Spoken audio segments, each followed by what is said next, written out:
了困了，喝东鹏特饮。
关闭外来的杂音，找准内心的节奏。奥迪 Q4 e创，让真的感受从开始才开始。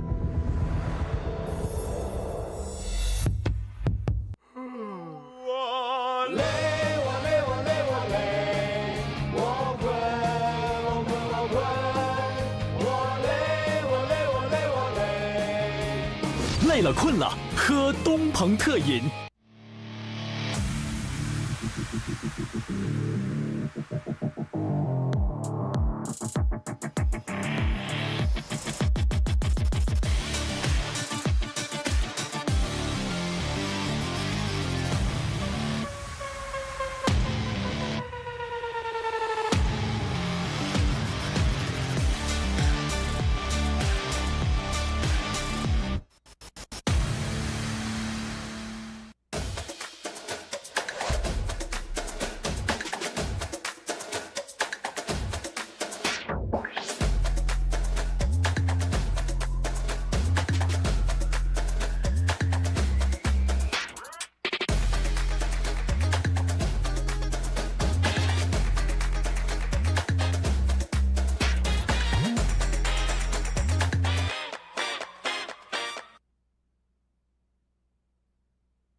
关闭外来的杂音，找准内心的节奏。奥迪 Q4 e创，让真的感受从开始才开始。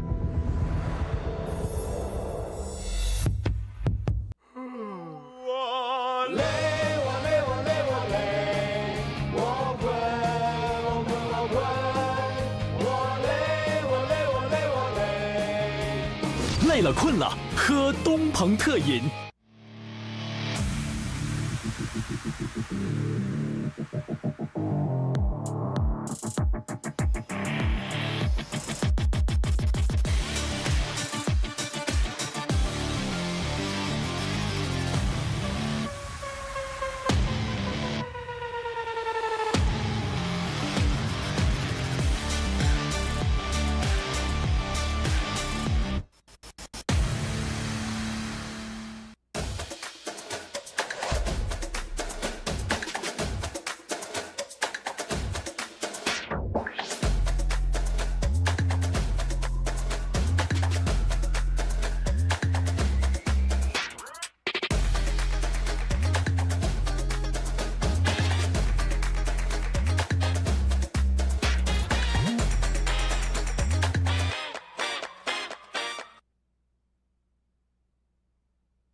关闭外来的杂音，找准内心的节奏。奥迪 Q4 e创，让真的感受从开始才开始。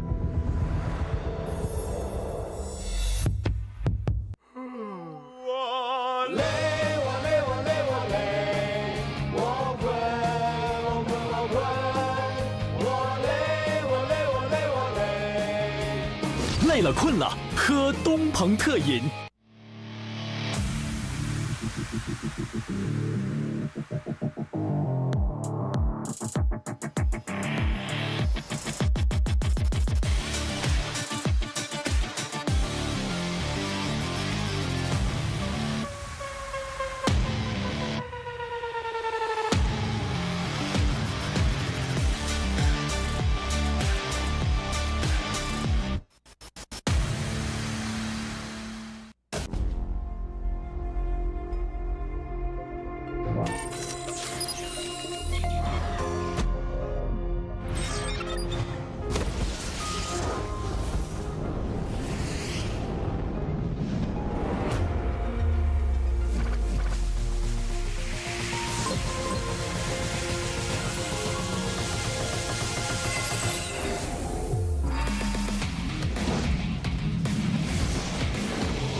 Yeah, the air I bounce, we're heading home. It's a lot, but we can handle here and now. We're so close to home. If you're ready now, the universe, it's a large new era. We're blooming here. I sing it out. Getting closer while we're stronger. The singer era side by bonds. No, we will never be alone.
So greetings to everyone here and also those at home watching our live stream. Good afternoon from the Road of Asian Games Street Fighter V Championship Edition match venue. I am Caster Tizio. And I'm Caster Denesis. And this competition is jointly organized by the Olympic Council of Asia and the Asian Electronic Sport Federation, operated by Digital Esport Asia. First of all, we'd like to thank our prestige sponsor, FAW Audi Q4 and e-tron, for their strong support for the event. Also, special thanks to iQOO 11, the official mobile game equipment for the RDAG, the professional choice of Empower Victory. Embrace the thrill of control.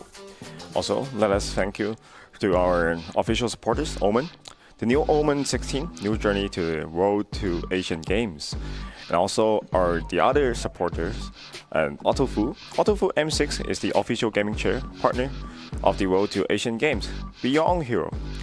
And also we would like to thank you, East World, for their support, and also all our official broadcasting platforms, Bilibili, Huya Live, DouYu Live, Kuaishou Games, China Mobile, Miku, Channels, Tencent Video, Weibo, HANGZHOU, YouTube and Twitch for all the support.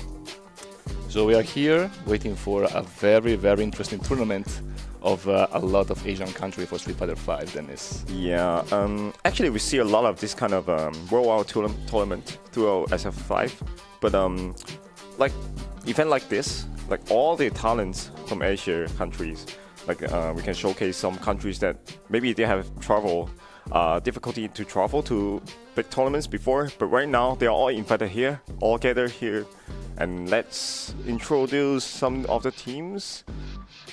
As you can see, like all those Asia teams, some names that you may be familiar. Yeah, absolutely. Because you see them a lot, maybe in EVO or Capcom Cup. But right now, some players that maybe they finally have the chance to showcase their talent, and also some rare characters. Actually, we've seen quite a lot of familiar face with like Bison, Rashid, all the strong characters.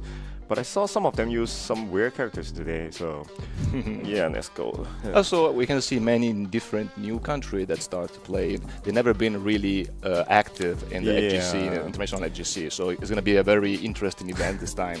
You can see maybe new player that can be new stars for this FGC. Yeah, because like before, there's always travel problems, like they are not able to apply for their visa, or like some of them have difficulties to go to international events. So this time around, they're invited all here and then to showcase their talent. Like in other games, sometimes there like other games, you see like countries that never represent their own country before, but right now, today they get a chance to showcase their local talents. And let's see like today's matches, and I think we are seeing Bison today. Yeah. We have Hotdog29 playing his match today, who is world-class Bison. Okay, wow, the matchup live actually. Right, today I think we are going to see Rashid actually. Rashid, who is coming out very soon in SF6 next week. And today we have Oil King. We're presenting Team Chinese Taipei, and we'll showcase his match at 3 p.m. And the first matches are going to start right now. We're going to see Team Brunei, Team Philippines. Also, actually 5 countries for the first 4 matches, and then we have Team Kazakhstan, we have Saudi Arabia, and we have Oman as well. Yeah, I'm not too sure the characters, but Philippines, I think they are playing. One of them is very famous for playing Ryu. I'm looking forward to see their first match. And well, we know that the American FGC has a lot of people from Philippines that are now in America. For example, Filipino Champ, Filipino Man. Yeah. They're all originated with Philippines, but they're playing in the American FGC. But they are very, very strong players. So maybe we can see the same level of gameplay in here in Asia.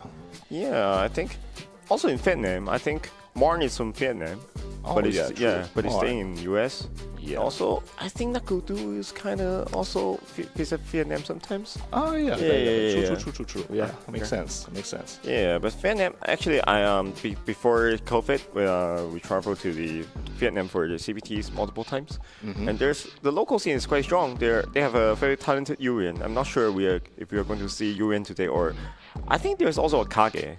Yeah, look forward to see. Actually, Kage is kind of a rare character in this game, so look forward to see some rare character representation, because we all love character specialists. Yeah, exactly. Yeah. We love variety of character play. Yeah, because usually when you play rare characters, usually you know some combos or setup that people never seen before. Yeah. Sometimes we got tired to see the top tier characters, so hopefully they'll have a chance to showcase those today. So they're gonna play the Street Fighter V Championship Edition. So it's gonna be, let's say, the final patch version of the game. So probably is the most balanced patch Street Fighter V, of Street Fighter V. So we're gonna see very more stable gameplay, Well, less gimmicks, and more interesting game. less top tier spamming. Well, there is a single character that people complain a lot, which is Luke, which is the main character of Street Fighter 6. Yeah. But today, as I was seeing them practicing earlier, I think there's not too much Luke's players, so maybe hopefully there will be more character representation today. I would love to see like rare characters like Mika, Gill, those kind of characters. Actually, there's a very strong folk player today, who is from Team Malaysia. I hope to see his performance today, because we don't get to see folk a lot, even at the end of the SF5 era. So Exactly. yeah. So first match coming up soon. I think the players are getting ready, testing their input lags and also their headset setups. Okay. Ken versus Vega. Interesting matchup. Yeah, because Ken is not a weak character at all, but Vega is not that popular. So hopefully to see, I guess there are a lot of projectile invisible moves in this match, because Vega is having a hard time to get in versus Shotos. All right. Yeah. We have V-Trigger 1, V-Skill 1 Ken. Very Season 1 style Ken. Yeah, very powerful. All right, we get this very nice back throw from Ken. Already put in the corner.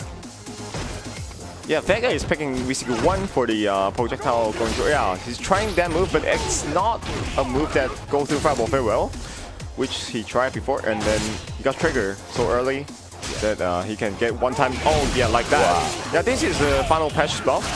Yeah. That he can go through fireball in with the airborne version very fast. Okay. All right. Activation. You can throw. You get a throw here. Oh, miss melee. And we got whip punish. Nice whip punish from Phoenix. Ooh, very nice confirm. Confirm to the victory. Yeah, X-Phoenix got the first round. Okay. All right. Okay. First Let's round. see. Yeah. And for any viewers that are new to SF5, after the rounds, they get to preserve their super meter, which is for doing the super meter, but not their V-Trigger meter. Very good confirm. Yeah, I think Ken players all confirm very well with stay medium punch or low medium kick. Okay, escape to the off the corner. Okay, we see an XP here. When you're in frustration, do EP, do DP. Okay, Vega got the V-Trigger again. We're going to see another projectile going through. We can see the first V-Shift move is a new system implemented in the last patch. Yeah, in Champion Edition, they got a new system for defensive options. Okay. Okay, at the corner. Yeah, I was about to say. He's out. He's out. Yeah. He's out. But they got trigger. One hit away from trigger. Okay. Oh my god. Okay. This Confirm and yeah. took the game. To those who new to the game, V-Trigger is a very strong comeback mechanics for the game. Because when you get hit, you build a meter. Then no matter you didn't do anything at the start of the match, you still build a meter. So it's a mechanic for doing comebacks, which means when you're in very bad situation, you still kind of have a chance to win. And the Vega's V-Trigger is able to let him to confirm into super, which is the most damaging move. So sometimes you have to be very careful even you get the upper hand. Okay, coming to the second match, 1-0. from X Phoenix, the Vega player. Wow. Every time they start a match with someone in the corner, but they get out of the corner very fast every time. Okay, maybe not this time. Yeah, Vega corner pressure is quite good because he got to throw loops, like pseudo loops. Wow, nice shot. Wow, that was fancy. That was fancy. We got overhead. I thought there was kind of some kind of shimmy, some kind of throw bait, but actually you want to get the command throw. You can see Ken having a very hard time in the corner. Yeah, wow. Forward dash a lot.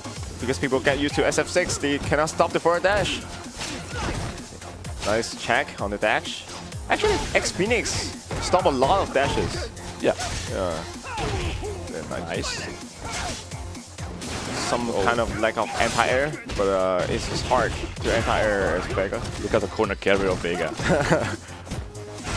Okay, we are in a very bad spot for Ken. Let's see if he can get out. Yeah, wow. It was a punish if he used a jab, I think. Yeah. And any jab punish, any jab can lead to super art. And kill. Oh, get a nice game. Nice free reversal. Both player with super, so for Phoenix, it's gonna be a one touch. Yeah, and also this super can go through fireballs, so can okay. Crouching. Yeah, congratulations to X Phoenix for winning his first match with a crouching light kick after the blocked air tatsu, which is negative on block, so he put himself in a bad situation. Yeah, it was actually not easy matchup for Vega. Yeah, it's very hard for Vega to go through fireball. But, a very good job. Very good job. Yeah, in this match. X Phoenix, I think he got some experience against Ken. He stopped most dashes and. Yeah.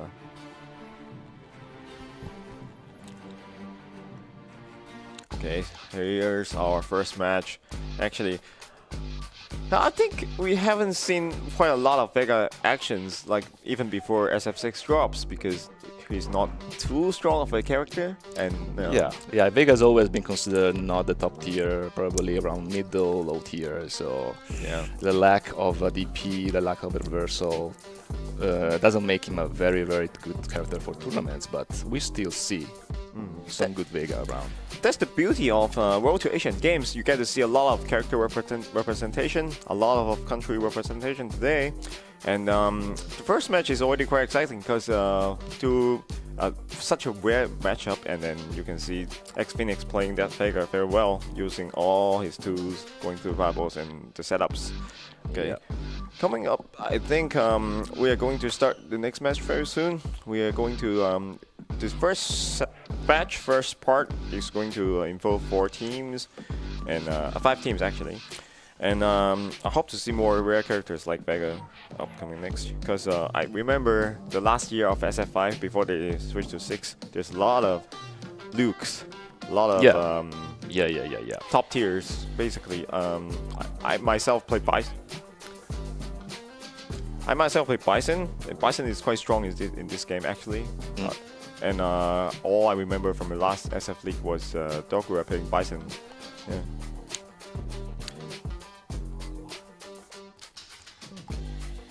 Okay, so yeah, they're going to replay a bit for your last match. Let's see some highlights.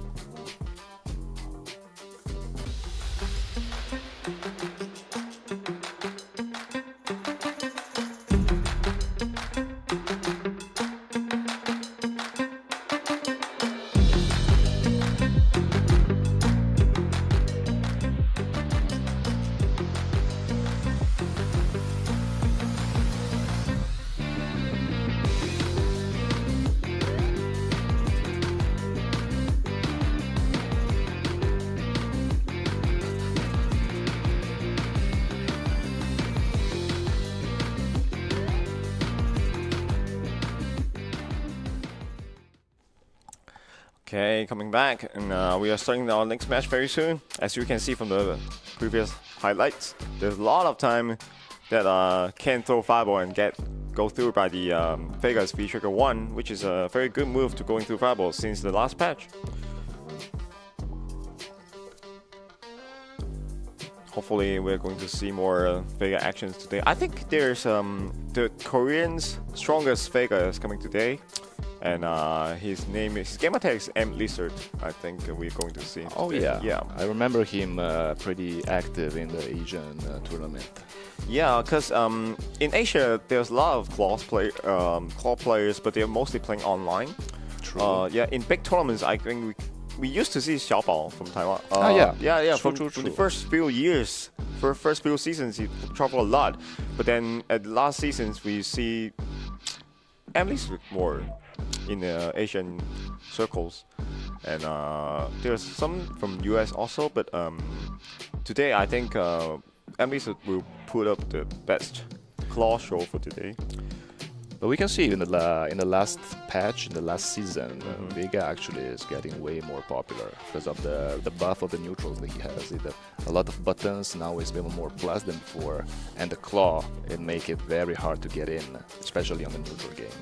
Yeah, and I think there was one patch that they buffed the claw durability, because when you get hit too much, you lose the claw, right? Yeah. And I think they once buff it and then make it like Vega is more viable in neutral now, because you used to, like, when you play neutral, for example, like versus Rashid, Vega actually win the upper hand if you have the claw. But if you don't have the claw, you lose access to stand medium kick, medium punch and crouch medium punch, which is the essential tool for the matchup. So yeah, hopefully we see more claw action today. Yeah. For those who doesn't know, claw has the capability to lose the mask or the claw, so he can receive or make even more damage depending by the mask, if he has it or not. Yeah, when you first play claw, you realize that when you lose your claw, you lose more damage and you lose like the range in the normals. But if you lose the mask, you actually have less health point. You actually have like less defensive tools. I mean, you get more damage and stuff, but you actually get one secret buff because your damage is also boosted by like 110%. Yeah. So some players will remove their masks like on purpose just to get the most damaging combo when they got the stun. So maybe we can see some kind of those things today, because it's kind of weird also, because if the combo doesn't kill, then you're in the situation quite bad, because you just manually actively lose your defensive, like the defensive option. So it's kind of weird to see that.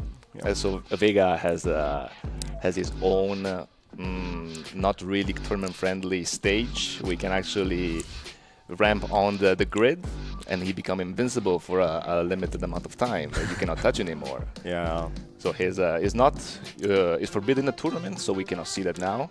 But for casual game, it's gonna be very fun to play and to watch this. Yeah, today in tournament there's a specific rule for picking the stage, so they cannot pick the stage that Vega is famous from since SF2. There's a stage from SF2 that you have a cage in the background, then Vega can climb to the cage and then got all invincible until he grab you. So which is, I think it's okay in 5, because you need to spend a meter to use that move. But overall, maybe Capcom thing is kind of weird to put that move in competitive gaming, so they cannot use it in official setting. So upcoming next is two of our players are getting ready. Yeah, we got a button check. Everything is gonna be ready. Yeah, to those who doesn't know, usually fighting games, especially as Street Fighter, are playing on arcade sticks. So usually they have to check like the connection and stuff. Okay, we are going to see Bison and Zangief. Actually, Bison and Zangief was the worst matchup for Bison in previous seasons, but at the last season, I think it's doable. It's winnable because Bison got a significant debuff on the stand heavy punch. Got nerfed pretty bad. So Carbon is playing Bison versus Amania from the Team Bernay.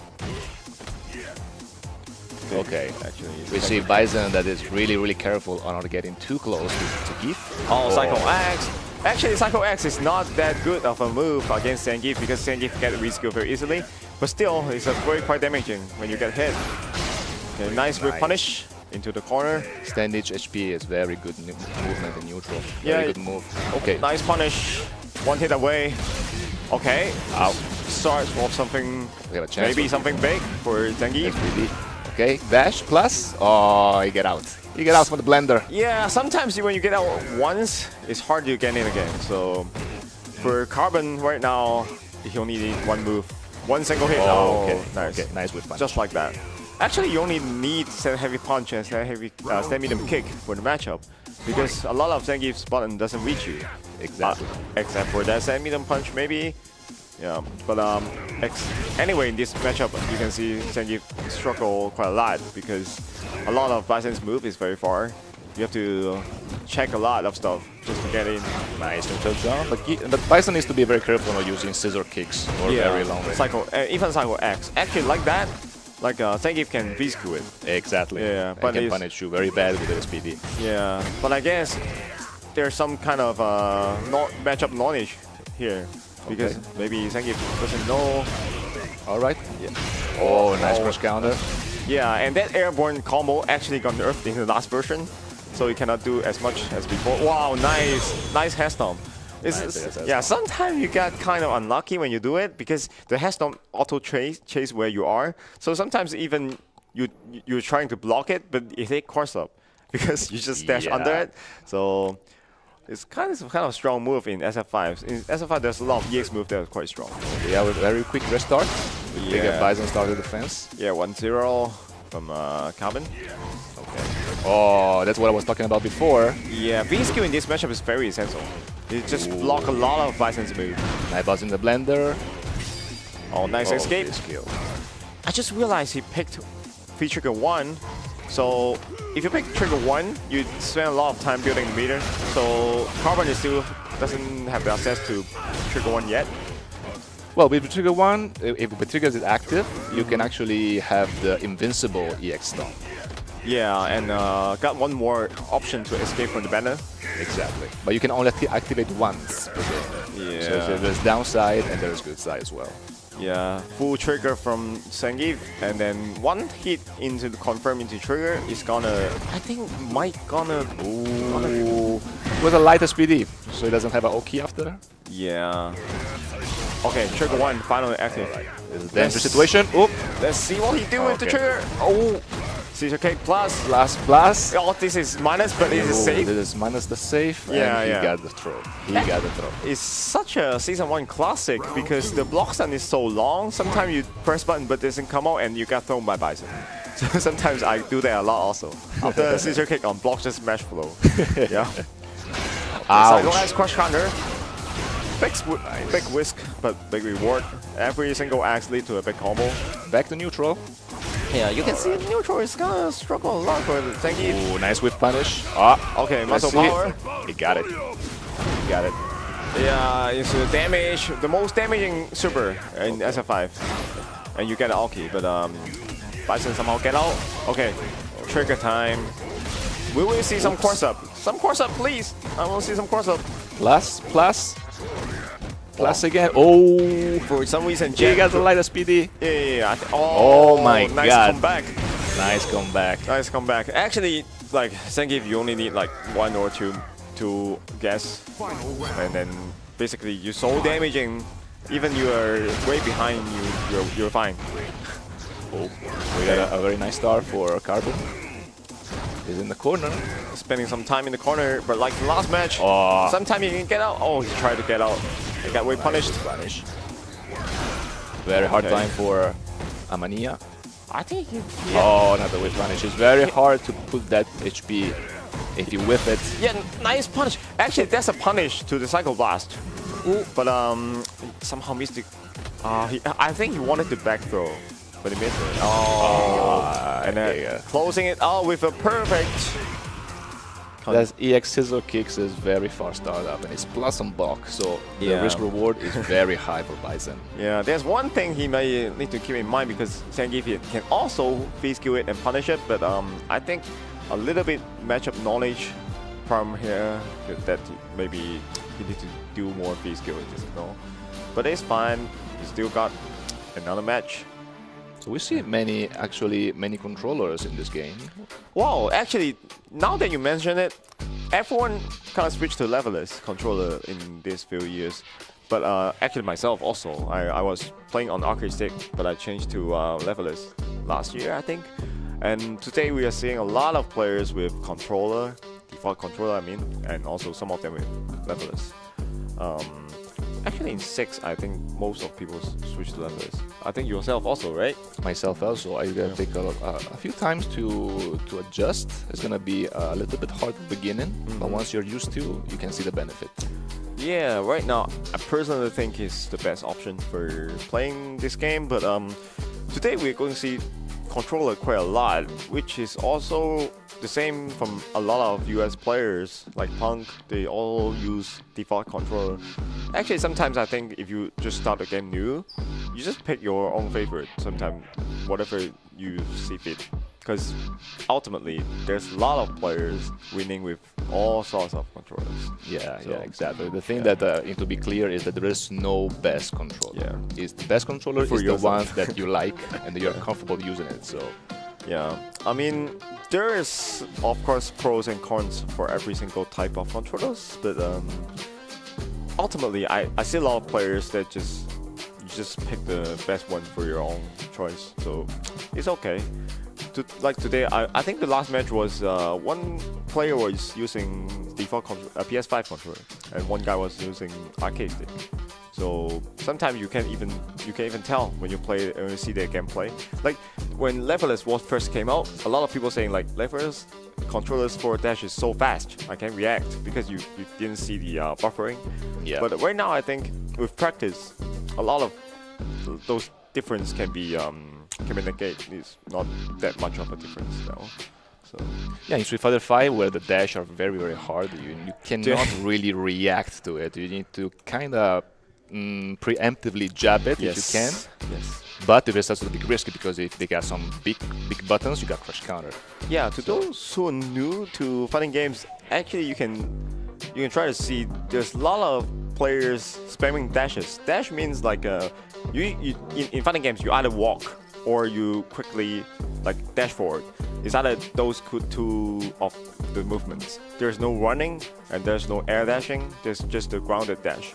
So the problem is in this game, dash is so fast that you have to stop it manually. If you don't stop it, then people get their free pressure. Yeah. But the problem is it's very hard to stop. So sometimes you have to focus a lot on just the dash. Yeah. Yeah, but of course, in fighting games, you cannot only focus. You need to focus on one thing, but there is more other layers. Yeah, for example, like when you say projectile, you have Yeah. to use your special move or super move to go through the projectile. If someone jumps, you have to anti-air. Anti-air means in this game, when you're in the air, you cannot block. So sometimes you have to hit them when they're in the air. Okay, I think we are going to see some highlight from the last match. Let's see.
Wow, as you can see, all those highlights from the first two matches, we already have two great matches today.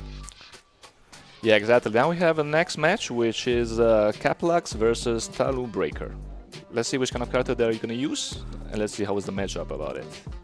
Yeah, somehow I'm less familiar with these two players. I'm very excited to see what character they're going to bring us.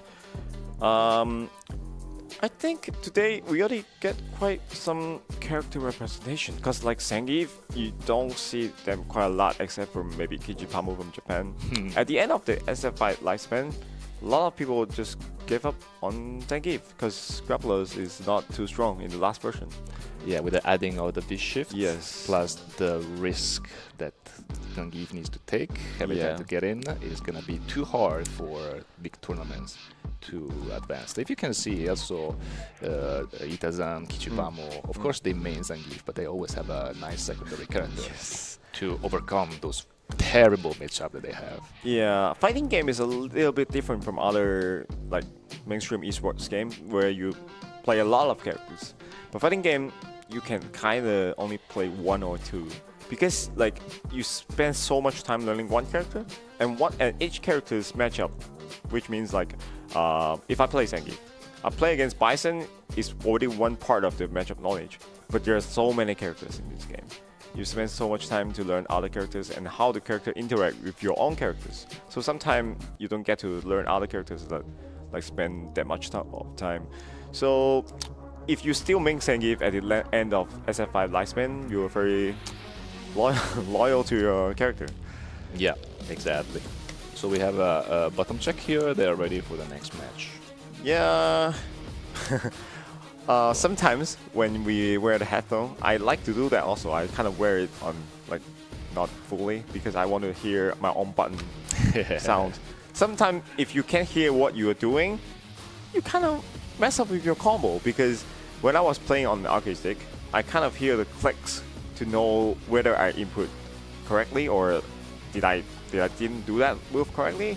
So back then I didn't really wear my headset. Interesting. It's kind of weird. Anyway, going into the match, We have a classic Ryu versus another Vega. and Vega again. We were saying like Vega's rare, maybe not so rare today because we are going to get 3 Vegas today. Right. But Ryu is really rare though. Ryu, okay, Ryu is a very, let's say, honest character. Fireball, Shoryuken, Tatsu. Wow, we just saw 2 mix-up in a row. Vega just hit cross-up and then do a side switch, but the real player actually blocked the side switch. We kind of call that move from Vega unblockable, which is not really unblockable. The EX air dive in the corner, it hit cross-up so fast that it's kind of unblockable because you kind of really react to it. But the react that you can see, Vega is already pressuring Ryu in the corner. Yeah. Oh, nice jump in. Nice jump in. I think like the last match, Vega is great to deal with Fireball in a way because he got so many moves going through Fireball. Although none of them is very good, but like at least he got options. And he'll also pick V01 for the Fireball. He just gets another Fireball also. Okay, in the corner. Actually, Wheel V-Trigger 2 is very dangerous for Vega also because any Barcelona or any jump in, Ryu can react and then punish it with the like this. Yeah, Ryu Trigger 1, Ryu Trigger 2 actually got a very nice buff, and the damage output is amazing right now. Okay, he's taking his first game. He got a first game from Turbo Breaker. Straight rounds. And also, we were saying like the Trigger 2 of Wheel used to be just a counter. It's only a counter move. You only activate it by getting hit, doing it before the hit. But right now in the last version, you can combo it also. You don't need to get hit. So it's a nice buff to utilize all the potential. Okay, lack of anti-air for once. I think, anti-air is so important for Shotos. Sometimes the only string is getting an invisible DP. Oh, he missed the cross cut again. Well, we need to understand that they are playing in a very important tournament. They're not playing home and rank. So maybe nerves and emotion can really trigger into this. Yeah, I think I can really see his nerve when he got the cross cut because I see crouch a bit, but and then he stand up, but it didn't came out. So sometimes when you input the DP, it's hard. Okay. We have a life lead for Ryu. Oh, but he got the trigger one. Yeah, like that. Oh, what is that? That's kind of unfortunate, I would say. Because like doing the Barcelona on wake up is kind of usually safe against DP. But that time, he's kind of hit behind for some reason. Alright, we got first match for Caplux. Yeah. I think Turbo Breaker utilized the trigger pretty well. In the last match, the close-up slide is very special. thing for all Vega players. It's Like, very fast. It's very Yeah. fast to react. yeah, sometimes you feel very weird that they do slide so up close, but it's kind of safe when you hit trigger because Yeah. you can block, confirm it, and then cancel it. Okay. Wow, you can see this working. It's working. You got a mix up after that too. Nice combo. Oh. Oh, you got a I back think- throw. I think he wanted a midi, but missed the input. Okay. Ooh. He lost Another a big skill. And wow! Nice. I didn't expect it to actually combo into the trigger. I thought because he's so high and then hit the DP so high, I thought the trigger follow up would miss, but didn't.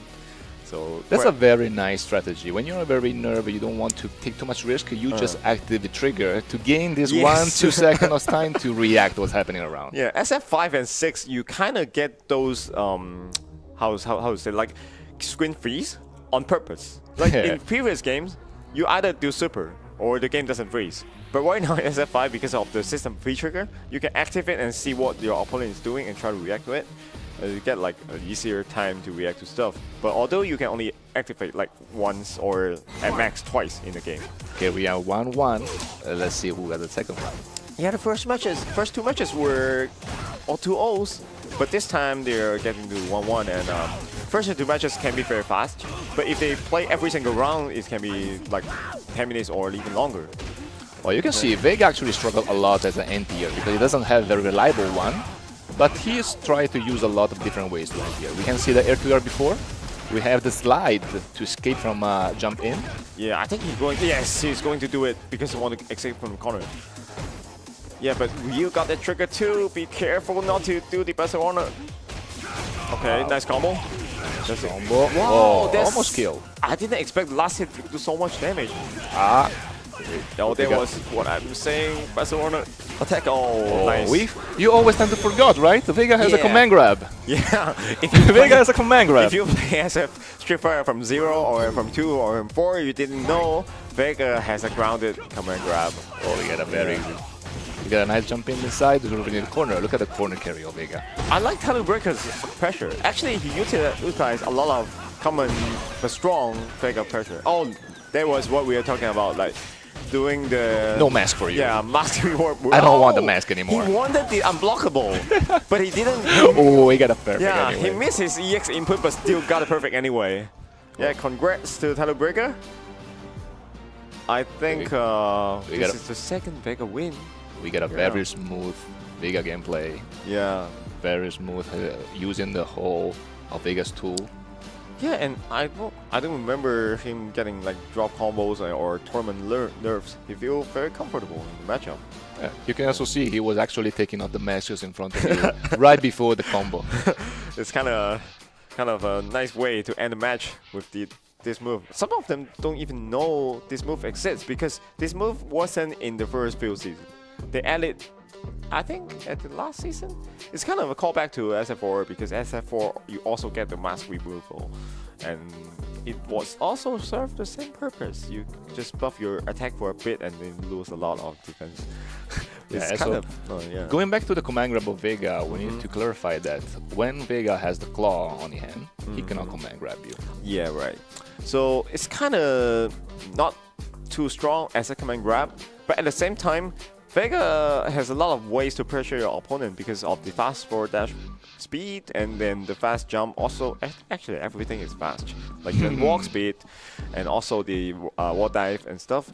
And then you also get command grab. Usually, like fast character, they don't get command grabs except for like Seth.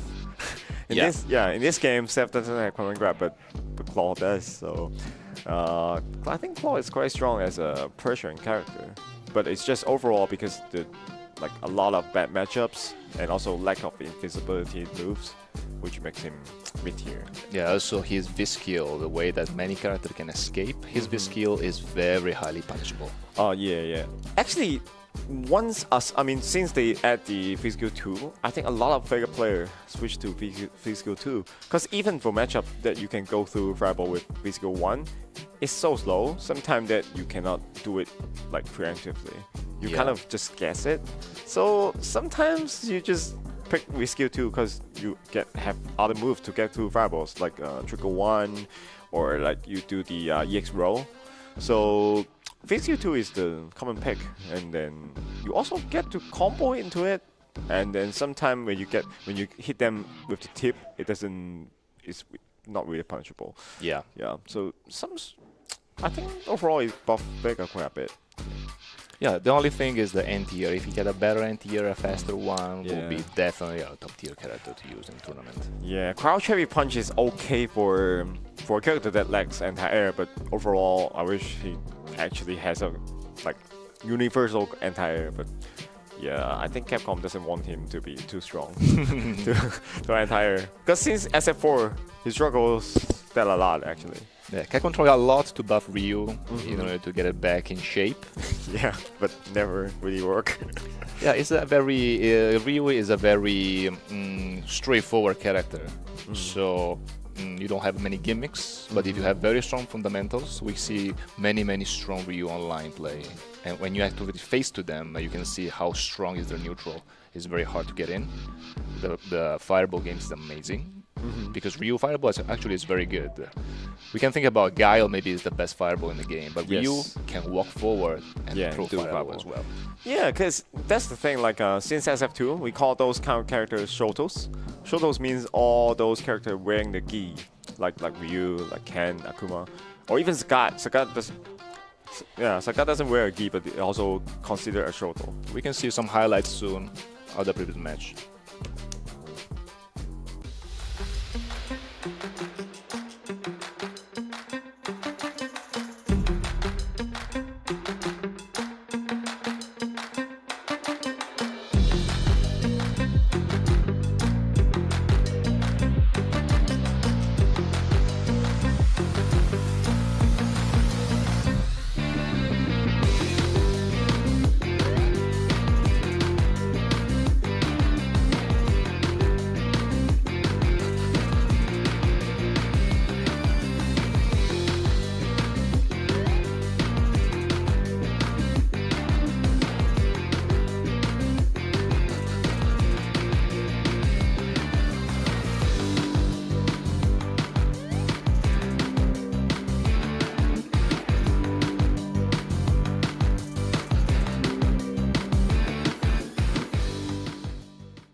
Welcome back to the Road of Asian Games 2022.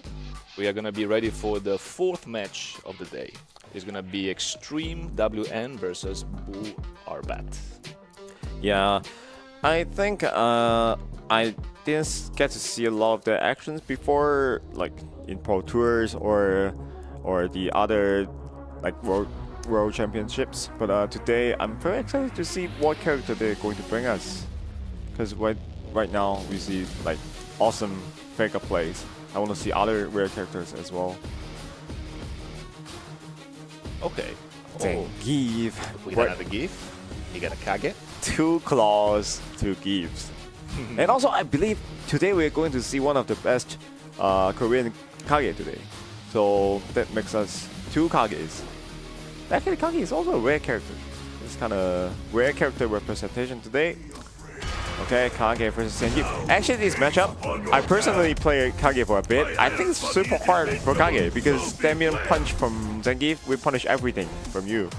But at the last version, Kage got a fireball buff. I hope to see more utilized, fireball utilized today. So, anti-air, missed anti-air. Okay, Kage is already in the corner. Yeah, for some reason, Zangief just walk into the corner. He doesn't even do anything. Just walk. Yeah. Okay, nice punish with the armor. Okay. Oh, Kage didn't even pick Physical 1. I thought he was going to pick Physical 1 so he can do something against that move. Wow, we got a XSPD. Okay, in the blender. Timed in the blender and so hard to get out. Whoa! He's out. Yeah, we were saying. Yeah, because he lack of Physical 1 from Kage, it's hard to punish the stand heavy punch from Yi. Oh, I thought he's dead.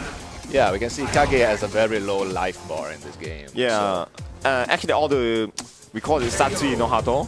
All those kind of characters in Street Fighter, they all have low health. Akuma, Kage, like all the previous versions of Fighting Ken and stuff. So we can say probably Kage, one of the lowest health bar versus Giff, which is one of the highest health bar. Yeah, and also like Giff's like stuff, all his stuff are so damaging. So when you have less health, you get to guess like twice or 3 times, and then you die. So You see a lot of usage of this stand in HP. okay, nice SPD. I thought he was going to do it again. That was a medium SPD. Yeah, but still, but he It was yeah, zero on block after the dash. yeah. Oh, sweeps. I think he Didn't can punish. still punish the sweep. It's just not with a sweep. Probably Yeah. with a Stand lighter medium- SPD or Yeah, stand medium kick or something.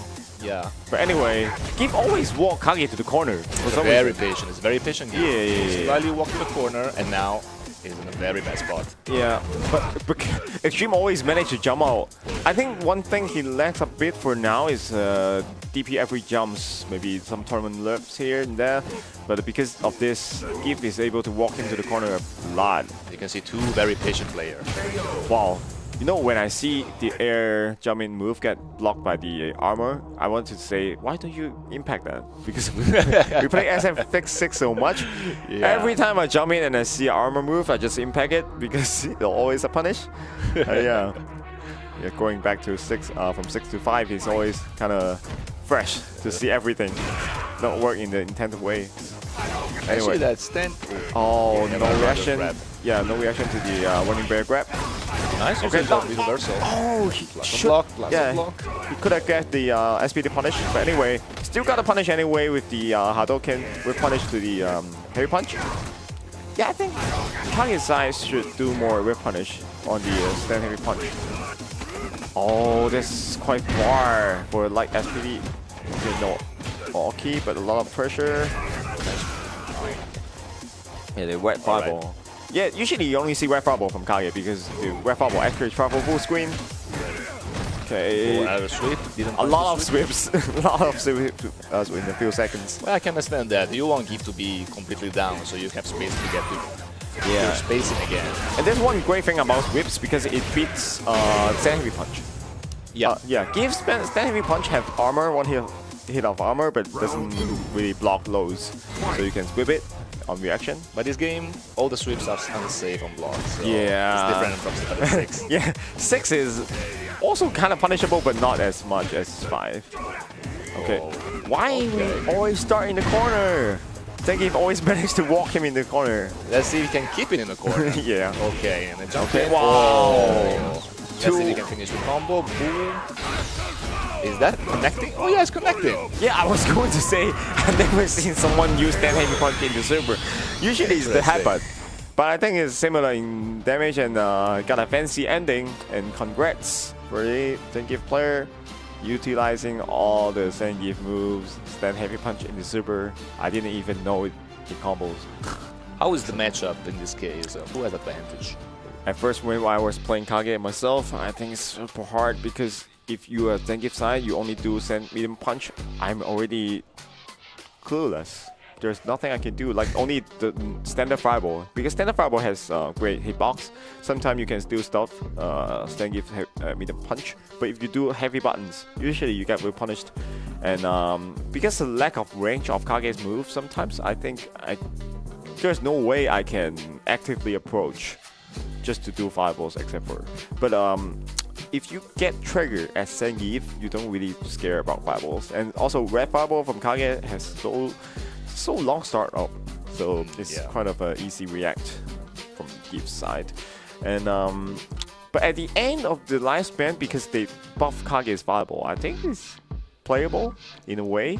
And also the burst damage from Kage, either trigger 1 or trigger 2, just so damaging sometimes. You need to be very careful of Zangief if trigger 1, because 1 is active. You better don't throw fireball on him. Man. Yeah, and also like I get that part that he goes through fireballs, but like Vega, he also goes through fireballs, but he doesn't get much damage if he doesn't have super. But Giff is different. If you go through fireball and do EXSPD, the airborne one, you will get like 400 damage and then a free ulti. So sometimes as Kage, you're basically one hit away from stun, or actually no health point. So sometimes I think this matchup is not easy for Kage. Like you lose firstly, and your damage and like your health is not that much compared to Zangief. So the other thing is that if you play against Giff, yeah, and you're close to him, you never feel safe. Yes. Because he always have the CA, which is the frame 1 startup. They can catch you anytime you want. Yeah, anyone if you doesn't know about fighting games, Zangief, like grapplers in general, has moves that you cannot block. You can only jump out or just take it. So Zangief got a lot of pressure with command grabs. Like even his super is a command grab. Normal moves, you will get a normal command grab and air command grab. So sometimes in fighting games, we are very scared to play against command grab characters because since you cannot block, you can either choose to jump or not jump. So it makes you in a 50-50 situation compared to a lot of other characters. But usually they are not strong because they are always big and slow and lack of other tools. They only have command grabs. The command grabs are very strong in the game, but always a risk because if you jump against the command grab, you get a full jumping combo, which lead to at least 30%, 25% damage. So Yeah, exactly. it's a double side always. Yeah, anyway, we are going to see some we play from the previous match.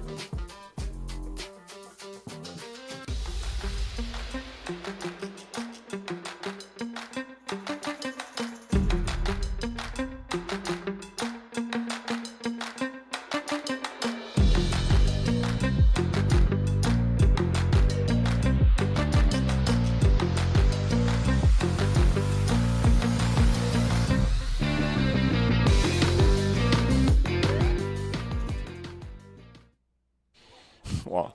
Oh, that never gets. Oh, they send heavy punch into super, which I don't even know. Since I play a lot of gifts, but they always do headbutt cancel into the super or headbutt link to super. But anyway, with this fancy ending, we are going to conclude the first stage of today's matches.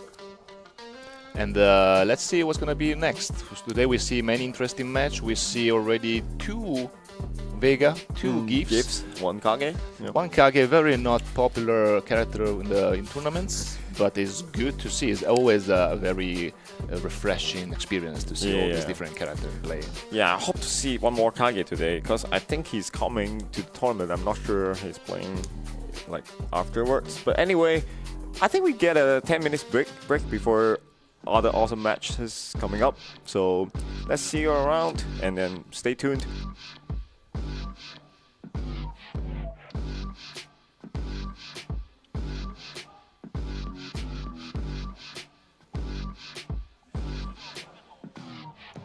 Okay. So I think I think we're going to see some. We already finished the first. We already finished the first round of match. So it's gonna be the next side of Asia, and let's see what's gonna be the next one. But again, let's see if there is some new character playing this time. Actually, aside from the Vegas and Zangiefs, there's a lot of Shotos. They Ryu, Ken, Kage. They basically play every single Shotos in the game except for Akuma. So let's see some more charged character. Maybe you're gonna see some Guile, some Honda around. Honda, I don't even remember this character being in the game. Like Blanca, because like SF5, the thing is like some traditional characters like Blanca and Honda, they are very annoying to play against when you are new to the game, but it's not very frequent. Okay, so we are ready for this 10 minutes break.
关闭外来的杂音，找准内心的节奏。奥迪 Q4 e-tron，让真的感受从开始才开始。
累了困了，喝东鹏特饮。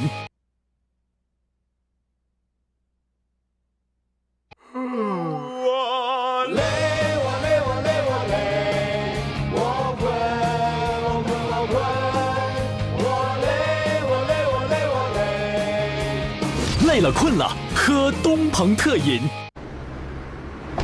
关闭外来的杂音，找准内心的节奏。奥迪 Q4 e-tron，让真的感受从开始才开始。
累了困了，喝东鹏特饮。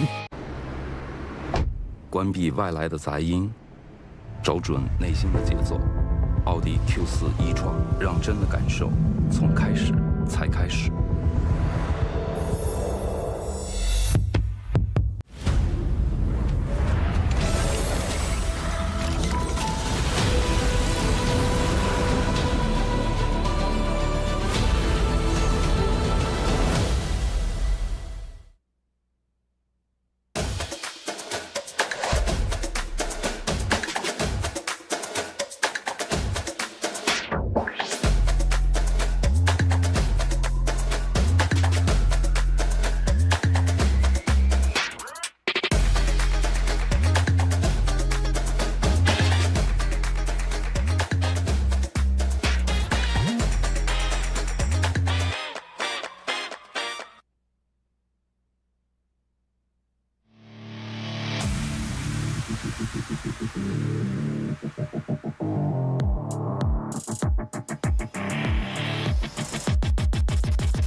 So welcome back to the Road of Asian Game 2022, and now we're gonna go to the second round of matches, and we actually see many known players here, right? Yeah, a lot of familiar faces like Brennan, who is a Luke player, was an Akuma player until Akuma got nerfed. And then we got to see Nakuna Folk, which is also very famous in the Southeast Asia region. And my RPG, famous Bison player, and Bells, also famous Laura player, also from Thailand. And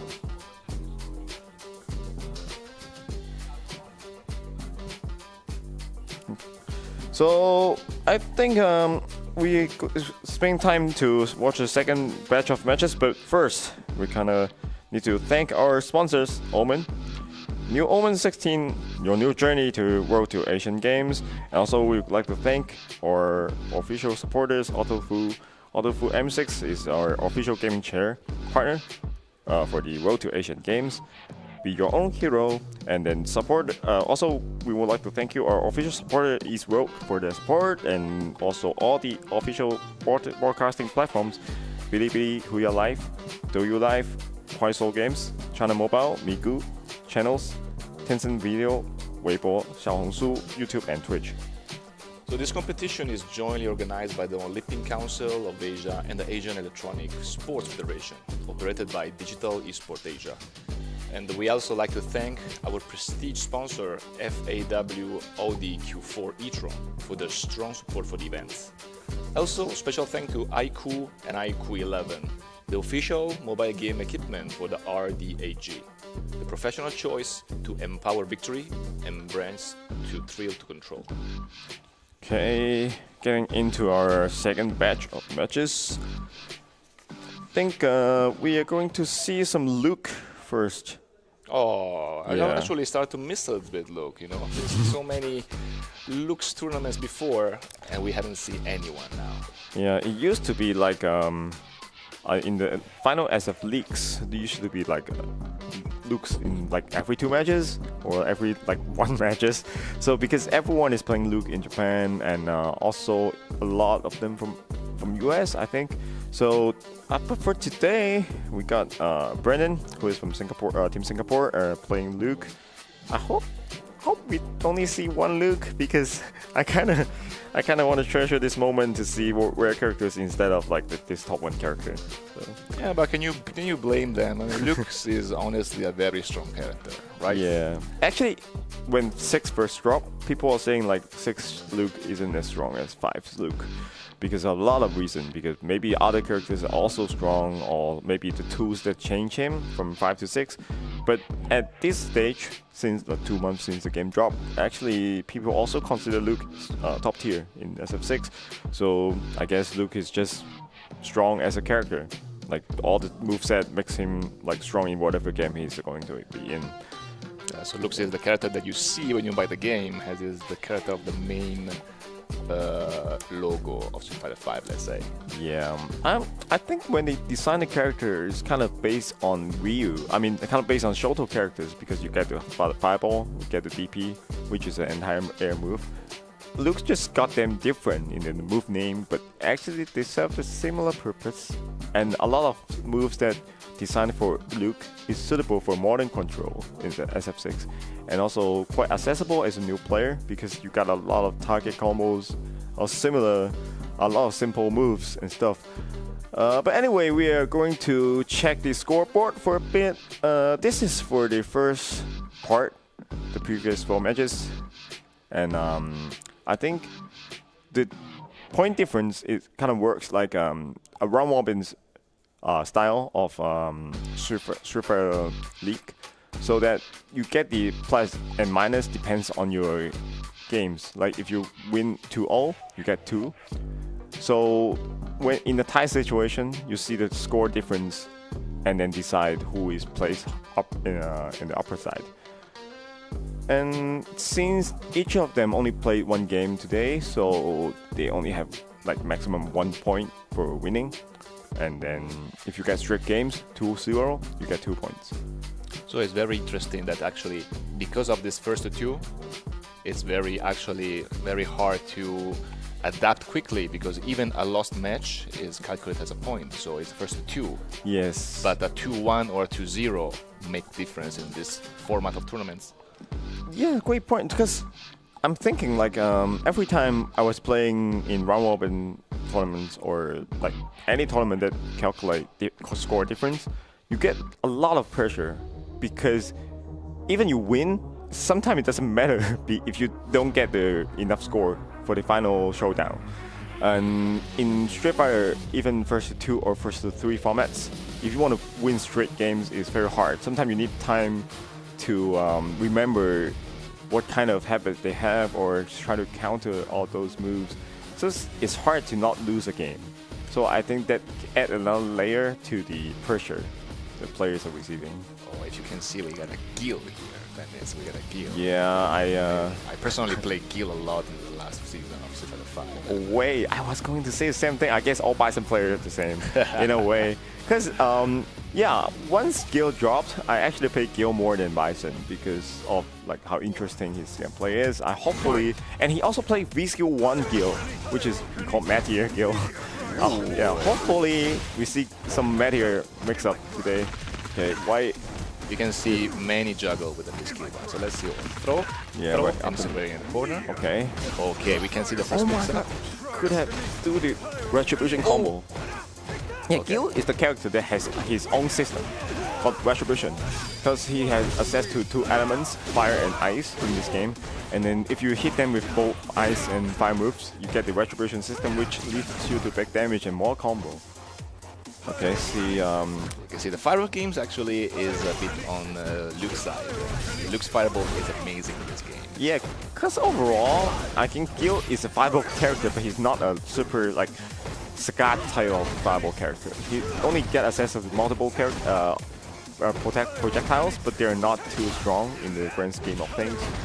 And Luke got the strongest EX fireball in the game, and then, but still right now you see like Brennan is in the best shape for now. You got the trigger that can actually gain back. Yeah, because he tried to anti-air, which is a great decision, but he misjudged the distance and got with DP and got punished, which is unfortunate. So, okay, beat Amir, got his first round. We got those spear move from Gill that are very controlling the neutral, but actually pretty unsafe as well. So you need to space it very correctly. Yeah, Wow, unlike okay. his brother Urian. Urian is a lot easier to space his special moves, but Gill was a little bit different. Look at the corner carry and look at the damage output. I was going to say almost to stun. I think it's stun. Okay. Yeah, I was going to say he finally escaped from the corner, but not for long. Pretty clean round from Brandon. Yeah, that's the thing for SF5. When you almost get stunned, even you escape from the corner, you are still in danger. You get one hit and you got stunned. Usually that stun, you're in so low health point. Wow, Oh, that's nice. kind of an online combo. You do a ice fireball and then you do the big tackle. Oh, it makes the V-skill, the V-shift. Yeah, usually, I mean, if you have the awareness, you can punish the whipped wish break, but I guess it's hard to optimize everything in the short tournament. You can see it back to neutral in the middle of the screen, where actually Gill. Yeah, actually, yeah, in a way, this matchup, although it's like the weakest character against the strongest character, but the matchup isn't that bad. I think it's playable for Gill, and winnable. But, Okay, we can see a very stable play by both. yeah. Nobody wants to take a sex risk. I was going to say you need to do well with punish on the Luke's fireball, but he's already in the corner. Oh, was baited. Yeah, I think Brendan also played a lot of 60, kind of forgot how to play 5. Got a lot of counter hit, but without confirm. But anyway, he still got the first game. Oh, I was going to say drop a combo, but then he still got the hit anyway. Nice Okay, reversal. First free reversal in this game. And Gill's free reversal is kind of okay, not bad. Very long range. Since both of the trigger are 2 bars, so even you can spend one Yeah. reversal and still get the trigger in the same round. Yeah, that's the thing. Like some characters that have 3 bars free trigger, you don't get to see reversal that much. Okay. Trigger activation for Luke. Early activation, because Luke is as you say, the only character that builds speed meter during activation. So he can activate early and can still build speed. Okay, fire trigger. I just realized because last game he didn't activate trigger. Ooh, get hit by the meteor. Just be careful of your jumps. There's so many fireballs from Gill. There's the trigger, the volcano, and the meteor, and the normal fireballs.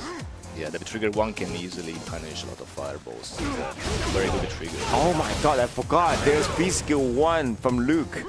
That you can build up the charge before. I see so much SF6 Luke action, I almost forgot. We got this. Yeah, one low medium kick confirm lead to big damage, and then usually in SF6 people get to like punish confirm everything. You don't get the move to come out when it's blocked. It's only on hit, so it's very safe in a way. And blast and blast. But do this unsafe on block. -6. Okay, we got full double combo. I was gonna say, why Gwen still remember the SF5 combo? That doesn't work in 6. There's only 5. God, look at the conversion. Yeah, Look at the relentless conversion. pressure.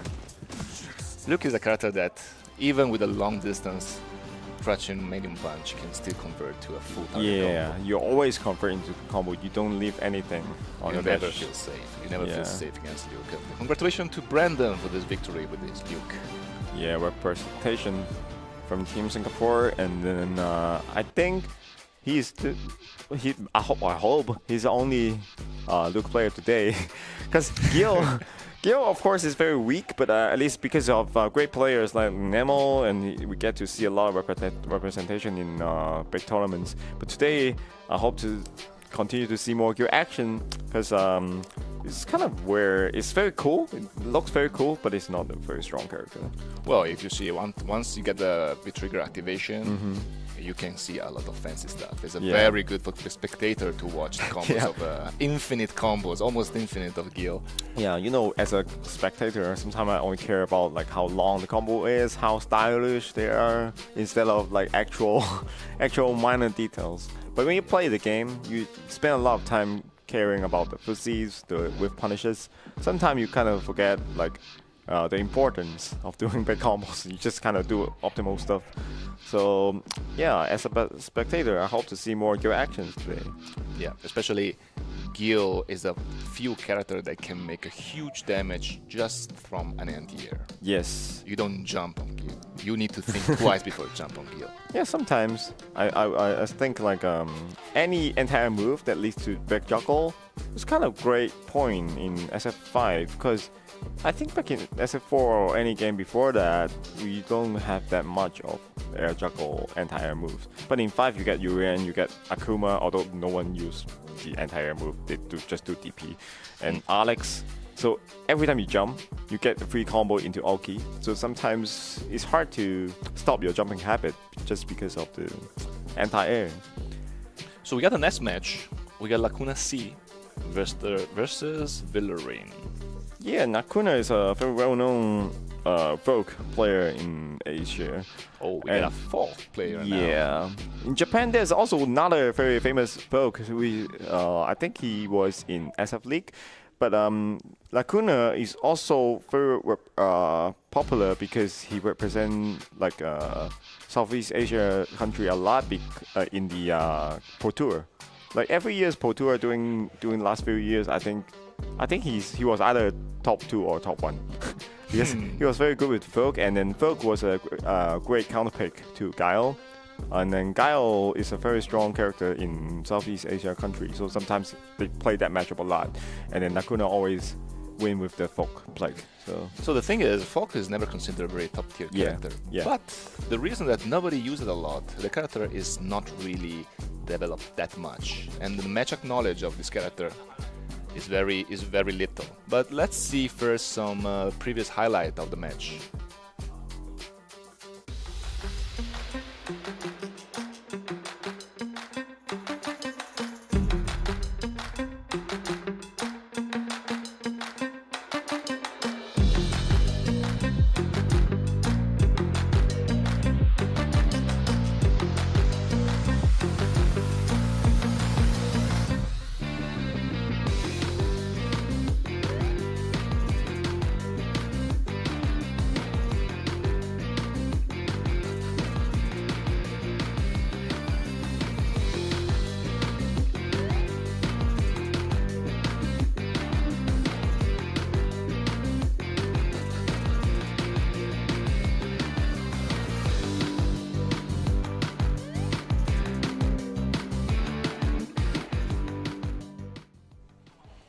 So welcome back. As we talking before, we're probably gonna meet a Fog.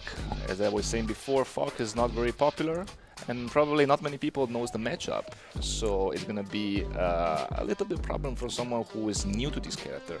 Yeah, I was thinking who we got before, like when we were still competing in 5. But then I realized folk like Ed is sometimes represent a lot when they got popular. Like before the Japanese folk get into Street Fighter League, I think no one was playing folk in high level. But once we see I think we also see another folk from England in the same year playing very great in Pro Tour, even beating Palm X's and Bison. And also Nakuna, who is doing very well in Southeast Asia that we are going to see soon. So sometimes when you see a rare character representation, they also kind of inspire other players to also play the same character in the same year. Like Ed, when we first see, I think Ed first represented in SF League very well, SF League US, and then we also see Ending Walker from England doing the same in the same year. So sometimes we characters maybe just no one was using them earlier, that's why they're not very popular. But once they get used to it, people realize, oh, actually that's a very viable character, and then everyone tries to use that also. So. Yeah, sometimes there's this misconception of tier list of the character. Probably it's not that the character is weak, it's just it's not being studied enough. Yeah, in 6, when the game first launched, people were saying like Cammy and I think Marisa wasn't that good. They're saying like mid-tier at best. But right now, like where we are in right now, I think Cammy is like amongst top 3, and Marisa also is quite like almost the top tier. So sometimes we need time to explore the matchups and explore the tier list.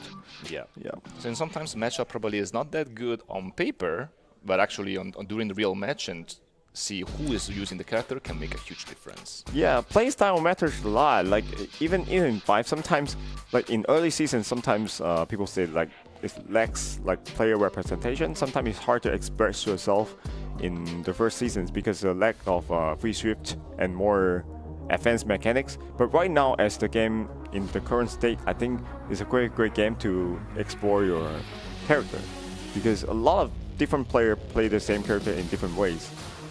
Oh, you can see Lacuna is using a Mi box. Is similar to Hitbox, but is using keyboard keys. It's a very interesting controller type. Yeah, myself is using like the more traditional effortless, like every single arcade buttons. But I see a lot of players they are more used to keyboard buttons because they used to play on keyboards. So even they change to effortless, they still want to like do it in the traditional keyboard way, which I think the most difference is the jump button being near the directional buttons. I got used to doing jumps on bumps. So, but anyway, we are going to see Folk versus Nash. Nash is also a rare character that we don't get to see a lot in the later seasons. Nash was the top tier in season 1, but that's it. Afterwards, we don't see a lot. But anyway, Nakuna versus the Rain from Philippines. I hope we get to see some exciting action from it because I see both of them pick the projectile absorbing V-skill. But they are both considered zoner, so let's see. Yeah. It's a different kind of zoom. But let's see who can get in first. Okay. I expect a lot of V-skill usage because of the fireball absorption. But right now they are both trying so hard to get in. No one is zoning. Just jump. You can see, Fog has this staff on her hand, so the general range is way longer than Nash. Because I don't know the matchup at all, so I don't get to say. Nice. But what I'm watching right now is like Nash lacks button that outreach Folk. So sometimes when he get in, he still struggle from doing like this. Like the Samium kick from Folk is very great against like Nash. I think Nash lose the up close battle. Yeah, and when you see Fog having this little glow on her hands, it means that she's charged the fireball. Yeah, It means that you need to always be ready for this. Yeah, no fireballs. I just realized like even Nash go in with the Soba kick, Folk can easily anti-air with that DP move. Oh, both players missing some timings issues. I guess they're not used to the game after a long time using the punishes. Fuck also can control air fireballs and can really Yeah. mess up your timing of anti-air. Oh, I we thought.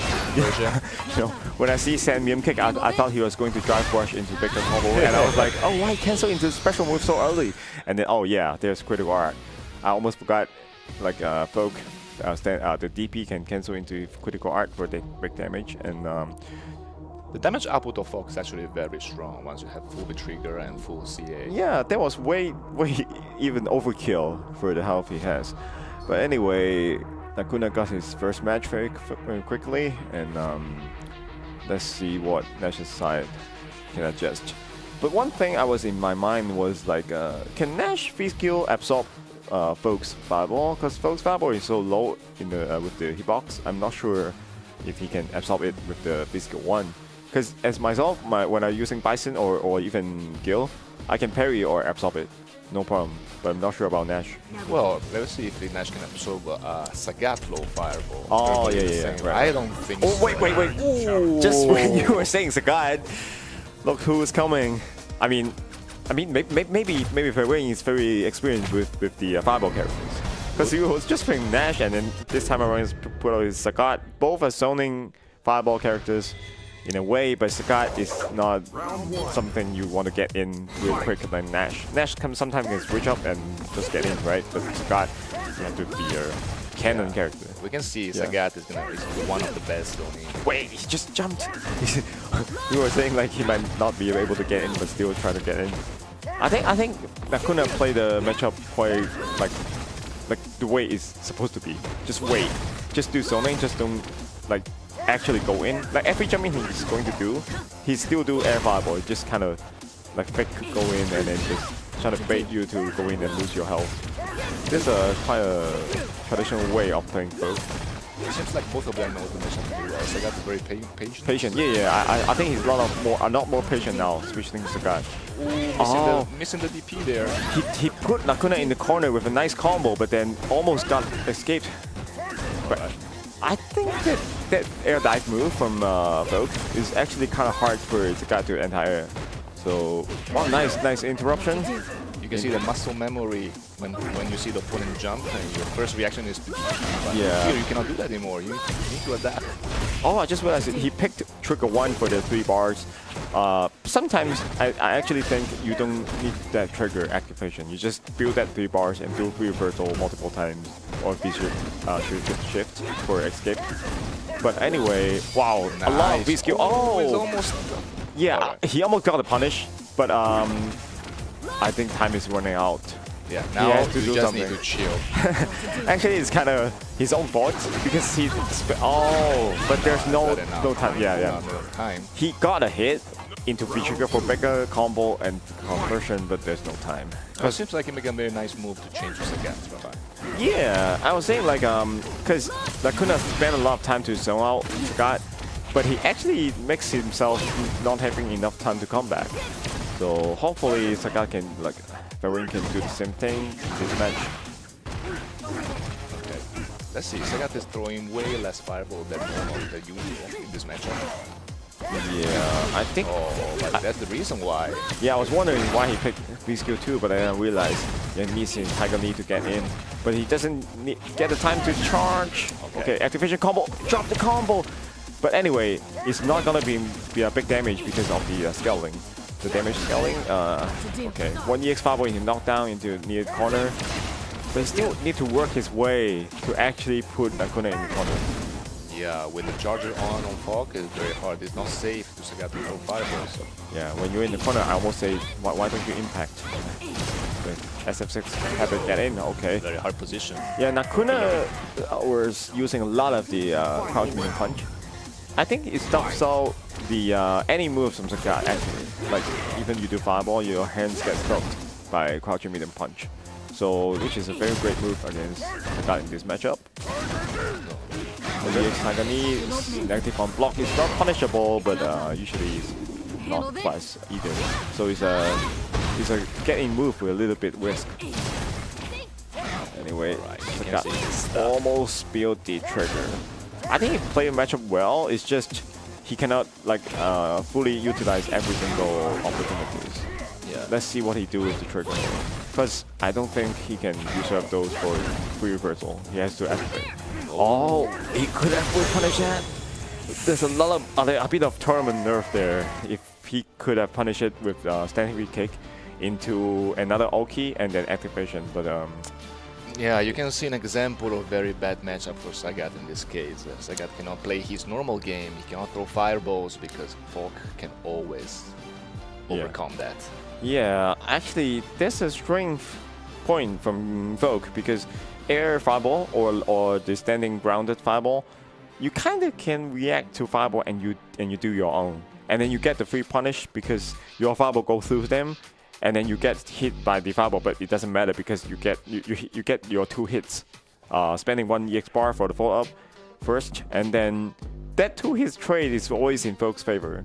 So sometimes I think since they buffed the EX fireball for Vogue, a lot of fireball matchup is in Vogue's advantage.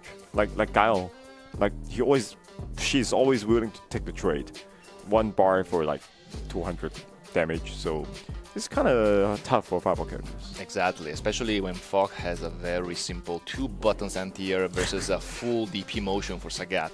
Yeah, we actually see Nakuna utilize that a lot in the previous Nash match, but like when Nash do the moonsault kick, try to get in, because it's so easy to press one button, and actually it's even easier than to anti-air with no buttons, because no buttons you kind of have to crouch first and then crouch medium punch or crouch heavy punch to do the anti-air. But Vogue, no matter you're standing, you're walking backwards or crouching, you just press 2 buttons. So it's kind of easy to react to reactable stuff. In that way, I guess that's the reason why he switched up to Sagat, but things didn't work out. So congrats to Nakuna for his first match. We still have more matches coming up, so even they lose their first game, actually it's still fine, because in the scoreboard, as long as they can get more matches up like afterwards, it should be fine. Okay, we are ready for some highlights of the previous match. Are they gonna...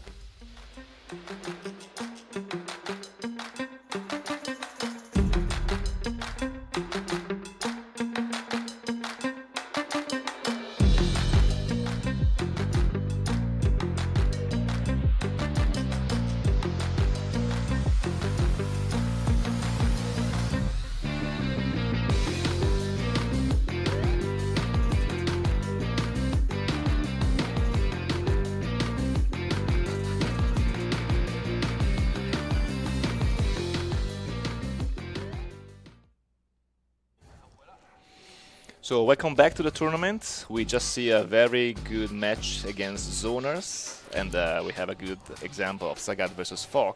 Yeah, I think Nakuna showcase was Vogue capable of, especially against fireball characters. We see like thousands of times he doing I think jump fireball into confirm into EX fireball. Actually, there was quite a buff for Vogue. Like there is no other characters that you can do a fireball and then confirm the fireball hit and do a follow-up EX fireball for 1 bar and then like get 200 damage. It's kind of like SF6 Fluke, where you can do EX fireball and then confirm to another one. But that one is still not as damaging and not as easy to do it, because the first fireball is there's like 0 meter span. You can just spam it and then confirm into using the meter. It's kind of like at the 1 2 3, the Head punches? Yeah, the add punch. Yeah, the add punches confirm into the EX follow-up. You don't spam the meter until you are confirming you get a hit. So sometimes these kind of EX moves, we consider them to be very strong because you don't spam the meter first. You just confirm and then do it. So Vogue, since she got the buff, I think she was very good against every fireball characters. It's a very pity that Sagat actually is very loved by many players. He's been a historical character. Yeah. but it seems like he's missing something in his game. He's missing something. He has the best fireball in the game. He has a very good DP. But other than that, he's still lacking something compared to the other cast of the Shotos or the other cast of the normal character. Yeah, I'm thinking like, well, what's his actually weakness compared to SF4? Because in SF4 he's way more competitive in the game, maybe except for the last version. But I guess mostly it's about damage output and the overall speed. Like overall, Sagat feels very slow, even with the cover uppercut. Even with all the advancing move, it still kind of feels very slow. So if he got to return to SF6, I hope they kind of buff up his speed a bit. Okay, upcoming next, I think we are going to see Team Vietnam's best coming against each other actually. Yeah, we got Shin versus Anubis. Okay, I kind of remember Anubis playing Kage before, but I'm not sure he's going to play it today. And Shin, I'm not sure what his character is playing today also, but I hope it's something new. Because we are seeing a lot of Shotos today and 2 gifts to Vega. And like the last match, actually today is kind of like low tier character day. Yeah, they see a lot of Sagat, Nash, they're not too strong. So, just we were saying 2 Shotos and Luke, of course. Yeah. Well, Ken is considered, he's been very, very good lately. Yeah. A tier. A tier very lately. A or S. But let's say season 1, season 2, it's never been very shining as a Shoto. Ever been overcome by Akuma. Yeah, you know, they always say like if you pick Ryu or like any Shotos, why don't you just pick the best one? Why pick Kage when you have Akuma? Because they're kind of similar. But I get that they still have to like put out all those Shotos characters in the game because they are loved by many. But still, they are similar in a way. And 5 is already kind of doing a great job trying to switch them up. Like every one of them is kind of different, but still, at the end of the day, you should only pick the best one. Okay, so trigger 1, the skill 1 for Ken. The yeah, classical run. Let's see the 2 like rushing. You want to run? Yeah, I can see. Kind Let's of run. Shoto matchup in a way. But wow, I almost forgot. Actually, the 1 kick is punishable. It's not 6. Definitely. Yeah, definitely. Especially with this distance. Yeah, I played too much 6 to forget about that. Okay, look at the corner carry of Ken. Damage output. Every matches we see they using Ken, you get into the corner in 20 seconds. Yeah, Ken player never stops. Let's see, he won a lot. He dashes a lot. Oh, another bait. It's not even the max damage combo bait, it's still kill. Oh, my bad. Commentator curse. Let's see. Okay, we may have a comeback. But anyway, just a light kick or entire. If I were the Ken, yeah. If I were the Ken, I just look for dashes and entire. It's very hard to lose that part. And Luke's forward dash is also not very fast. It's just not standard. Wow. This is the neutral. Sometimes I feel like fireball characters against Luke is always hard because Luke's EX5 was so fast and it also goes through a fireball, so sometimes you cannot win the fireball wall. Okay, I missed fireball input from Luke. And then a great jump in from Anubis. Oh, at the corner, he almost got the free punish. But anyway, we're back to the neutral. It's very big risk, but big reward. Dash are always risky, but if you get in, you get a full chunk of damage. Okay, this round, okay. This is the round for Ken. Any confirm from Ken, you always convert it with a combo ending with a DP. And he always costs like 300 more damage. So yeah, Ken is the only character that even if you DP on Wake Up, you always plus after that. You always have Oki. You always get Oki. Like to the ones that are new to the game, Oki means like the continuous pressure. Like after a combo end, usually sometimes you don't get to follow up with anything. But Ken is like one of the exception that even if you do it in the full move, you still get the pressure going on. But anyway, he's in the corner right now, and then we can see the utilization of Luke's B skill too, so it's a pressure, which is a very good B skill in the game. I can feel they two have they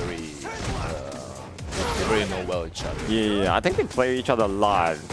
it's kind of unfortunate they had to play their first match today, but anyway, in this format, everyone has to play F1 anyway. That's it. The XP. Oh, again, Fireball in the activation. The best, the Ken usual. Last throw. Oh, I was kind of surprised they didn't kill. Well, with a back throw will kill. Yeah, I Just think not used to yeah, I think it's the same reason why he didn't use the back throw, because he thought it would kill. Oh, that's the new buff. Fireball cancel in the run, but Oh, nice Shin stop. Shin was having great reaction to stop see. it. Oh my god, F1 is dashing, but I don't be Very patient for both. Yeah. Fireball. Ooh. Usually at the end of the round, when you try to not whiff anything, you get hit by the fireball anyway. Because up close fireball is actually a very strong pussy too. Like you don't block it every single time. Nice trick, crush counter combo. I almost called it punish counter. Crush counter combo. Oh. Wow, that's a great reaction actually. The bully. I mean, it's It's not your turn yet. yeah, it's not too easy to react, go through fireball in that way. Some advancing moves. Okay, nice DP from both sides, actually, like anti-air. We see a nice new this match. Yeah, all the very nice cross cross cuts and all the checking on the dashes. You know, it seems like it's pretty easy to check those dashes of Ken, but in real tournaments, when you're focusing on something else, it's not that simple. Because there are a lot of things to look for. Like like Shin was going to Ken's fireball earlier, and then you have to react to that part, and you still stop dashes. Okay, EX, the lariat combo. Ooh, punishable. Yeah, it's not. He didn't punish it, but still got his combo. But anyway, Wake Up Tattoo is kind of famous. I mean, infamous option from Ken, because they always wake up with that because it's 3-frame startup. It's kind of fast in a way. Okay, whipping a lot of normals, but Anubis wasn't ready for the whip punish. Alright, they're looking for some good punish to do. Okay, Yeah, really like nice. Nice DP. almost played Ken like real. Okay, heavy kick greedy. There's a lot of like neutral going on here. Oh, I think she was looking for going to the fireball, I guess, but even if you go to the fireball, you don't get Aoki. It's kind of far, so maybe you don't want to spend it. He's looking for activation from stand medium kick, but he got 2 trades in a row. Okay, he has to do something. Just wake up DP. Oh, he could have extended his combo more on the jab, but I guess some Herman nerves kick in and missed the combo. He wasn't truly believing in it. Yeah, but still, he still got a trigger. He's still fine. Reminder, there's no chip damage in this game, but maybe he just did something wrong. He didn't. He could have blocked it and still survive. Well, the thing is, those fireballs, you can control the speed. So sometimes you're thinking it's a fast one, and then suddenly come a slow one. It completely destroy your rhythm of jumping or anti-air. Yeah, but anyway, congrats to Anubis with the Ken play, and hope to see more Ken play, like awesome Ken plays. Because like when you play Ken very well, sometimes it doesn't feel like a Shoto, because there's a lot of like pressure and like the running move, a lot of not traditional Shoto moves in this game. Actually, mentioning Ken, a lot of players like remember Ken as a not very zoning character, because although he has access to DP and fireballs, but they are not as good as Akuma or Ryu, or even Evil Ryu, although he's not in this game. But anyway, Ken fireball wasn't strong always. So, but in 5, I personally think he's actually okay in this iteration, because the fireball recovery isn't that bad compared to other traditional Shotos. So sometimes, like as you can see in the last match, and Anubis also managed to do a lot of zoning with Ken. So hope to see more of those actions today. Yeah, actually on paper you don't see much difference between Ryu and Ken. They both have fireballs, they both have Shoryuken. But if you go in deeply and check the paper info of Ken, his HPDP is one of the best in the game. Yeah, it's kind of weird in a way that they always design Ken's fire DP in that way, because like Ryu and Akuma's heavy DP is always kind of the same. They don't go horizontally very far, but Ken's always go through fireballs, and it's always very far. So sometimes you can use it as a whip punish tool, you can go through fireball with it, although in 6 he kind of lose that because 6 heavy DP doesn't has a headed fire element, and also it doesn't travel very far. But in SF5 you are going to see a lot of going through projectiles and stuff. That's not a big deal because in 6 he has so many other stuff. Yes, so many other stuff. He's kind of not the same character anymore. I mean, he doesn't even look the same. So looks like a. He got divorced, man. He got no wife anymore. Of course. When you lose your waifu, you kind of mess up. You kind of mess up a lot. But he become one of the strongest in the game now. Yeah. In Street Fighter 6. Yeah. Actually, I like how the idea of them changing up Ken's design throughout the years. Because before 5, he was always the same. Like we call him like the white guy and the red guy, right? Because Ken is wearing the red gi. But in 5, he's always different. He got his hair renewed. He got his costume different. So anyway, in 6, they also changed up his design for a bit, and then everything about him is also different. He got a lot of new kick moves and stuff. So I like what they're doing with Ken. It's like kind of like Shoto's, but it's also not Shoto. So yeah, the mixture between the playstyle is very great from Capcom. Okay, we can move a little bit back for the replay.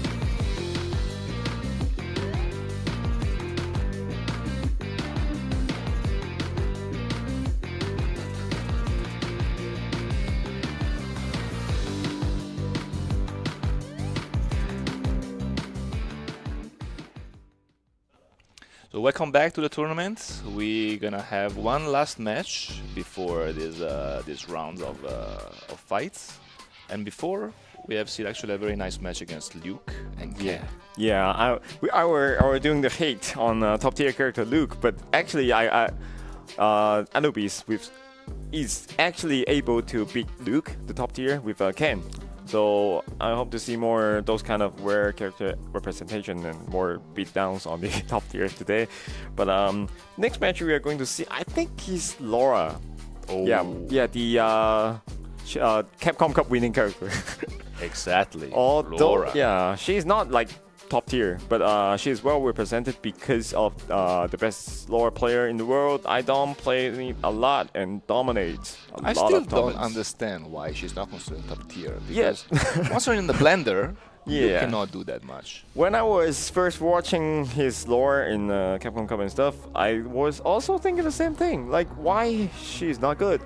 But Japanese players always say, like, she got bad footsies, she got like not too good options. I mean, she got the command throw pressure, but none of them is true pressure. Like there are no meaties. They are only exploitable because it's hard to react to every single options, and they are all fast.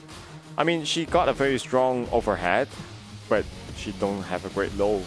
You can either go all in and whisk it all and sweep it, but you cannot really get a strong low forward like they do in SF6. You get low forward in the big combos.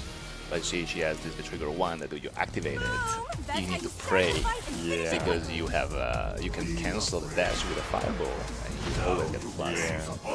But anyway, we see Bells from Team Thailand playing Laura, and actually this matchup I think is also very rare. Who plays Kage against Laura, right? But I hope to see more Kage action today, so I wish Kage can show us some matchup knowledge stuff. Wow. Whoa. But I think that's actually legit, because if you see the fireball and do the heavy DP, I think it's a punish. But I'm not sure about the projectile invincible frames on Kage. I need to check. But anyway, we hope to see his counterplay more. Yeah, Kage was doing this a lot against fireball. And he move cancel the fireball. You can actually. Oh, but that's the thing about Laura. Like everything is hard to react. The forward dash is actually punishable. I mean, interruptible by a jab. But Kage wasn't ready, so kind of messed up the timing. And I think neutral is doing good. Like, do we punish with high combo? Neutral, I think Kage has a better.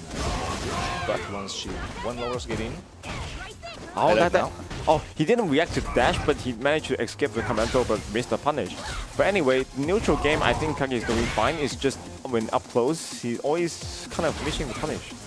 But okay, near the corner with the EX electric fireball. Actually, that thunderclap is very great to push opponent in the corner. Oh, I think Bell's kind of realized he can't really stop the dash. Oh, free reversal. Oh, nice reversal. Wow, that's kind of expected for Bells, I guess. After he do the fireball, he knows he's going to jump out, so he was super ready to get the air to air. And we see Joy is really thinking about the matchup, or maybe he want to switch up characters. I'm not sure. Or so the first thing that you need to do with this matchup is not to get into the corner against Laura. Yeah, and it's also like very hard on paper. Like, cause Thunderclap, the EX one is very long active frames. So sometimes when you do it, you just don't get much options. If you jump, they can anti-air you with ease. If you don't do anything, you block. You also get free pressure for Laura. So sometimes you want to walk back, but then you get in the corner real fast. Okay, returning to the character select screen. I think. Oh, of course, going to like mid tier to top tier. Yeah, you're going to see a lot of this option today. Everyone has a pocket loop, in a way. I don't have a pocket loop. Me neither. but we should. I mean, it's like SF4. Everyone has a Lino. But anyway, okay, going in with Luke versus Laura. I think the best thing about Luke versus Laura is like when you see the EX clap, you kind of have to. You can neutralize it with the free trigger or EX fireball. So you have more options against the free pressure from Luke, from Laura. Oh, a very lucky back throw with the air reset throw. Anyway, I think he has to. Yeah, he has to think more about how to keep the corner and stuff. Because every time he got the advantage, kind of the tournament nerf just kicks in. He always misses the combo and stuff. So, oh my god. Meanwhile, Bells is doing every combo. Yeah, he gets the good hand. Flawlessly, I guess. Tournament experience also kicks in sometimes because Bells is very famous for traveling to a lot of Asia CBTs. I'm not sure how good is Laura's anti-air. Oh, yeah. Probably this is one of the weaknesses of Laura. It's kind of mixed up. Like, if you do the heavy, the elbow, it's not a great anti-air, but you get options. You get all keys and also damages. If you anti-air with heavy punch, medium punch like that, you don't get much follow-ups, but it's more stable. So depends on which one you're using. Way always in the best situation. He needs to get out from there. And he get out. Yeah. Commentator curse. Everything you say is going to be reality. That should be more.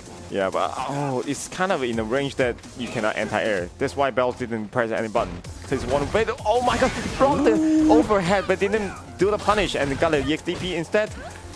Just do it again. One. I mean, in fighting games, it's like that. Like if your opponent cannot deal with it, just do it again with the reset in the command throw. That was very surprising.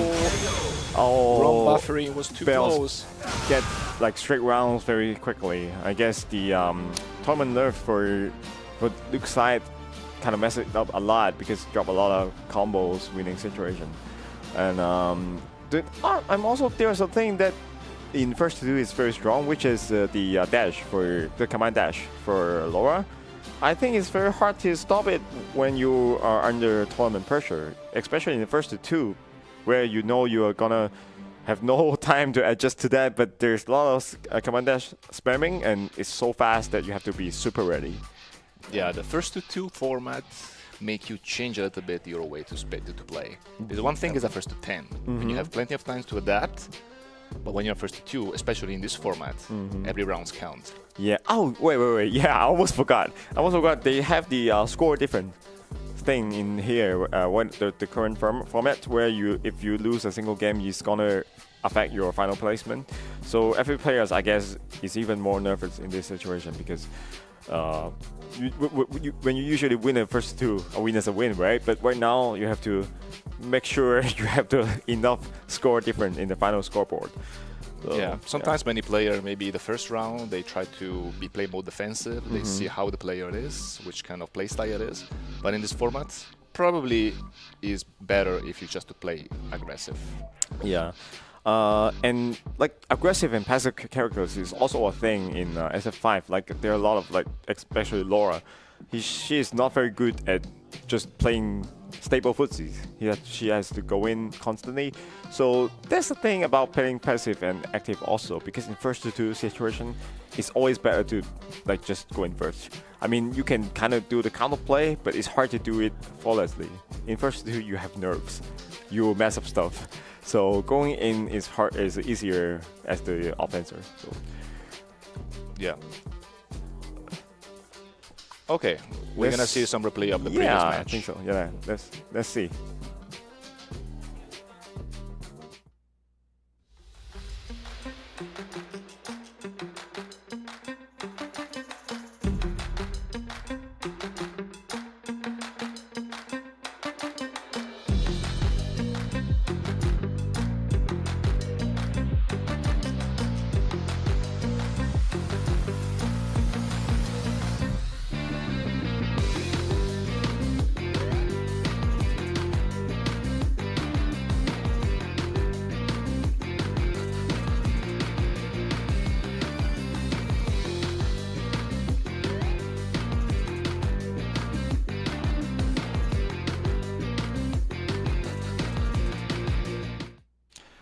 So welcome back to the Road of Asia game, and we saw actually a very good match before. Yeah, as you can see, there was a lot of time that he missed the punish on the command dash and got the command throw. So as we were saying, like once you're in the blender of Laura, it's very hard to react to every single stuff. Too many options. Okay, so we can take a little break, about 9 minutes, and we will be back very soon. Yeah, see you around.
关闭外来的杂音，找准内心的节奏。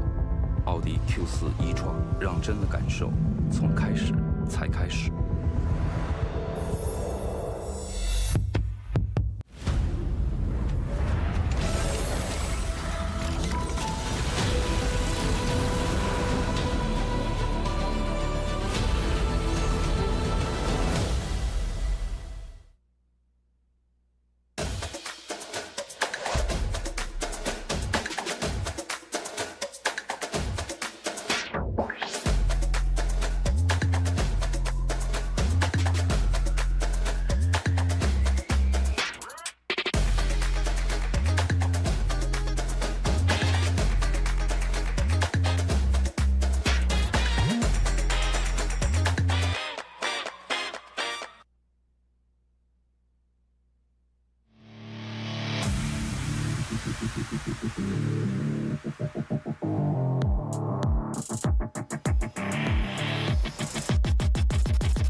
累了困了，喝东鹏特饮。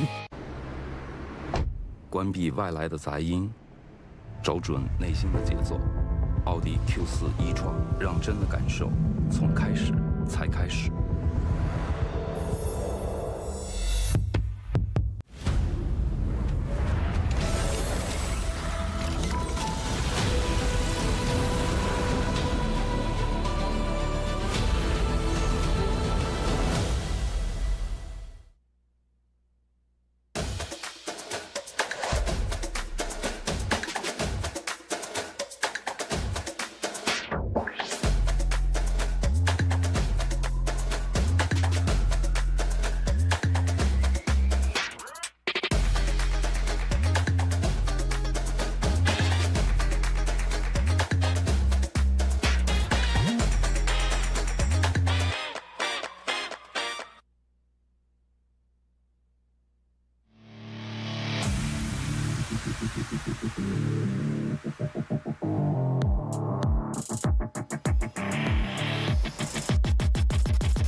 累了困了，喝东鹏特饮。关闭外来的杂音，找准内心的节奏。奥迪 Q4 一创，让真的感受从开始才开始。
累了困了，喝东鹏特饮。 Welcome back to Road to Asia Games. I'm Dennis, your caster. And I'm Tizio. Okay, so today we're going to have some awesome match, but before that, I think we are going to spend some time to thank all our official supporters. First being Omen. New Omen 16 is the new journey to the Road to Asian Games, and also Autofu. Autofu M6 is the official gaming chair partner of Road to Asian Games. Be your own hero. And then also we're going to mention about East Road for all their support or all their official drinks, and also official broadcasting platforms Bilibili, Huya Live, Douyu Live, Kuaishou Games, China Mobile, Miku, channels, Tencent Videos, Weibo, HANGZHOU, YouTube, and Twitch for all their support. And also I want to mention that this competition is jointly organized by the Olympic Council of Asia and the Asian Electronic Sports Federation, operated by Digital Esport Asia. First of all, also I would like to thank our prestige sponsors FAWOD Q4 for their strong support for the event. Also special thanks to iQOO and iQOO 11, the official mobile game equipment for RDAG, the professional choice to empower victory, embrace the thrill of control. So right now I think we are going to see 3 matches upcoming for the next part. Actually in the previous section, I think the most memorable matches was maybe the Claw versus Ken matchup. And yeah, and the last matchup, the Laura matchup, I think.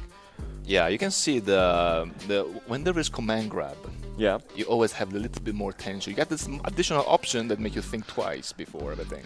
Yeah, it's kind of tough to deal with command grabs in fighting games in general, and I think we're going to see more command grabs soon with the other characters other than Laura. But let's see the previous scoreboard for the last part. And oh, actually, all the players that are winning are also the active players in Capcom Pro Tour. And yeah, we see like Vogue, Luke, Laura, and I think. Wow, actually, yeah, my RPG got 1 score because I think he didn't play his first match due to some the player didn't make it to the tournament. But everyone is going to 0. Actually, all the scores are either 0, either 2 or -2. So everyone got straight games in the last batch. Yeah. And also see we have number 1, Akuna Shino. Actually, everyone who have 2 points are in the same rank. Yeah, so when you are playing in like this kind of format, you will want to squeeze every single points for you.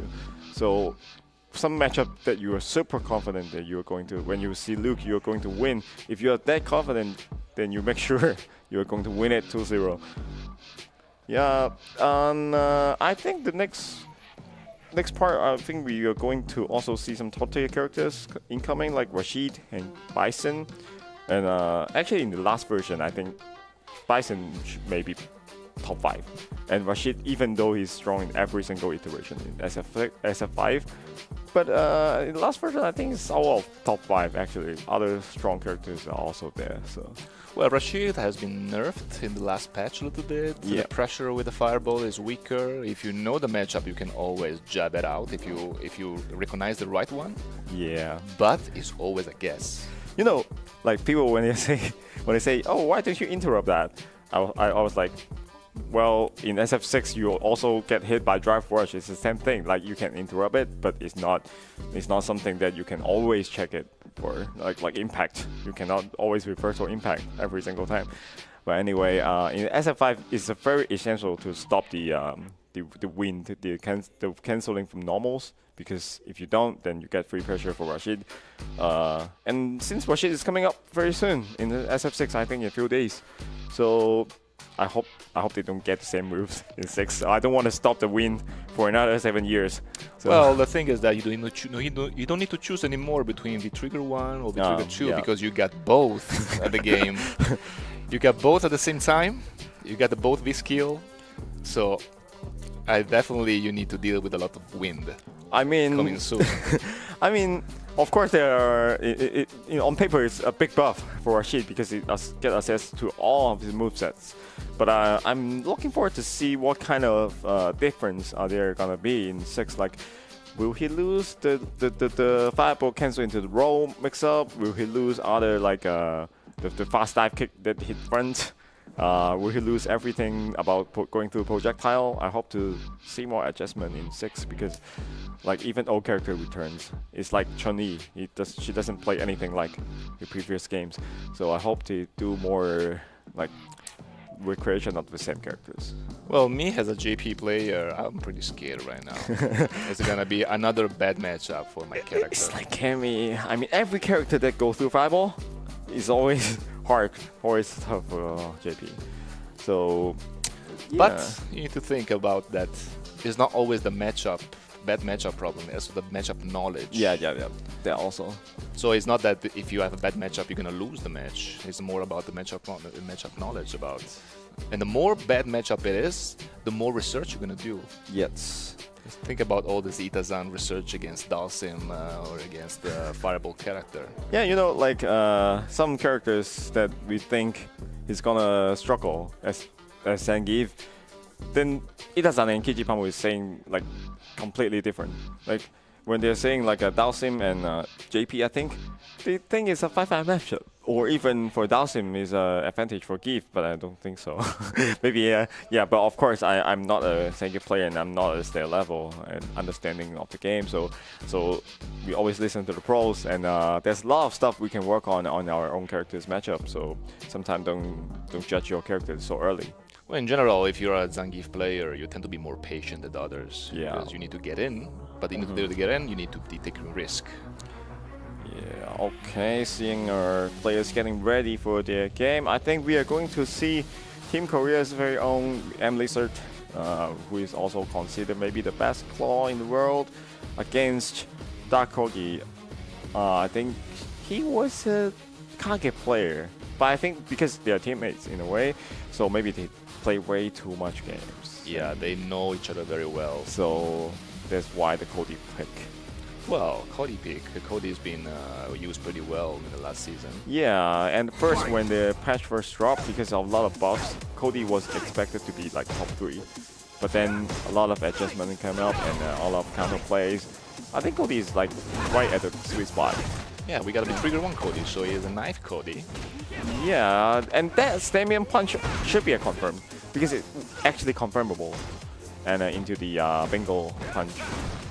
EX Bingo, yeah. Plus some block, you cannot do much. Yeah, and you can charge it to level 2 and get even more plus and even more combos. Oh, but it wow, got that's a nice anti-air actually. I was thinking about like how Cody is going to anti-air the EX dive, but then he great answer coming from Kogi, and with the wake up, like the 3-frame sand blast, just combo into the EX Bingo into great combo in the corner, and one gets into death. So that's the beauty of playing Cody. You get like burst damage every single round because of the EX Bingo. The thing is that if you want to use the bingo, you lose the access of 2 buttons. Yeah. This is kind of the cons of playing Cody. You have to hold buttons a lot, which is not natural. Ooh. Okay, nice anti-air from the Lizard. It's actually very great to utilize air throw. Because when you have the air throw, you anti-air very well, but players have to be like aware of that. Okay. Get a knife on. Yeah, big combo into the corner. Oh, somehow Lizard jab his way out of the corner. But he's also back in the corner because he's had to walk back and observe and try to whip punish. Okay, throw in the corner. It's kind of a pseudo loop flow from Cody. And getting out with the air dodge, but oh my god. They're taking turns. Yeah, both players. It's your turns now. It's basically a turn-based game. Yeah, both players taking turns to escape from the corner.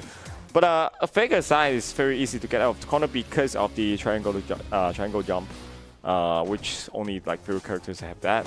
Yeah. Okay, back to the neutral. You can see Kogi's side playing a lot of stand here medium punch because it's confirmable. It's very far. Okay. Oh, decide to not wake up, so we'll let it go. You can see Kogi mixing up his wake up options because Cody has one extra wake up option compared to other characters. get the send. Okay, nice confirm into trigger, into knockdown near corner. This situation you can kind of, I was kind of expecting this move or EX bingo.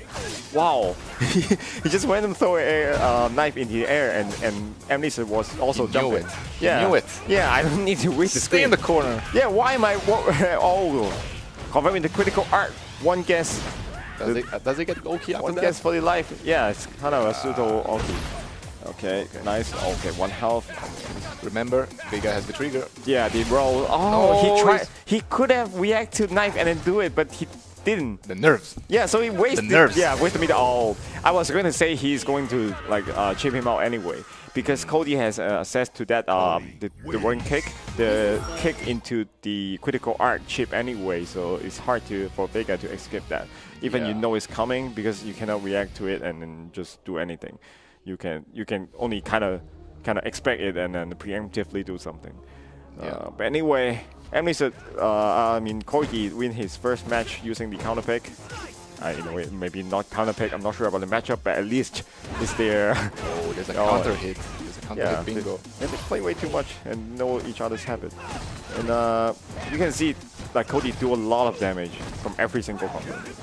But also Vega's strength is like the ease of getting out of the corner. It's very hard because you never feel safe against Cody. Yeah. Those yes bingo that came out at the time. Yeah, nice punish from the for the standing heavy kick, because Cody's hand heavy kick is actually punishable even though it's a great move. Oh, nice confirm. Another one plus on block. Yeah, you gotta respect it. Okay, out of the corner. Yeah, Vega is one of the characters that has so many ways to escape from the corner. Slide into V-trigger is also a way, but you have to spend a whole meter. Yeah, expensive but doable. Yeah, and also guaranteed to escape. But anyway, you can see enemies struggle a lot because the damage output is just different level. You're gonna see a lot of crushing medium kick for both of them because they are O+. Yeah, it's kind of weird. This are the only characters that get like the plus on block crouch medium kick, which also hit low and lead to a big combo. At least not cancelable. Yeah, which is great. Oh, spend it! A quick confirm, spend the critical art. Let's get the life lead first. Yeah, sometimes get the life lead first and build your second meter is a great choice, even though it doesn't kill. You can see a lot of the spam. Now you can play more chill. Yeah, and not clean jump in. Or rolling Sagat into the corner. Best position. Yeah, actually this push in the corner a lot. The corner carry is great for Vega. Okay, time for some comebacks. Oh, no side switch because forward dash is enough. He's already putting him in the corner in the 2 combos. Nice interrupt. Yeah, actually this is a punish. Vega is the only character that's get a punish after a free reversal on some moves. Like Chinese EX legs. If you block it and then a free reversal, you get a free punish. It's kind of rare for a free reversal to do that. Yeah, that's a good side of a bad reversal. Yeah. It's generally a bad reversal, but you get some really weird punish. Like, he almost got it here. Yeah, almost. Yeah, he free reversal way too late, but he could have got it. Nice, nice little walk. Yeah, he got himself in the corner because Vega has so fast walk speed. Kind of just walk his way out. Okay, nice stand medium kick. I just realized both characters use the same buttons, like stand medium kick, stand medium punch, and crouch medium kick are all their strongest buttons. Yeah. Okay, back to neutral. It's very patient neutral play until until a EX bingo came in. Or a free skip neutral button for Cody. It's a matchup that you need to check a lot the meter of the opponent. Yeah. Okay. By the way, say that if you Vega already got the rolls. Time to escape from the corner. He's trying to confirm the nice. Oh my god, nice. You have to change side. Yeah. In this game, it's so important to get a side switch combo. Plus, now you have a reach to the command grab. So basically, any move into V-trigger. Oh, he's trying to. There's a frame trap. He kind of got hit by accident. He's not. Okay, nice knife throw. Okay, one guess for life. We have 10 seconds left. Oh, both sides make. Wait. Oh, 4 seconds. Oh my god, what's gonna happen?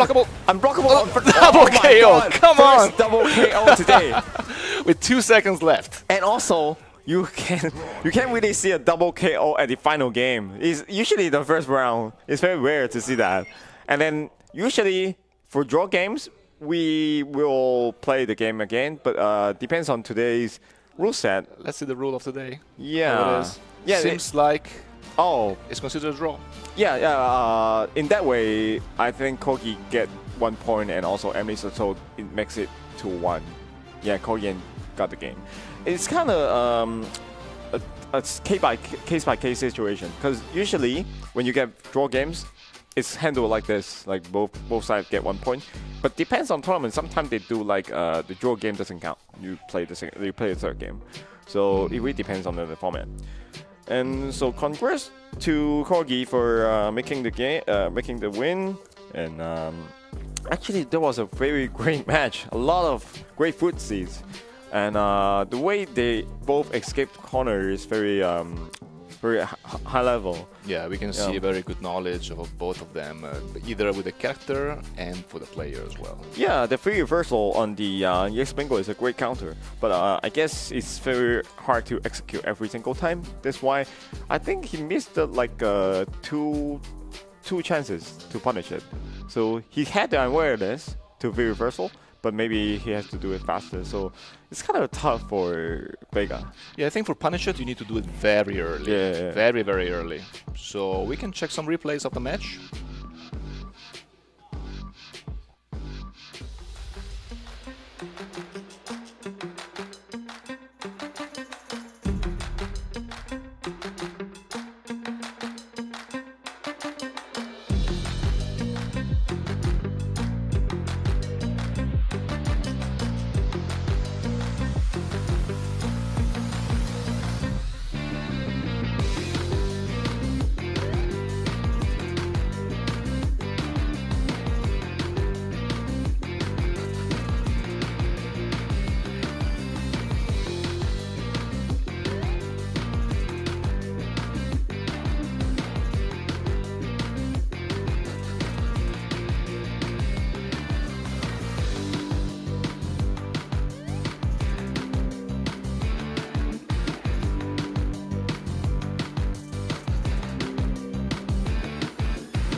So welcome back to the Road to Asia tournament, and we just saw something very, very unusual. We saw a draw game for this time. I think during the whole CPT season, I don't think that I've seen a single draw game at the end of the part. Like, sometimes they get draw game like in the middle, but not the final part, which also get to some confusion usually, because players usually don't get to those situations. They wonder if they have to play the extra game. But anyway, we have 2 more matches coming up for this part, and I believe we are really going to see some top tier. Yeah, exactly. We're gonna have the next match. If I'm correctly, gonna be the Indonesian team. They're gonna be Mike Y Rock versus AEN01. Not sure if the name is referring to Balrog or we're gonna see someone else. Yeah, when I see Rock, I always like think about Balrog. But we have different. We have different names for the characters, some of the characters in different regions. So sometimes Balrog means a claw, but in this version of the game, Vega is claw and then Balrog is the boxer. So yeah. Anyway, boxer, I think I haven't seen boxer in a while because at the last few patches he's doing like okay, like so. Well, Balrog has been completely nerfed because of one Japanese player who was basically destroying everyone. Yeah.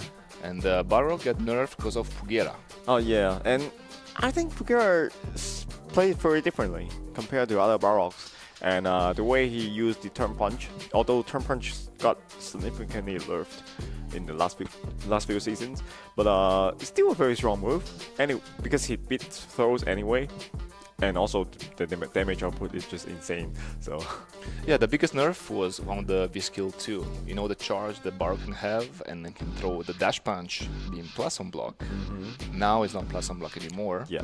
Plus you need to charge it, or you cannot do it on neutral. You need to cancel it, but you cannot do it on neutral anymore. Means that the gameplay of a V-Skill 2 Balrog completely changed. But Pugera kept with it. Pugera keep play Balrog, Pugera keep play V-Skill 2. and he's very loyal to the character. Yeah, I think before he was using Barok, I don't think there's many Barok players. But at the end of the lifespan, I think Tokido also counterpick guy with Barok, because the ways to get into Thibault is just a lot for Gao to handle, and damage output, and every single free trigger and free physical choices are also viable. It's actually very rare to see a character that you can utilize both triggers and both skills, because usually a lot of them are kind of useless. So for Barok, it's interesting to see what skill or what trigger they're going to pick. But look at this, Dennis. Yeah, as skill player, we have to see like some character representative here. But anyway, I think this matchup is very controversial, because when they first came out with Gill, I think everyone's saying Gill destroy Honda because of you can parry everything, every bus slam, every headbutt you can kind of parry it. Oh, you can perfect parry them. Oh, sorry, wrong. Not this game. Not this game. Oh my god, right after start, he dropped a combo, even after a great jump in. But I think this matchup, yeah, this matchup is kind of hard to see, because it very depends on both players' habit. Like, is Gill side be able to parry every single bus name? Well, playing Honda is always a little bit tricky. You need to know the matchup, otherwise you can get completely bodied. But I think both players pick the right trigger and skill, because Honda's physical one is great for against Thibault, and physical one also. Wow, nice meaty headbutt, which is safe. Wow, that's a Honda classic. Don't jump. Yeah, when you jump. Yeah, after any special move, there's maybe a EX bot lane combo. Yeah, even if plus or negative doesn't matter. Yeah, that parry there.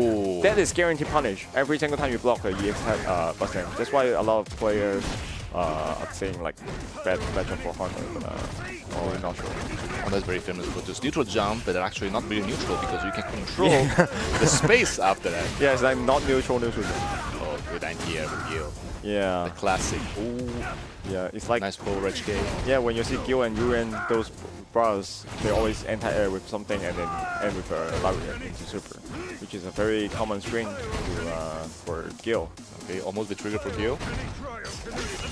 Yeah, like that. Like Honda's physical one is great for building 3 meter while neutralizing the projectile. Oh, it's kind of nice to. Okay, nice pressure in the corner. Look for a way to activate. Oh, he want. I think he also think he has the meta. Yeah, he spanned it before. Yeah, because usually in this health range you got the free trigger anyway, but he used way too much free reversal, so he didn't have the meter for free trigger. Okay, forward pressure. You see the 100 hands is kind of giving Gill some problem. Like even you parry it, you have to distinguish its light or medium version. Safe. You need to be very careful with this. Parry, punish.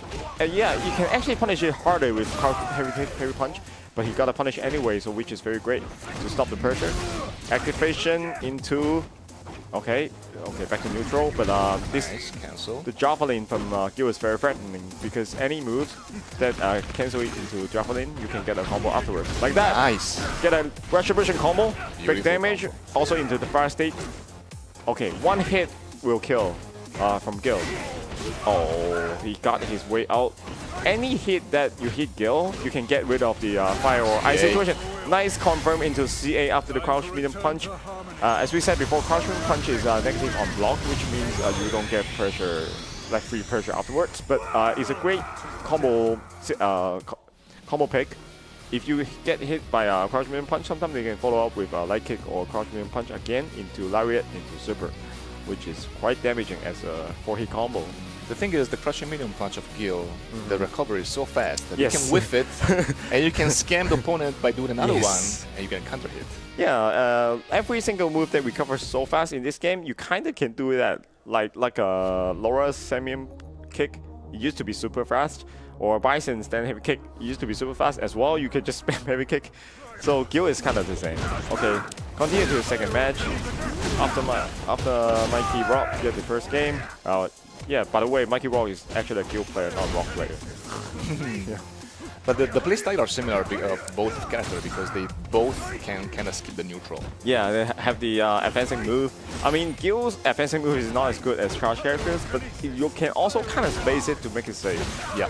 Yep, and the great anti-air into big damage. Every anti-air is getting free 2 to 300 damage, so yeah, I think it's comfortable for Gill to see Honda jumping. Okay, that combo again, crouch mirror punch, counter hit combo into setup, EX Javelin into side switch. Gonna mix up. Oh, gonna mix up.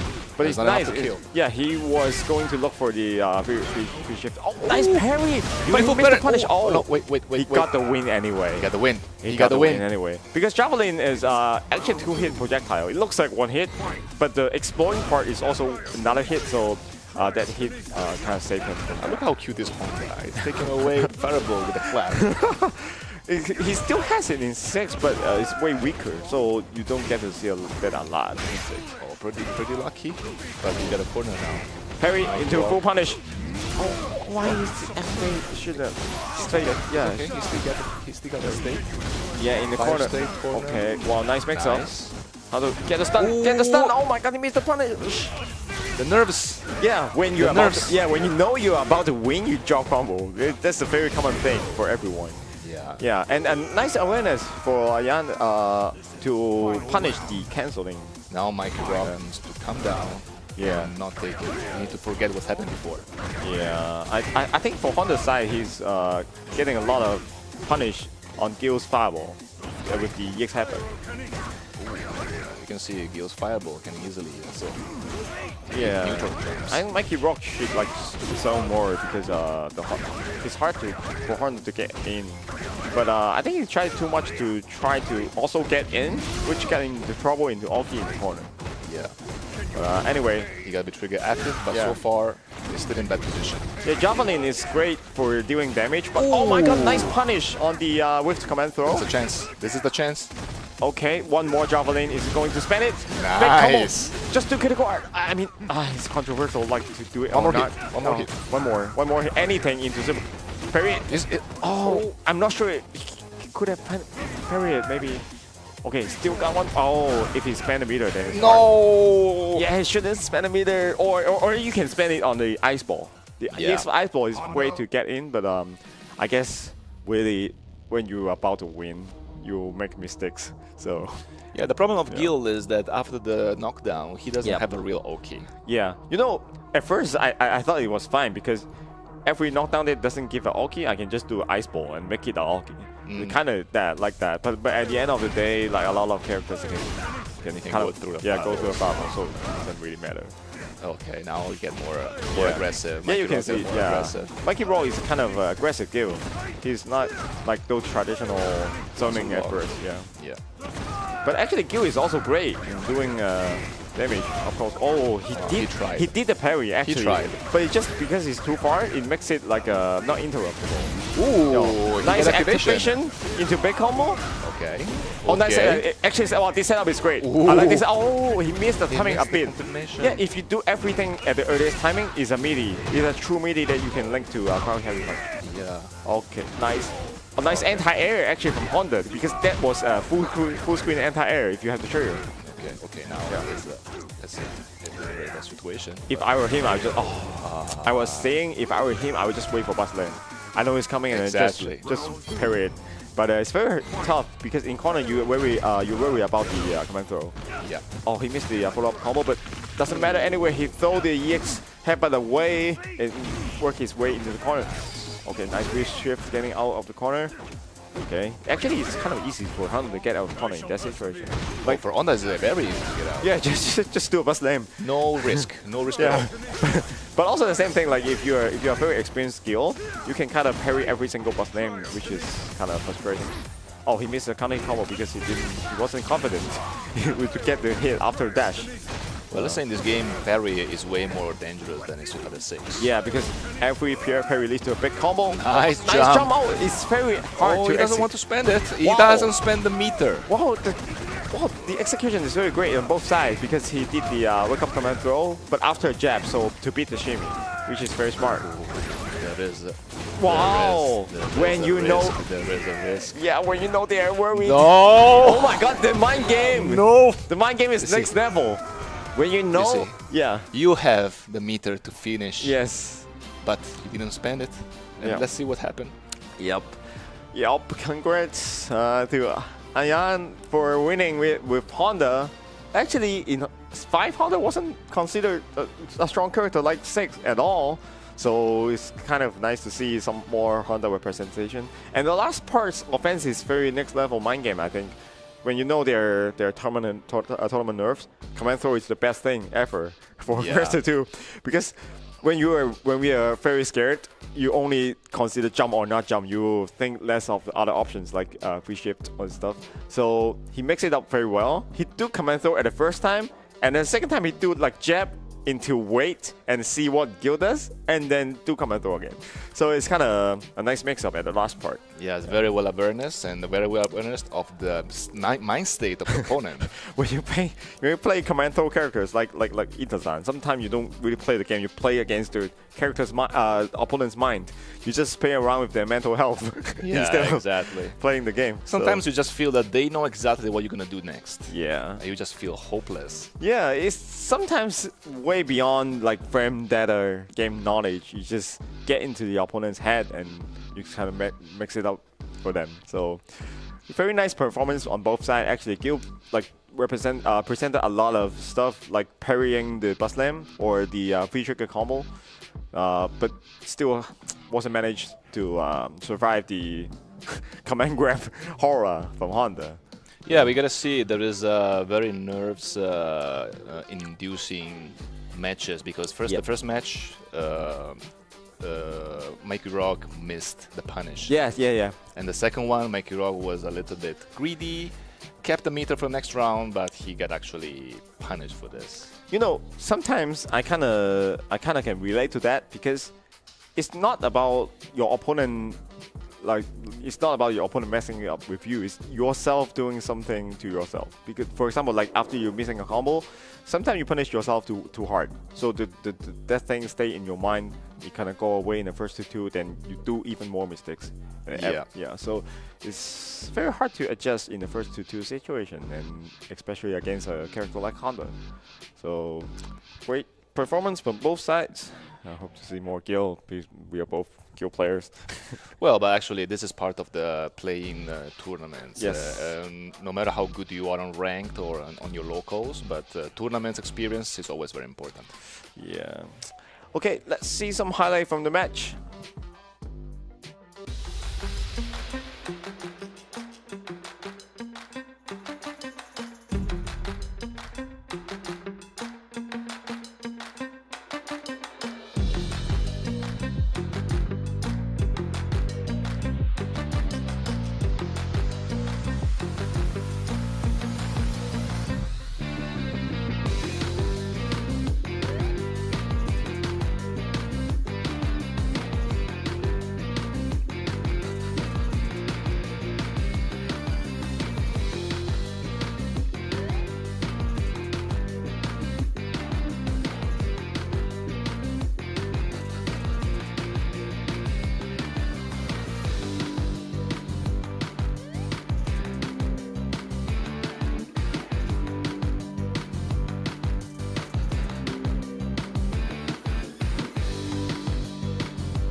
Oh my God, seeing that footage again reminds me of how scary Honda is in the corner. You get so many options. I can still feel it. I can still feel the regret of Mikey Rock of the just a tiny little wrong decision, and it costed the whole round. Yeah, when you play first to two, sometimes it gets in your mind so much that like when you're at match point, you drop a match defining combo, and then that scene will stay in your mind for a long time. Then it mess up with all your decision making afterwards. So Yeah, and imagine if you remember the final of Capcom Cup, you can Yes. see many very strong pro players as Punk that actually struggle a lot when the thing is getting serious. oh yeah, wait, I almost forgot. Like even top players, when they are against command grab characters like Mika, Birdie, or Laura, or even Zangief, actually even Honda, you kind of do a lot of stupid decision that you won't do it normally. But because in a high stress situation, in a big stage, and also in a maybe first two and short sets, sometimes it's hard to not think about those. Ah, we are seeing two very noticeable players, A right? world-class player, Hot Dog 29 versus Odd King, playing Ed against Rashid. I mean, they both play two characters, but Are really they? Are Yeah, they really play the yeah, character? they actually do. But it's just I don't expect them to pick these characters. I thought it's Bison versus Seth, because Odd King is famous for Rashid, of course. But at the end of the game's lifespan, he played more Seth than Rashid. But they go back to the root for that. But instead, Hot Dog picked Ed because he only played Ed at the last 3 seasons. I thought. Alright, let's see how Yeah. it is head. Probably Maybe his character switch after the first game is hard to tell. Okay, punish on the sweep. 1, 2, 3. 1, 2, 3. Yeah, I almost forgot what was the name of the move. Flinch punch, I remember correctly. It's some kind of some punch, but I only remember it's as 1, 2, 3. So, okay. Okay. Nice anti-air of the triangle jump. Oh, and you see like Rashid back jump a lot because kind of mix it up with the wow, nice punish on the juggle triangle as well. jump. He still remember how to play this game. After all, oh my god, another juggle. Very well awareness of everything happening with Rashid. Yeah, 1, 2, 3 into the There's another buff combo. that Yeah, has. yeah. Then we were going. We were talking about before, like Folk. He can confirm the punch into the extension. One nice going through fireball, but it's kind of too far. Okay, again, okay. trigger. The first time All King was kind of a throw off by the timing, but the second time, oh my god, Nice bait.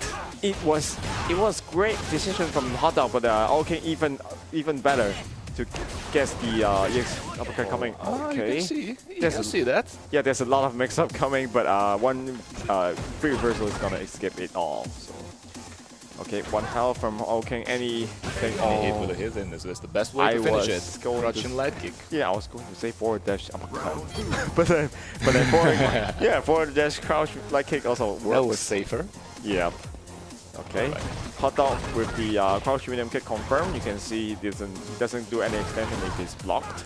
You can see how scared Rashid is to play too close to Ed because of the 1, 2, 3. Yeah, but there's also another thing, like Rashid's jump is hard for Ed to anti-air. Like, although Ed has a lot of anti-air, but it's not fast. Nice defense for a dog. Yeah, every single thing works. Oh my god, but still at the end got clipped by the crowd carry Let's see punch. if he's gonna kill or not. I don't think he's gonna kill. One more. One more, it'll mix up into throw. Oh my god, Okay. he spent Don't get it. he spent his game in the corner, but now he like All King is in the corner instead. This V-trigger, let's see how it's gonna work. He's gonna be very plus with this V-trigger. Yeah, this free trigger is Oh, what is this? I know you can punish it after a free shift, but I didn't know you can forward dash run into a punish, which is very long, which is very slow. You make the trick completely useless. Yeah, it's kind of refreshing to see other characters counter. Because when I play Gill, I know I can just parry it. Yeah, I just don't have those kind of awareness. Alright. Okay, trying to go Okay. jump. Everything doesn't work against Ed with Very the hard to great get out. air to air. Oh my god, as we were saying, just spend 1 meter to get out. Really. Actually, these two characters have similar free reversal. I don't think Rashid will use a lot of the reversal. He wants to keep the bar. Yeah. For the trigger to his first way too strong. Oh my god, we have awareness to the cancel Ah, wrong timing. to get back thrown into the Oh, corner. that's it. But cannot do it for free anymore. Yeah, but there's a lot of things like even you interrupt it, you're still in the corner in a way. Okay, back throw into the corner again. Side switch. Not anymore. Okay, 1 hit away. We will see the forward dash DP. Oh. Oh, he did the right combo, but too low. Yeah. Probably a EX1 will work. Yeah. Oh my god, nice anti-air. But wow, see what happened. Nice. Wow, that's a very advanced defensive option because this speed throw and also like take out the last health of the opponent, but it only works when they throw. So Yeah. every other option you lose. So, but Hot Dog gets white, and oh my god, there's no character switch. All King going with the Rashid. I think he kind of missed Rashid and also getting prepared for the Rashid drop. He's getting ready. Next week. First player 6. Yeah. Okay. Nice confirm from Hot Dog. Like he never missed the crouch and kick confirm. And 1, 2, 3. yeah, the ground foot is for Ed is always about like crouch and kick, stand heavy punch, and 1, 2, 3. Okay, forward, nice forward dash into the corner. I think it happens a lot in this match. Like a lot of times, King got him into the corner, but then he do a back throw. Well, you know what Phil said about 305, right? Always Yeah. take the throw. So they are really taking it. Take the throw, and then you get into the corner. Oh, he missed the combo, but anyway, it doesn't matter. It was close to stand. Nice neutral jump and nice corner. Yeah, Side switch. that's why Rashid is top tier. Anything he put you in the corner instead. Nice block. Nice block on the That's an unblockable. amazing block. Yeah, there's a block. Very unblockable. Yeah, we are both got hit. Even we are like Yeah. one camera away from the game, but I still got hit in my heart. got hit by So, All right. okay, it's still kind of tough for Ed to anti-air actually. He got a lot of options, but none of them are fast. Okay, nice punish on the triangle jump, which we don't see a lot. Okay, punish on the sweep. On the sweep, everything King do got punished. It's not gonna kill, but very close. Oh, actually, it does. Oh my god. Oh my god! Perfect. Even without meter. Yeah, actually, that's a thing those pay off. I Like, forgot about yeah, the no one damage. remembers how hard Ed hits. Yeah, especially in corner with maybe 1 meter. Okay, nice anti-air finally because he was so ready. Got jumped way too much. Nice corner carry. That's the best thing happened to Ed with the 1, 2, 3 confirm. Okay, standing punch and 1, 2, 3. Basically, you're just doing 2 buttons. Control. Just doing 2 moves. Standing punch and 1, You 2, don't need 3. that much if you had the 1, 2, 3 button. Yeah. I wish my character has that. Okay. He knows it's too far. He knows too far to draw. Oh my god. Is it Beautiful. Is it reaction is just way Beautiful awareness. it's just way too good. He was way waiting for it. He knew about it. Yeah. Okay, let's see how King makes the comeback. Actually, King can still make it because of the full meter. Oh my god. The first 2 times it didn't hit, but this time Hot Dog insists to do it and then it hits. Okay. Anything is already done. When you're about to win, you're gonna miss combo no matter who you are, world class or not. It's alright. It's alright. Just keep your calm. Okay. Okay. 2 meter from Rashid, but actually it's kind of hard because I was about to say anything cancel into win, it's gonna get interrupted. So Dog doesn't need to take risk now. He just Hot Dog just wanna. I just want to make wait for the right jump in inside.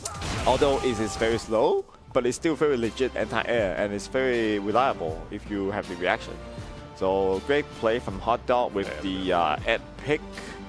Actually, yeah, even though we weren't expecting Ed versus Rashid, Rashid is still King's main character, and King is maybe it's way too long before he last played Rashid. I actually don't remember if there is any strong ad players in Asia. Now that you mention it, maybe it's really only Hot Dog. Hot Dog did pick Ed like time to time. It's not every single time, but he picked him quite a lot. So I guess King is not very familiar with the matchup. Because it's very important to mention that in Street Fighter V, if you are very far away by country to another player, you have no way to play against each other. Yeah, in 6, their netcode is very great. Like you can play against player from the other side of the world, but not in 5. So you only get to train against matchup that you have training partners. Exactly. Exactly. Yeah, and I think last time when King won EVO Japan earlier this year, it was Seth all the way. So it wasn't even Rashid. So I think it's been a while. And also the matchup knowledge on Hot Dog side is very great represented. Like the way he punished all the triangle jumps. Yeah. It's not normal. Triangle jumps is meant to be overpowered. So yeah. Well, let's say Ed started to get very, very strong in the last season, but Rashid has been strong since season 2 or season 3. Yeah, since season 2. Actually, since the beginning of time. Yeah. Since he's first designed. Even season 1, I think it's doable. Yeah, it's just not super OP. But anyway, let's check the highlights.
Okay, seeing the match again reminds me all the punishes Hot Dog used to deal against the triangle jump.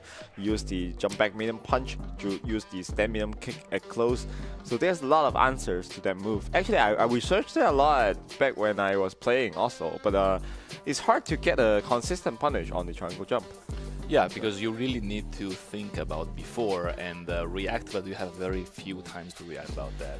Yeah, and the hurt box isn't that big, so usually you get stuffed by his jump a lot. So we can see a lot of matchup knowledge about with Hot Dog against Rashid. Probably they play a lot together. Yeah. Okay, so before the next match, we are going to rest for about 10 minutes. Stay tuned to the channel. Don't go away, and see you in the next match. See you later. Yep.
关闭外来的杂音，找准内心的节奏。奥迪 Q4 一创，让真的感受从开始才开始。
累了困了，喝东鹏特饮。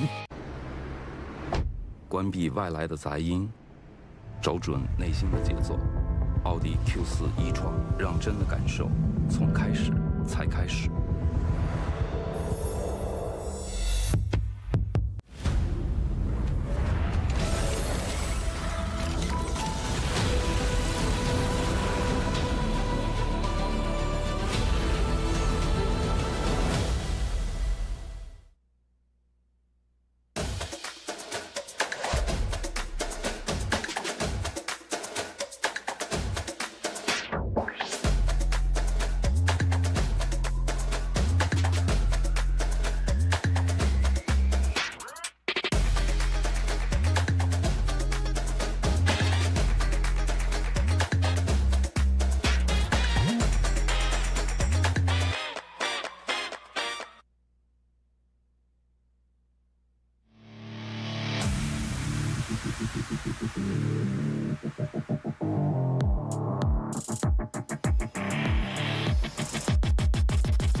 累了困了，喝东鹏特饮。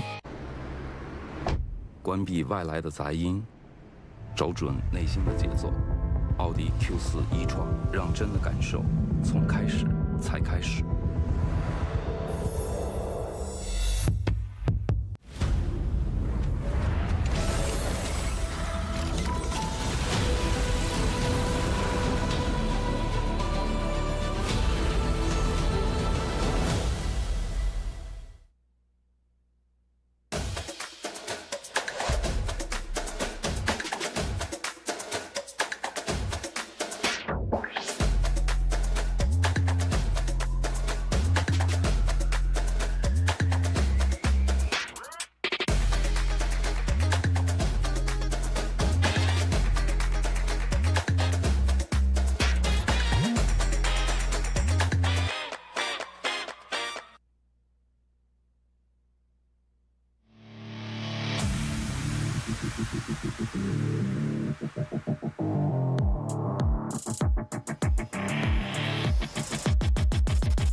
累了困了，喝东鹏特饮。关闭外来的杂音，找准内心的节奏。奥迪 Q4 一创，让真的感受从开始才开始。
累了困了，喝东鹏特饮。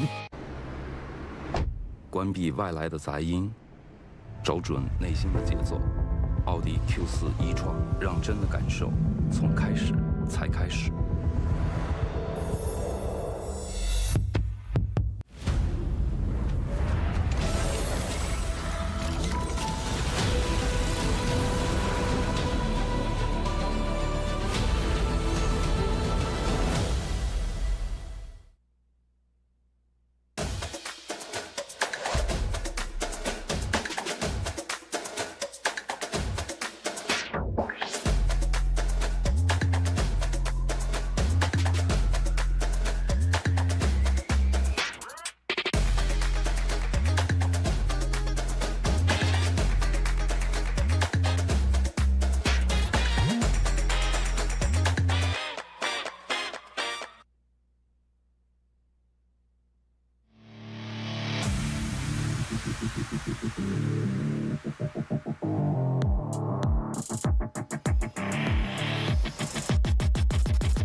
累了困了，喝东鹏特饮。 So greetings to everyone here and also those at home watching our live stream. Good afternoon from the Road of Asian Games, Street Fighter V Championship Edition. I am Caster Tizio. And I'm Caster Denesis. And this competition is jointly organized by the Olympic Council of Asia and the Asian Electronic Sport Federation, operated by Digital Esport Asia. First of all, we'd like to thank our prestige sponsors, FAW Q4 e-tron, for their strong support for the event.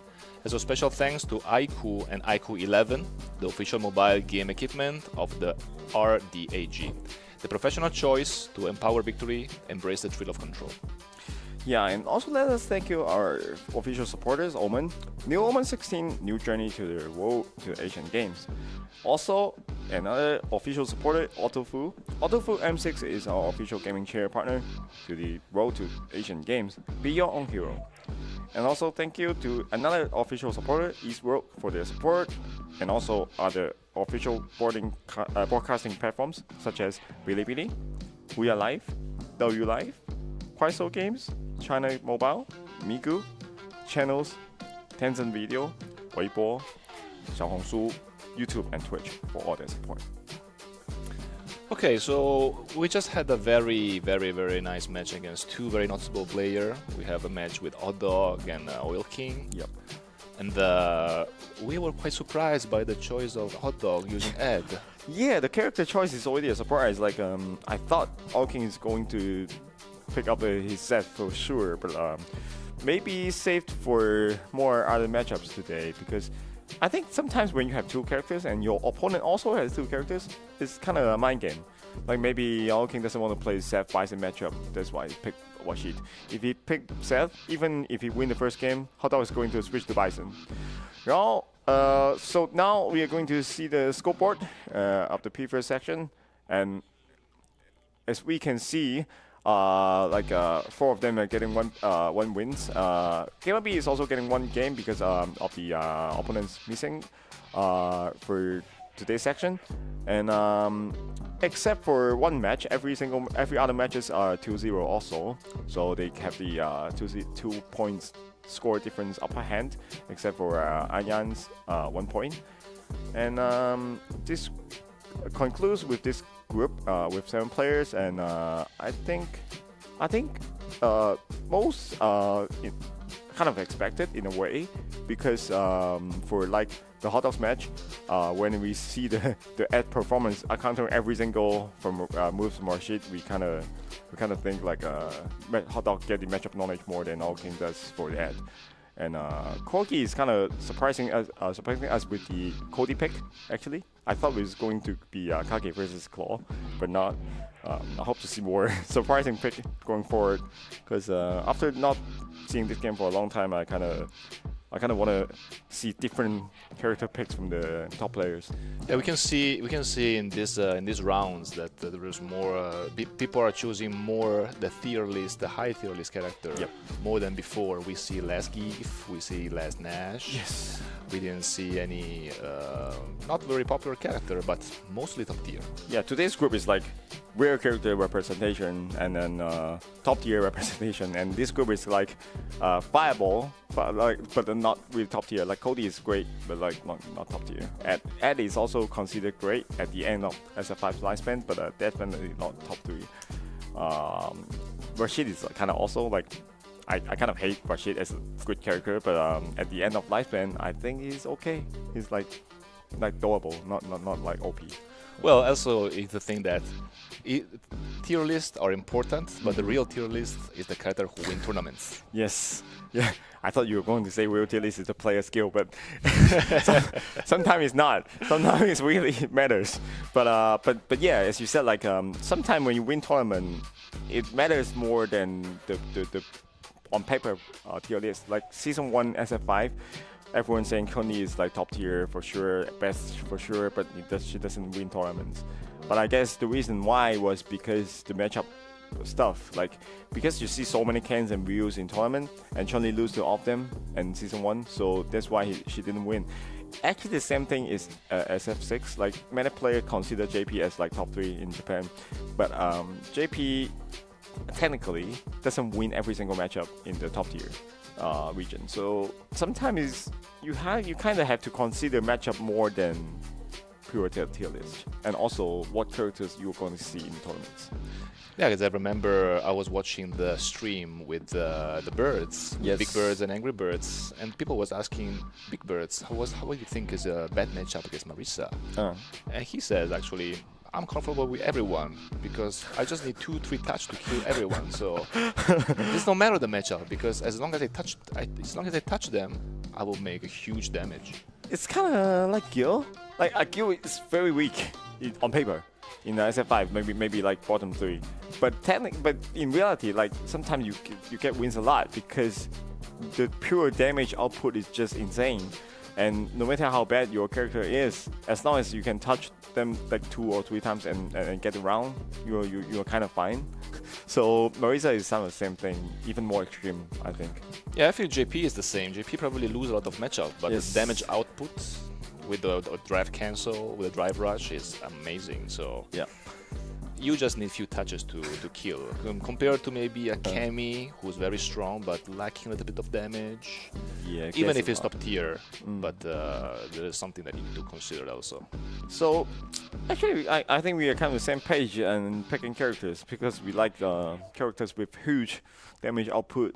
That's why I pick Bison and Gill.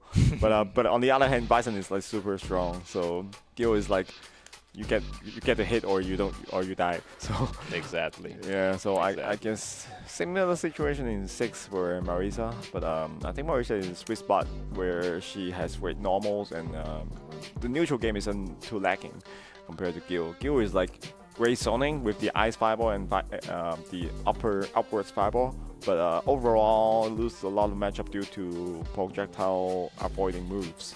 So I want to see more Gill actions today, but hopefully they can make most out of Gill. Yeah, especially because let's say Street Fighter 5, the defensive tools are a little bit limited compared to the 6, so you have less options on Wake Up, way less options. So. Yeah, because you don't get access to parry, you don't get access to impact, and I think overall just you either pre-reverse or you reshift, or there's no resource to help you. Actually, maybe that ties to the meter because free shift and reversal both use the free meter. So if you want to escape, you lose your comeback factor. So in 6, you don't, because your comeback factor is basically the super meter. You can spend the drive meter to also build up your defense, and parry doesn't really cost gauge because you build it back. So it's kind of different in that sense. Yeah, exactly. Yeah, and 4, it was using super meter to defend because you get the FADC. So I think 5, why is a lot different to defense in 5 is because you don't want to lose your comeback factor, then you save all your free reversals, save your free ships, hence why the harder defense. Yeah, if you see all the tier list of Super 6, you can see that the bottom tier are mostly the character who doesn't have a reversal. Yep. Basically, if you got the strong tier list checklist, you do have a 3 frame, you have a 5 frame, you have the EXDP. Like some characters lacks a 3 frame, they lacks a DP, so hence why they're weak. It's like Gill. I mean, Gill doesn't have reversal. He's a 3 frame, but it's super weak. I think it's the weakest 3 frame in the game. You know, every time you get a hit, you don't get combos. The best combo you get is like jab, light kick, medium kick. That's it. You don't get any follow up afterwards. But luckily, Gill has a 2 frame parry, which is super rare in this game.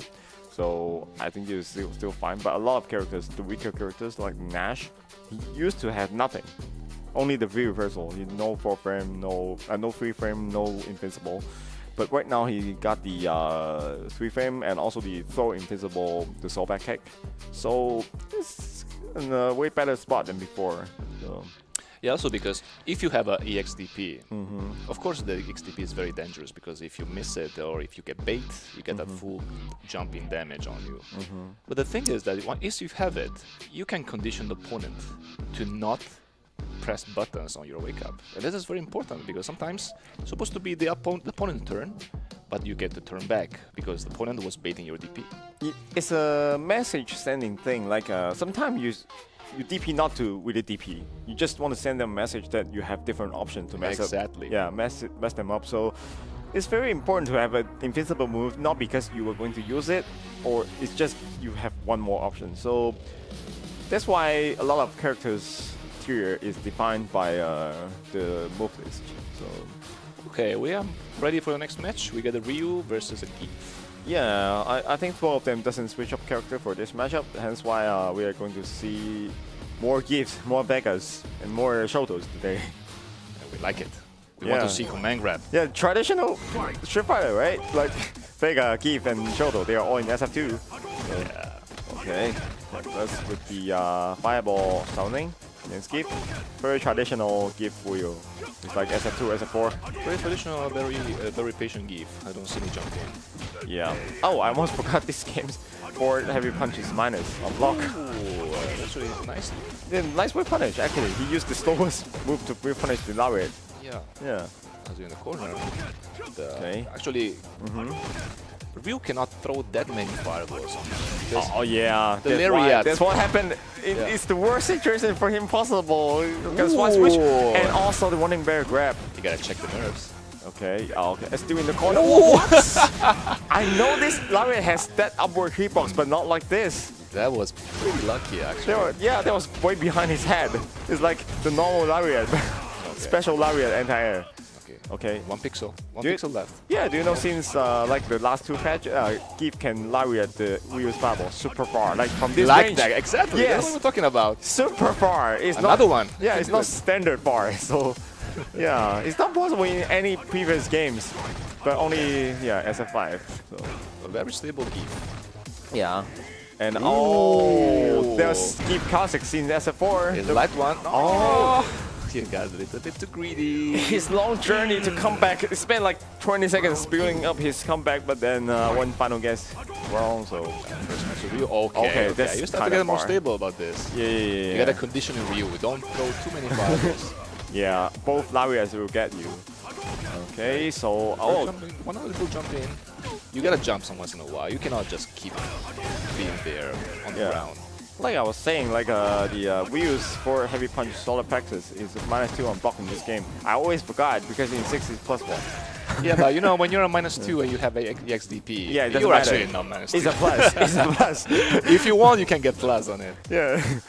Okay, walk to the corner. I think Amelia is very great for walking opponent to the corner. Okay, time for some comeback. Okay, we get a mix. Oh, I thought he's going to the SPD. Oh my god, is you? Oh. No. Double, oh my god, I thought it was going to escape from the... No XP. Oh! Oh! What's that? What's that? I never It's seen... challenging, huh? Yeah, I never seen someone use the running back grab that much. Okay. Sometimes the EX fireball It's like a is super... too yeah. fast to react. It's like a super long poke. It's Yeah. not. It's like a thousand. Exactly. Yeah. Sometimes Exactly. you throw fireball not to throw fireball, but just to use a very long distance punch. Yeah. Yeah, like that. It's kind of safe in a way because it's so fast that opponents probably not gonna jump. And with the proper distance, it's also plus block. So Yeah, and you use 1 meter for a decent damage. So EX Fireball is always a great tool for shoulders, except for Gill because Gill's EX Fireball is the same speed as normal Fireball, isn't getting faster. So it's kind of weird. So you can see actually on paper this matchup is pretty bad for Giff. Yeah, but yeah. actually, if you really know the matchup, you cannot throw that many fireballs. Yeah, I think maybe even Giff's favor in a way because like no matter how great you zone in the first like 60 seconds, if you get one trigger activation, you're probably going to come back. So Exactly. yeah, so Nice anti-air, yeah. proper anti-air. yeah, great zoning at first, but you need to be very careful once he feel that. Oh, it might get blast. Yeah, he should hold the button and get the punish on the fireball. Very good. Yeah. So far, always work. Yeah, I think he tried to mix up there, like standing like in no cancel. He was looking for jump maybe. Well, you know, if it works, keep doing it. Yeah, wake up like DP for the throw invincibility to get our throats. Wow, Nice. yeah, actually, technically, Giff can parry 4 hits, but it requires a little bit control. It's not easy to do. It's very not easy. Okay. Congratulations for Armenia. Yeah, well, by the time we are talking about the armor, he always got 1 round, and he has a full CA meter. 1 CA deals like 400 damage. So Very stable jump. actually, he could have used it there. -2 punish. Use the CA to The punish. CA, right? Yeah. And also it deals like 400, so Don't don't punish it. Oh, maybe he did it. Because I see a jab, maybe he did it. Didn't come out. So, Look at this. 10 million punch. Crouching like punch. 10 million punch. basically anything into critical eye will kill. Oh my god! He's a very good spot. No! He got too greedy. Yeah, that's come on, hit a curse. Right after you say it, then they drop something. He want to be fancy. Okay, yeah, when you're winning, you kind of forgot how to anti-air properly. That's what's supposed to happen. Actually. Yeah, he hold the button. He wanted this previous situation to happen again, but it doesn't. The free trigger lariat is just not that good as an anti-air, so sometimes you get jumped. Nice headbutt. Nice headbutt. I think every key player preemptively use headbutt very well. They seldom whiff it. Oh, nice. The fake SPD. Oh, jab. nice reaction about fireball. Yeah, just 1 button goes to fireball. I wish I had that. Yeah. Okay. Okay, patient. One jump in a while. Yeah, you gotta jump once in a while.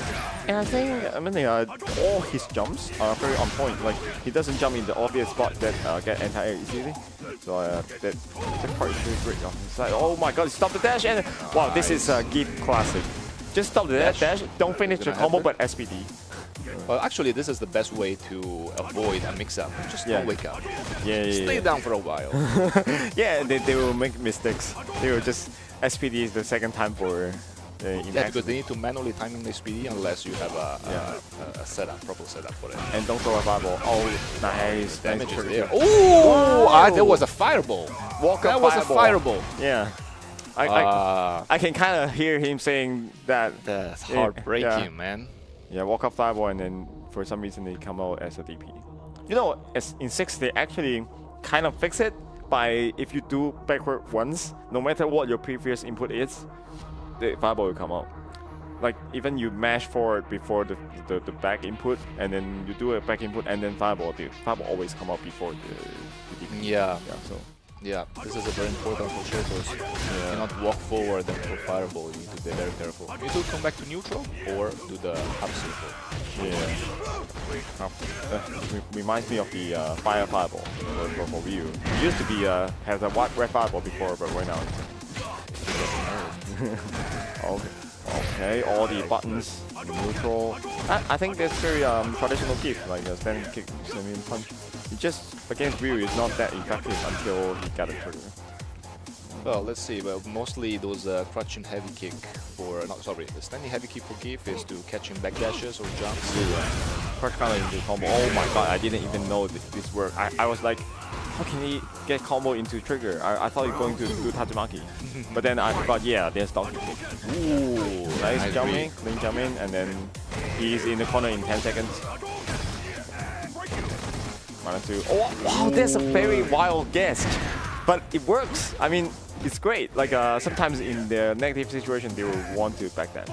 So you kind of forward dash and chase their backdash. We should not sort of flex actually. It's a pretty dangerous move against Giff. Yeah, because you consistently put yourself into -2 situation. The back jump works both times, both rounds. Whenever he got to put in the corner, okay, heavy touch. Corner kick. Oh my. Look at the damage, look at the stun of that. I was like, okay. I wasn't even ready for that. Yeah, it doesn't kill, but it's stunned. It's stunned, yeah.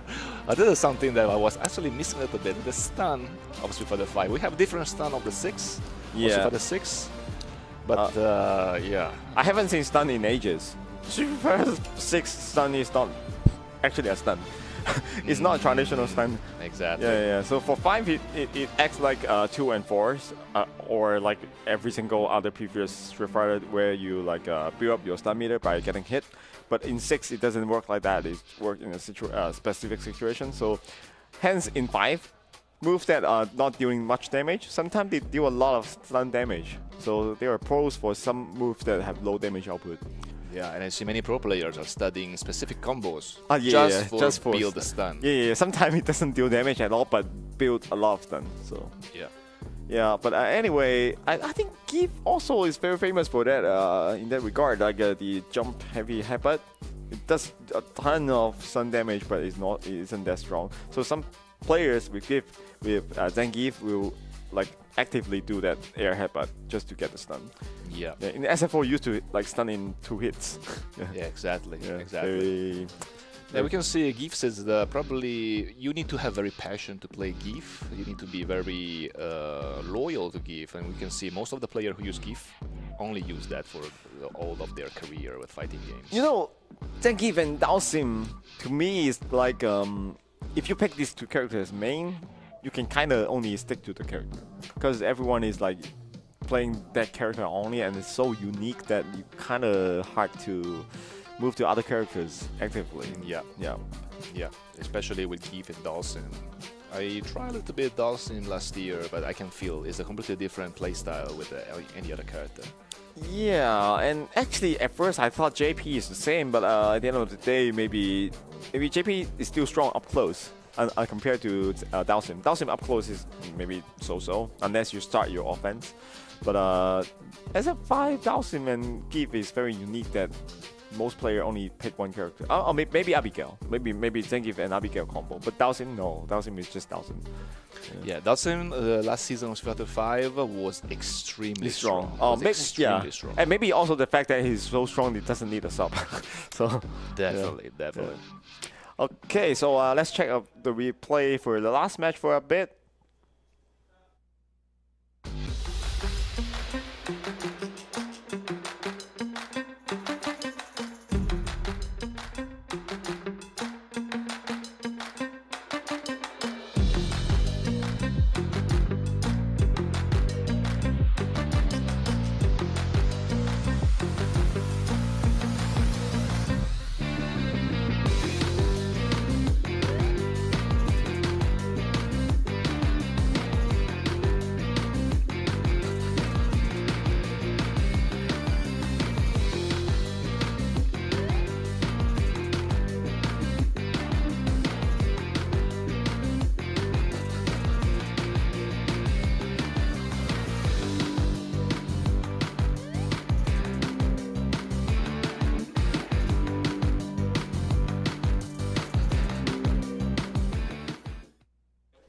Wow, that trigger to damage at the end. I wasn't expecting it even I watched it a second time. It's always good to see grapplers. Especially for commenting, have a character with command grab. Yes. Gives you this a little more spice. Yeah, because adding a little bit mind game into the mix is kind of not that. I mean, it's not always about footsies. Sometimes if you're super strong with guessing game, you can do well in fighting games anyway. Yeah, definitely. Yeah, I used to like try to be like footsie god. Like I try to be playing everything properly, but then I realized every fighting game, even the most popular fighting game, has like guessing elements in it. You have to be not expectable. Well, let's say that the play with different character make you improve different ways. Yes, yeah. There are a lot of skills for different characters. Yeah, I play Gill for a while, and then made me improve the reading opponent skill. Yes, I It's mean, very important. it's always a guess, but it's educated guess. It's not like random guess. So, in order to improve your success rate to guess a command throw, there's a lot of stuff you can do. So I like how you call it educated. Educated guess. It's like it's a guess, but it's all think of me. but for real, I really do think so. Like, cause there's no way great players guess right every single time. There must be some kind of scientific way to make yourself more successful in guessing. So it's just not like, easy to understand in fighting games. But even outside of Street Fighter, there's a lot of fighting games that require those kind of skills. So. Yeah, true. Because if you see Idom using Laura, being able to destroy all the other pro players by doing command grab, something so dangerous to do, but doing it so efficiently and so constantly, it's amazing to see what's the mind behind this. Yeah, sometimes it's like, I mean, as a new player or I'm not a command grab player, sometimes it's like jump or not jump, but there's way more philosophy behind those. Yeah. Oh, I think we are ready for the next match. Yeah, I think we are seeing Ken. Yeah, Ken. But maybe character switch, I'm not sure. But anyway, but I just realized I am a command grab player actually. I have command grab for Bison and Future 2, I just realized. Oh yeah. You got one of the best command grab in the game. Yeah, but it's just not like the traditional command grab player. Oh, actually that's why I struggled quite a lot at first when they introduced Trigger 2. I thought I'm not a command grab player, so sometimes I don't know where to do it, and then every time I do it, they just jump. So. We got a Ken versus Kage here. Yeah, traditional. I'm not traditional Shoto, because Kage is not really a traditional Shoto. But he got all the basically Shoto moves, like the DP and the red fireball. But the Kage is like the only character that use red fireball instead of normal fireball. Yeah. I'm actually not sure what's the like. I think Kage, when play against Shotos, he struggle a lot because he doesn't have a regular fireball. But at the same time, he had a great time going in because he has the strongest close-up pressure compared to other Shotos like that. You're missing the Shoryuken there, missing that here. Yeah. But it's fine since Kage doesn't manage to land the big combo, the X combo. He's trying to sneak with overhead. Yeah, he got stuffed out by that. Nice card counter, and I like his pick on the DP skill.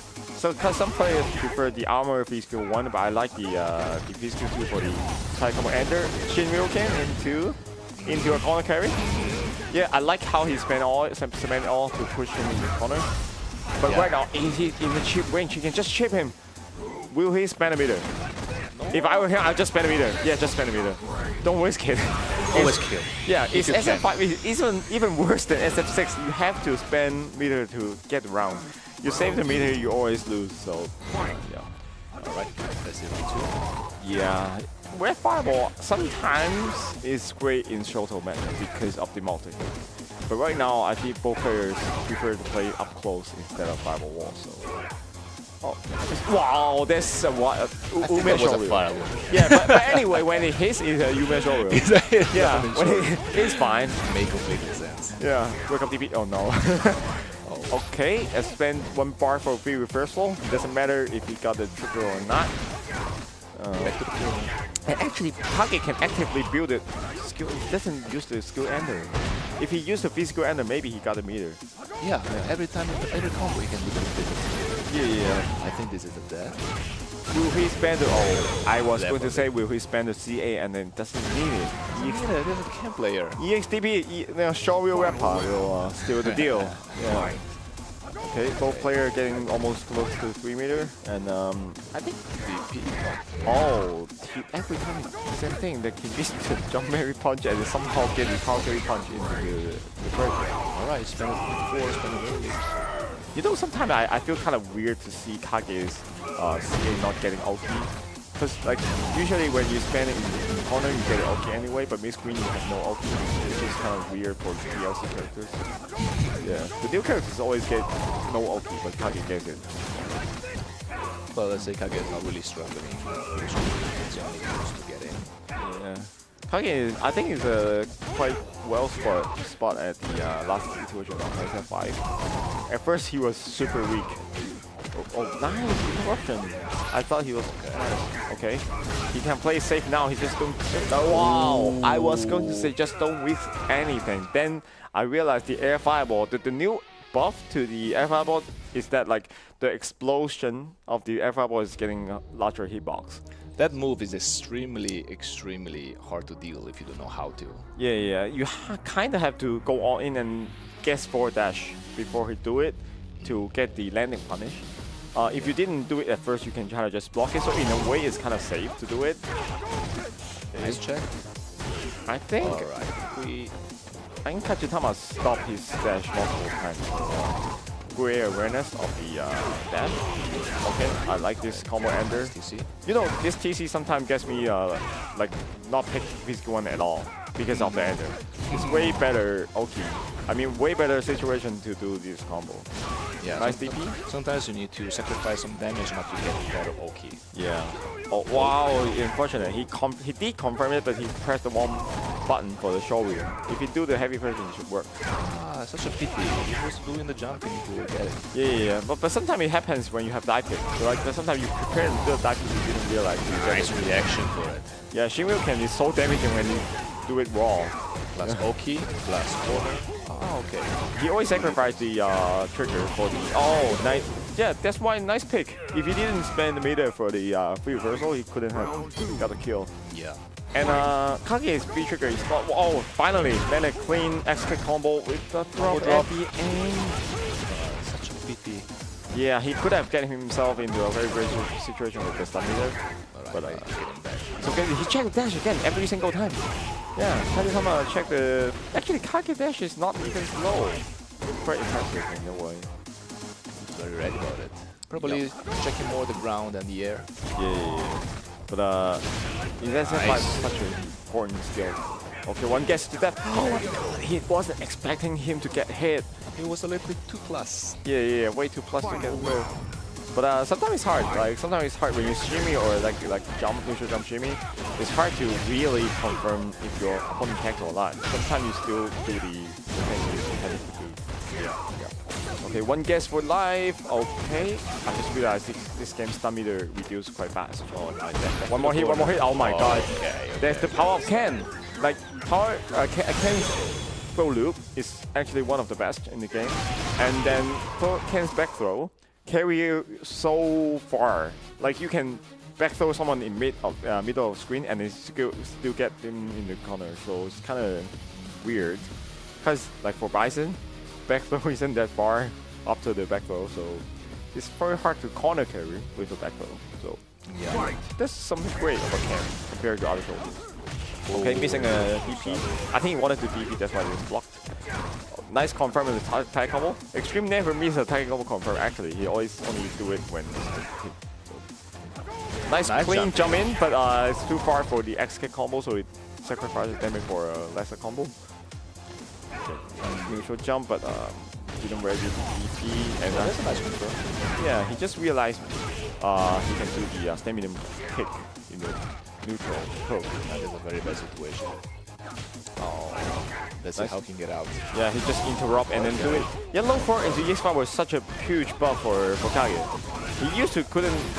Yeah, he couldn't do it before. But right now, since this buff, he can just spend a meter and get a free confirm in the big damage, which is kind of strange for Kage because the other Shoto character doesn't have that. So Kage got a little buff of the damage. He was very low damaging before. Now it's not necessarily the best, but the buff is considered. Yeah, you know the first version when Kage first came out, he got the Eagle Wheel X-Kick combo, but it doesn't damage as anywhere close to equal view. I mean, you win this game by not doing damage, not by being stylish, right? Yeah. At first, he couldn't do Tatsu into heavy TP and could do only do light TP. Okay, Shinryu can into the corner, even though he's match point and losing health, still possible to come back. He got hit the Nice control of the space. Missing the combo though. He's just one hit away actually. Okay, maybe one more. Oh, the EX combo is actually minus on block, even though he's Very good patient. wow, getting in with the EX Tatsu is hard to enter with that. Okay, wow, he keeps banning for heavy punch for the entire combo confirmation. But I think Katsutama wasn't ready for whiff punishes because Extreme whiffed a lot of for heavy puncher, but he wasn't ready. But so hence why the 2-1. Well, you can see the strategy. He was pressing a lot of heavy punch, and then suddenly dash and throw. Yeah. Suddenly he was ready for another punch with punishing it, but suddenly you just throw a dash and throw. Yeah, that's the part about like the Street Fighter 5 or 6, like where the footsie mix-up, like we usually mix-up is up close, right? But in footsie games, like neutral games, sometimes it's kind of a mix-up itself because you have to look for so many stuff. You have to go through fireballs, you have to anti-air, you have to check dashes, and also that, like you have to be ready for whiff punishes. When you are dealing with so much stuff that you have to react, sometimes you just don't react to anything at all because you're occupied by everything. So. But also you see during this match, we don't really saw many XDP. People were playing very, very safe. Well, it's Asian games and it's first to two. Everyone wants to kind of play safe. Actually, it's a tough call. Like, you want to play safe just to play better. But sometimes this makes up with your mind that you actually play worse because you don't make enough smart choices. Exactly, as we said before, you gotta send the message first. Sometimes it's very hard. I don't play DP characters in 5, but in SF6 I play Jui, which has an EXDP. So sometimes I struggle that myself also. Like, should I do it? Should I not do it? It's tough call. Tough call.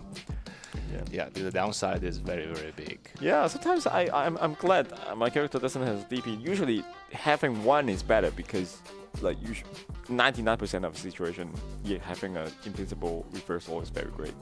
But sometimes I'm glad I don't have that because I don't have to think about it. I can just do other stuff that are strong.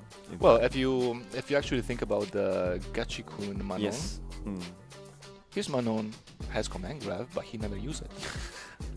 is a Manon without command grab. That's the thing also. Like I thought about if I play Bison 3 trigger 2, but I never do command grab, will it be okay?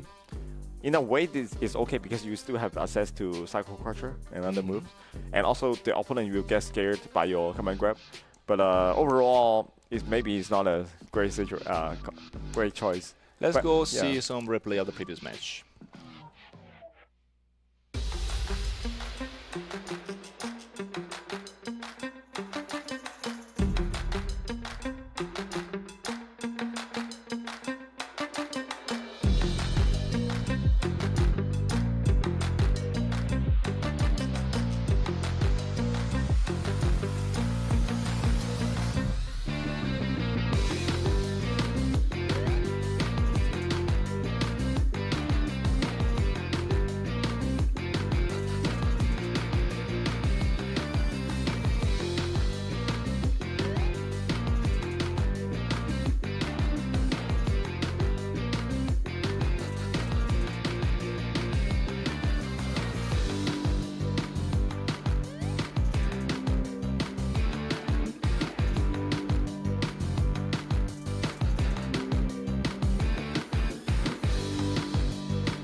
So welcome back to the stream. We were talking before about how good is How good to have a DP and how bad is to have a DP? You know, there's a lot of choices that don't have absolute correct answers. Like, do you do the DP? Do you do the command grab? In fighting games, there's a lot of moves that you kind of like go beyond normal decision making because it's either do it or not. Like throw tagging. Do you throw tag or do you not throw tag? So we're going to see a lot of those today, and hopefully we will see great answers from the players and want to amaze us with their choices. So in Street Fighter 5, sometimes you need to be more mathematic about Yes. and taking the choice that will Logical? deal less damage. Which option make you survive this round? Which option doesn't deal too much damage? So you need to study a little bit in order to take the actual real good decision. Yeah, decision making is such a great part in this game. That's why a lot of consider this game is like a chess kind of mindset. You have to think your steps ahead. Anyway, we are going to this match with Zangief versus Claw. Seems like a pretty bad matchup. Yeah, because not to mention the Stamium Punch from Vega. He also get that special move, the Aurora Spin, that he goes backward and then hit you very far. And also that move for Heavy Punch. So I guess Sony alone is kind of making Gill having a really hard time. Unless he got a lot of hit and then remove his claw. Or unless he just gonna jump in, like what happened before. But after the lariat, he needs to go to neutral. He doesn't have great ulti. Yeah, it's kind of sometimes you do the like SPD. If you do it, I mean you get a little damage and no ulti at all. But if you don't do it, you still have to think about how to get in. So we see a very stable big pushing. oh my god, yeah, that's what I'm talking about. Like he lost his claw, which is a very great deal because a lot of FX, a lot of strong moves from claw doesn't available when he doesn't have the claw. Yeah, as we said before, Gill is getting in a lot by jump-ins. Vega anti-air is a little bit lacking. Yeah, I wonder in that situation, like after he throw and then Gill jump out, can he like go air throw immediately after a throw? Maybe not, but if he does, then maybe that's the way to go. I forgot, Vega has a head throw. Yeah, it's just like those players you whiff a throw and then DP anti-air. You can kind of do that. Okay, like SPD. Light SPD, No, okay. no big deal. Yeah. It's kind of like 6. After SPD, there's nothing. Oh, that's the... Oh, V-Skill 1 is actually kind of great in this matchup because V-Skill 2 doesn't have throw invisibility, so Zangief can kind of throw it, all of it. But V-Skill 1 can be used as zoning move. Okay, a few guess to that.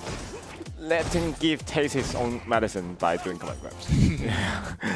Well, we have a Gill with full gauge and full trigger. I mean, so if I were Vega, I just...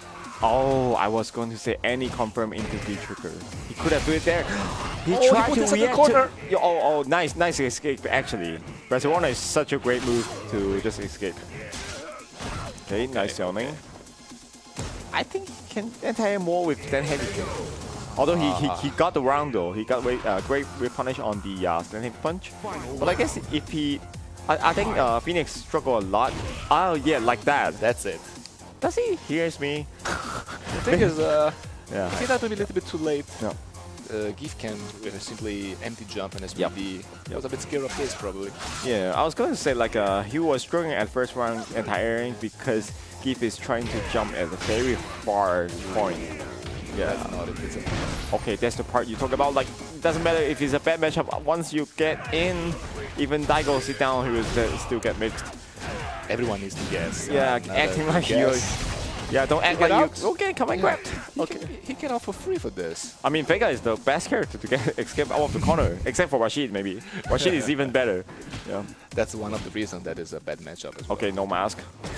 It's fine, no mask. I have more damage. I get you hit. I get hit twice and you. Oh my god, what's happening? He could light SPD there. Yeah, I think he tried to walk up a bit and do like SPD, but still not enough. Yeah. Okay, one more guess. Come and grab. Oh my god. No. Come on, punish. Don't listen to me. Don't listen to me. Yeah, do your own thing. Don't listen to me. My bad for saying come and grab. Yep. I gotta say the nerve there is very tense. Yeah. His smirk. He's being very happy about getting the round. Okay. Okay, it's a little bit dancing there, you can see. Vega's dancing. Yeah, I like how he challenged the jump in because if you do the jump medium kick as Zangief very high, you don't actually get the advantage after blocked. So great awareness from X-Phoenix to challenge that. We can see more steady in the air from Phoenix. Yeah, I think he was kind of nervous at the first game because the thing he's doing right now, he was already doing it in the first one, but not as accurate. Right now, it's like executing everything very flawlessly. Yeah, you can see how he moves. Yeah. It's very steady the comfortable. distance. Yeah. I mean, Asian Games, man, like first to two, everyone is nervous. Okay, nice. Oh, he's trying to whip punish that, which is very advanced actually. Kind of hard to do. Yeah. The trigger active, so he needs to be careful which button to press. Yeah, and I like how he built a lot of VV meter by doing physical 1 in a safe range. He actually get physical 1 very early every single game. If I were him, I'd just spam the rolls. And he get one here, the RSPD. Yeah, let's see. time for Dash. give Plus time. two. Wow, he made the right call, but he didn't. X-Phoenix jump attack very early. He hit him out of the sky, so he branding the SPD and one heavy punch confirm into rolls to get round. But let's say, what if you jump back and preemptively press jab? Actually, I always do that because You cannot get grabbed, right? yeah, unless they do earliest EX-SPD. EX-SPD is a strike. Strike will beat your jab. Yeah. Okay, it used to be a hard read then. Yeah. So, but I think creatively jabbing is always the right call, unless you know they're for sure they were going to do it. Okay, and wow, this is kind of weird. He really got the anti-air there. Yeah, he didn't get it, but he got the crouch heavy punch confirm, which is even better. Oh, nice ending combo. Congrats to X-Phoenix for winning the matchup. Yeah. It looks so clean from Vega. Like, it looks like Giff had nothing to do unless for except for guessing SPD. Well, let's say before he was eating a lot of jumps in, trying to Yeah. focus too much on the ground, but then he completely adapt and Yeah. anti-air most of the jump of Giff. Yeah, I think the part where you identify different anti-air options is very essential to close play. Like stand heavy kick, when to use other anti-air move. There are a lot of moves that you can anti-air with, but picking the right one in the right situation is very tough for Vega. It's not easy because the stand heavy kick actually is pretty slow as compared to other anti-air, the medium punch anti-air or a crouching heavy punch anti-air. But standing heavy kick is, you need to do it very preemptively. Yeah, and not to mention the air throw, you have to be even more ready. And that's the thing about characters that lack DP. If they don't have a Dragon Punch, they want to anti-air, they have to be either super ready, like the Dagger stand kick, you have to be ready to do it, or you kind of do the fast anti-air normals like Ibuki the stand medium punch, or Birdie or Mika, crouch medium punch. They are so fast that you kind of do it like DP. You kind of like doing other stuff, handle your awareness into other stuff, but you can still anti-air with it because your muscle memory. But even if you miss big buttons, you have still time to press this medium punch to anti-air. Yeah, so fast and slow anti-air kind of acts differently to your memory allocation. I mean, I say like you're a machine, but I mean, it's kind of a way to play fighting games. You always allocate every single awareness into different things. So for Vega, if you're anti-air aiming with stand heavy kick, you have to be super aware of the air, of the sky. I mean, So it's actually a very good idea to approach more air-to-air anti-air with Vega, because with the standing medium kick, you cannot anti-air cross-ups. yeah, and there's one thing. Claw, I think, is the only character that if you air-to-air with a jump light kick super early, even the earliest timing, you still get plus on landing for some reason. A lot of character, if you air-to-air with like that, like if you press it super early, after landing you are in minus. Yeah, so it's kind of weird to do that. We can watch the replay of the previous match. Yeah, let's highlight something.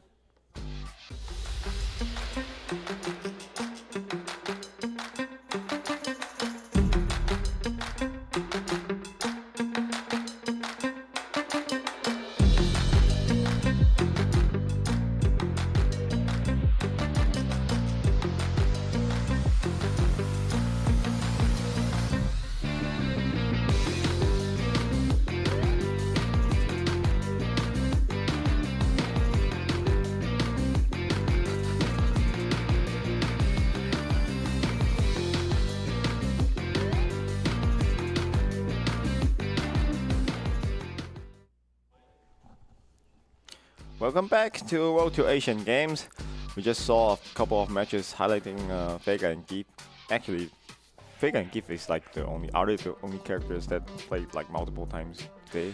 Yeah, we actually see also. an example of a little bad matchup for Gill. Yeah, usually like how we define a bad matchup in Street Fighter is like every options you have, they are all on your opponent's favor.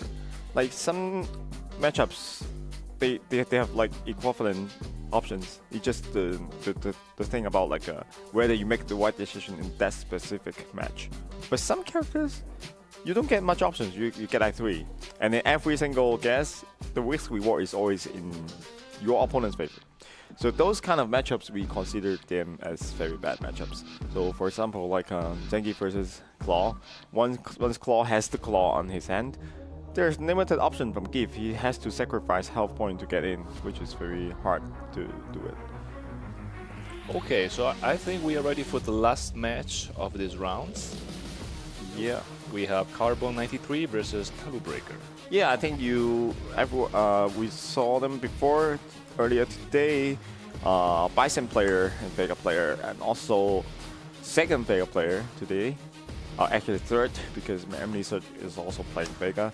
And let's see the 3T choice. Actually, myself played this matchup so much that I think, yeah, free skill 2 and free trigger 1 for Vega is the best for this matchup. Yeah. For Bison side, it's kind of weird. Rare to see free trigger 1 since trigger 2 buff. We get a very aggressive Vega there. Yeah, that's the very standard Vega Bison play, because you can only go in all the time. You don't let Bison break. Wow, why does it hit cross up? I don't even know. I got hit also. Doesn't matter. It hits the last. I mean, Vega is kind of a strong jumping character with jump heavy kick and jump heavy punch since SF4 actually, because the jump in hits so deep. Sometimes it kind of moves you back cross up. But I never saw that interaction before. Nice air to air to stop the Vegas. Yeah, you have to be super aware of the air to stop every single jumps. For some reason, the raw roll hits, but didn't get much of it. Then heavy punch confirm. He could have do the follow up to punish the Psycho Blast. I think it's kind of, yeah, both sides getting some nerves, because Carbon 93 just missed a confirm as well. Offsetting the punch. I feel in this case, Vega has a little bit of advantage in this matchup, especially with the base skill 2. Yeah. Wow, nice combo into EX1 EX meter for the okay. Time for the mix up. Then reverse. Oh, I think he did it because the EX is invincible, but okay, you can escape from the corner. Actually, just one hit. If I were Vega, I just crouch heavy punch and confirm. Oh my god, Psycho Axe. Dash Psycho Axe. Yeah. I think he didn't want that, but he didn't react to the Psycho Axe and then got hit. Then okay, he Vanish? did a not safe Psycho specific Trap there. Yep. And into the corner in 10 seconds for some reason. Yeah, I don't wait a stun. 3 combos. Well, but this combo definitely won't kill, so it's fine. Wow. Another frame trap. I saw that mix up before. I bet it may be plus, actually. I'm not sure. But if you really don't know the frame data, you always feel that it's plus. Vega's always plus. Yeah, if I don't know, I'd better just sit there and not press buttons. Yeah. Yeah, but anyway, he kind of got reset because of pressing buttons after pressure. But one nice neutral jump actually to beat the shimmy heavy punch. He got the right read, but he should have passed heavy kick for the punish on the Bishop.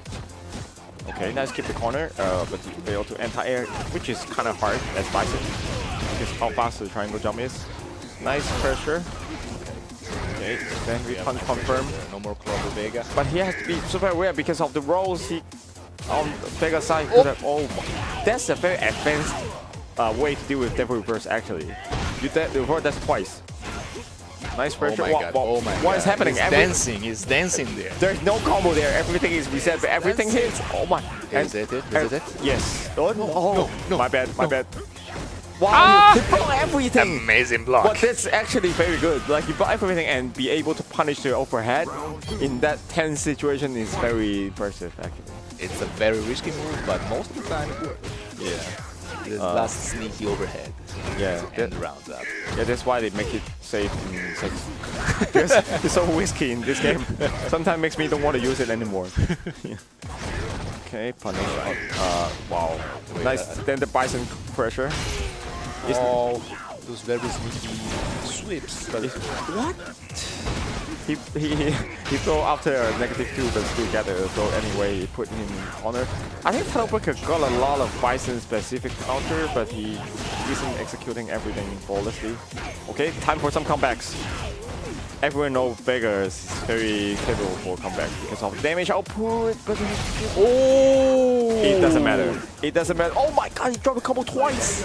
doesn't It matter. also doesn't matter. As you said before, it doesn't matter. Yeah, you miss the combo once, it doesn't matter if you can get a second one. He's still okay. So, yeah. After all, still okay. What's that? Okay. But Carbon is be able to block it. I didn't. Yeah, I got hit also because I didn't realize it. Nice speed shift into back throw. Back throw is actually the best optimal punish because you put the opponent into the corner. Well, also nice V-shift punish on the stand V punch. Please. Oh, I think he Had a meter. If he had a meter, he'll kill. Yeah, but He'll if he kill. did a command throw, maybe. But Ah, anyway. yeah, we'll do more damage. Yeah, doesn't matter anymore because, yeah, clean victory from for Tailbreaker to get. Congratulations for this win. It's very, Yeah. very clean win. I think they kind of showcase how the matchup is supposed to play, because this matchup I consider kind of 5-5. It's hard to say, but the thing is, although you are jumping all day or you are in the air all day, even though I know you're gonna do it, it's hard to anti-air Bison. Bison crouch heavy punch is way too slow. Your other options such as air to air, they always get clipped by an early press of the jump heavy kick or heavy punch. So it's not easy at all. So that's how the matchup is gonna go. Like the claw got rushed down a lot, and then yeah. Okay. Let's recap some moments from the match though.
Yes, you can see the relentless pressure from Vega is the thing that makes Vega kind of having the upper hand in this matchup while he is struggling for the anti-air. So it's kind of 5-5 from both sides.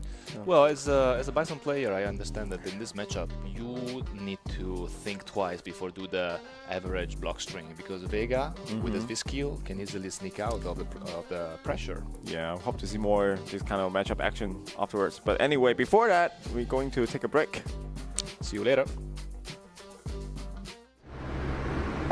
关闭外来的杂音，找准内心的节奏。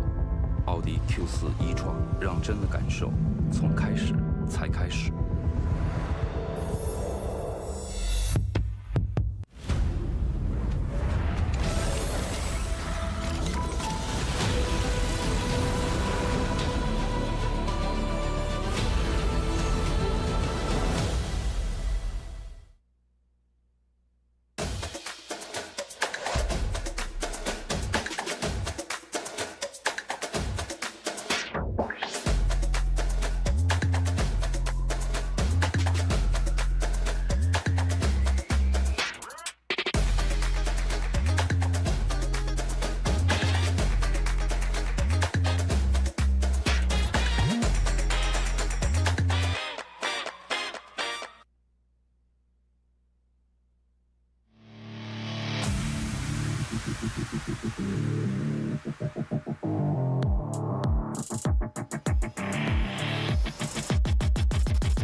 累，我累，我累，我累，我困，我困，我困，我累，我累，我累，我累。累了困了，喝东鹏特饮。关闭外来的杂音，找准内心的节奏。奥迪 Q4 e-tron，让真的感受从开始才开始。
我累，我累，我累，我累，我困，我困，我困，我累，我累，我累，我累。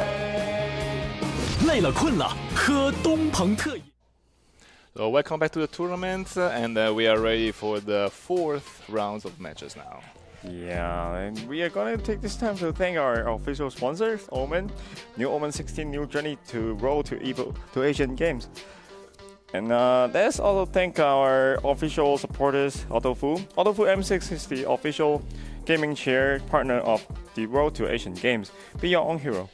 And thank you to also East Road for their support, and also our official broadcasting platforms, Bilibili, Huya, Live, and Douyu Live, and Kuaishou Games, China Mobile, Migu, Channels, Tencent Video, Weibo, Xiaohongshu, YouTube, and Twitch for all their support. I will take this chance to greet to everyone here, and also those at home watching our live stream. And I'm Caster Tizio. I'm Caster Dennis. And this is a competition is jointly organized by the Olympic Council of Asia and the Asian Electronic Sports Federation, operated by Digital Esport Asia. We'd like to thank our prestige sponsor, FAW Audi Q4 e-tron, for the strong support for the event. Also, special thanks to iQOO and iQOO 11, the official mobile game equipment for the RDAG, the professional choice to empower victory, embrace the thrill of control. Yeah, as we are coming back, I think we are starting the next wave of tournaments. Each wave we showcase a pool of characters. Last one we have a lot of beggars and thieves. Upcoming aim next, I remember it was Folk, I think. Folk, Laura. Yeah, let's see some more Folk like actions, because we're gonna miss her in 6. Right now, yeah, but maybe in the future. Never say never. We know that Shadaloo is down, but you know, Nash was killed by Bison. But it's not really dead. But it's not really dead. He come back. Yeah. So you never know about Shadaloo, what's gonna happen in Spider 6. Well, I really hope at least Bison come back, maybe. But or Gill.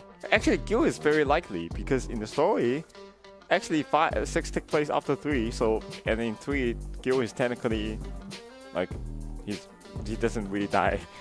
Yeah, actually, I don't think he is dead at all. He is basically invincible. So He's a god. Yeah. How he's dead.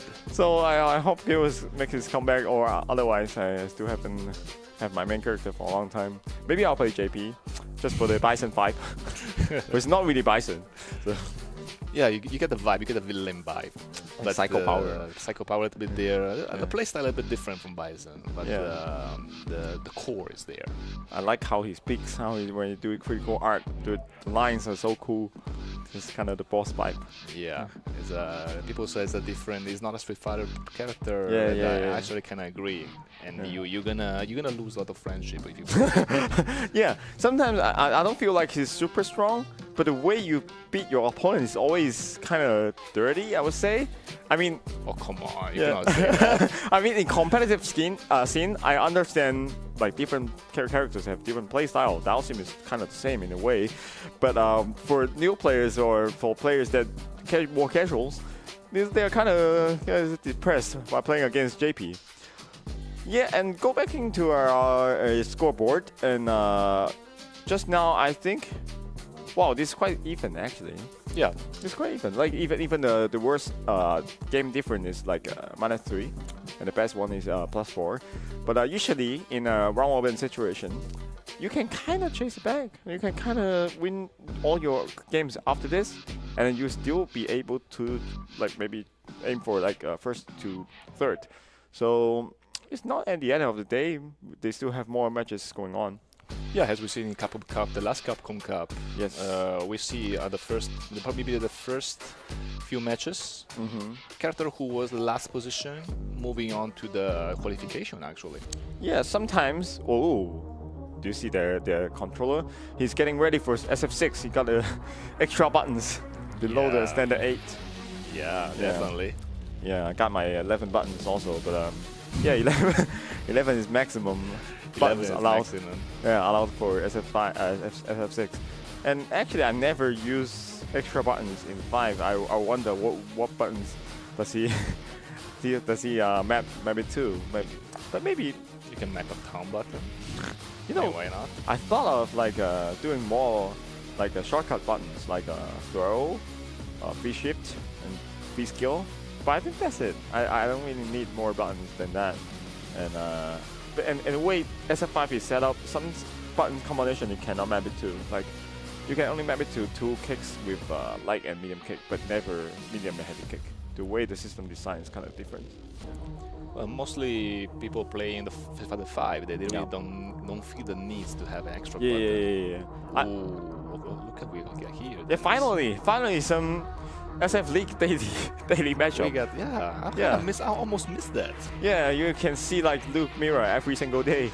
Sometimes it makes me kind of want to get tired of Luke so much. Maybe I'll play him myself. Oh, but it's gonna be interesting because in mirror match Yes. you don't have excuses anymore. Yeah, that also. And also the fact that mirror match is always weird. It's always like you don't play like what you usually play. So You have the pride put it on, so Yeah. you must play a little bit different.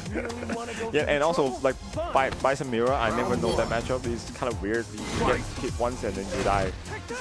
The pressure is never ending.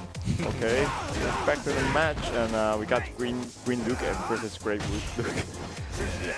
Wait, great awareness on the DP, but like unfortunate for the we think.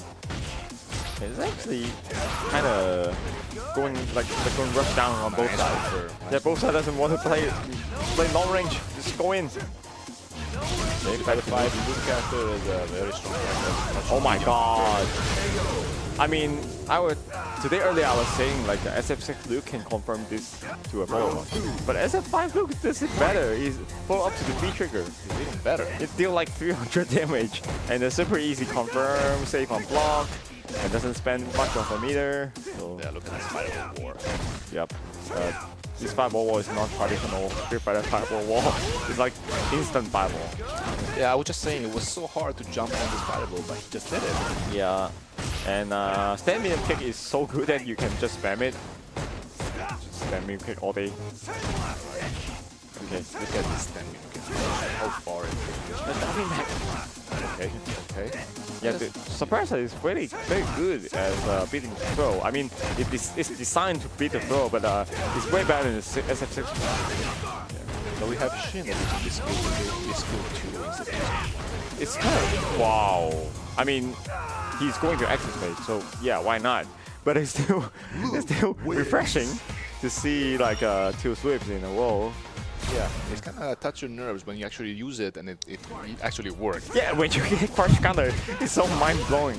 Yeah. The sound, the boom, this Boom! kind of sound. I yeah, knew what you're gonna do. Actually, sometimes I kind of miss that in SF6 because I kind of miss crush counter, the effect on that. Yeah, like in punish counter we get even better frame data somehow. Yeah. But it doesn't looks like crush counter. Yeah. Look at this. But anyway, I think both players actually play the matchup like they intended to be. And because of course you see this matchup a lot in SF US or Japan, and basically play something like this, like 10 medium kick all day, 1 EX power knockdown into all the rush down stuff. Yeah. But I just kind of, wow, he missed the confirm. I think he wanted to like EX combo or something. Ooh, what? Why is there no combo? Oh, because it's not EX. Oh, only confirm. Oh, look at this. Okay, this is Unreactable. yeah, this is not reactable file. Everyone's saying like just block it. I have I'm trouble blocking it. Not to mention like going through like doing super and stuff. So. Textual. And also V skill. Yeah, I was saying like even Luke mirror match, I seldom see different ways to mirror match. Hate it. Okay. Oh, but It should be a punish. It should be a punish. Nice jump in. Oh, that's the problem. Like you get a quick 2-0 and miss the combo at the end. Oh my god, this is so many things happening in 5 seconds. It's hard to catch up. Yeah. After all, winner counts. Well, If you win, that's it. No matter what there was mistake you made. yeah, there was a tournament I played. There was a CBT. I think I can't do a fireball on me, and I was playing Bison. I accidentally do a stand heavy kick and trade with the fireball and won. But if I didn't kill with that hit, I would get hit by the fireball second hit and I die instead. So I just took the win. I don't care. You don't care. That's Yeah. the most important thing. Yeah, I was doing to do slide, but the stand heavy kick come out. So it's the same thing just Yeah. now. So doesn't matter as long as you win. It doesn't matter. So, well, anyway, I was saying different skill picks for the same characters. Sometimes that's the beauty of SF5 actually, because picking a super before the match is a thing since SF3. We have super picking in First Strike, we have ultra picking in SF4, but I don't think that matters a mirror match that much compared to SF5. SF5, if you pick different skill and trigger, sometimes you behave like different characters. Yeah. Like Ice trigger Gill versus Fire trigger Gill. Or even worse, like Parry Gill or like a Meteor Gill. I think it's like different characters. You play a matchup completely differently. Yeah, even if you use with different character, when you choose different V skill, the playstyle is different. Yeah. Let's check the replay for a bit.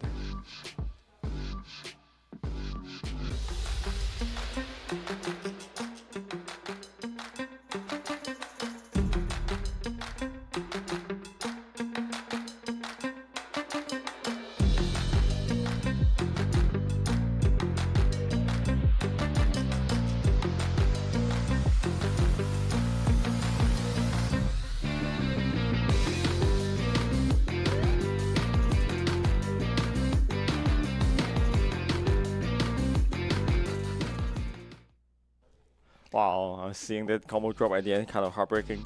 If I were the Great Luke, maybe if I actually managed to punish the final combo, maybe I still stand a chance. But under those nerfs, it's hard to react to those. I mean, always expect your opponent to miss a combo and ready for the punish, but that's the best thing you can do. Yeah, it's always different when you play online or you play at home when there is nobody commentating your playstyle. Yeah. And there is no people watching your play. It's always different. I'm not sure if they're hearing us, but for myself, when I play in tournament, the worst thing I had was I can very clearly hear the commentator say. So sometimes it's kind of affecting my,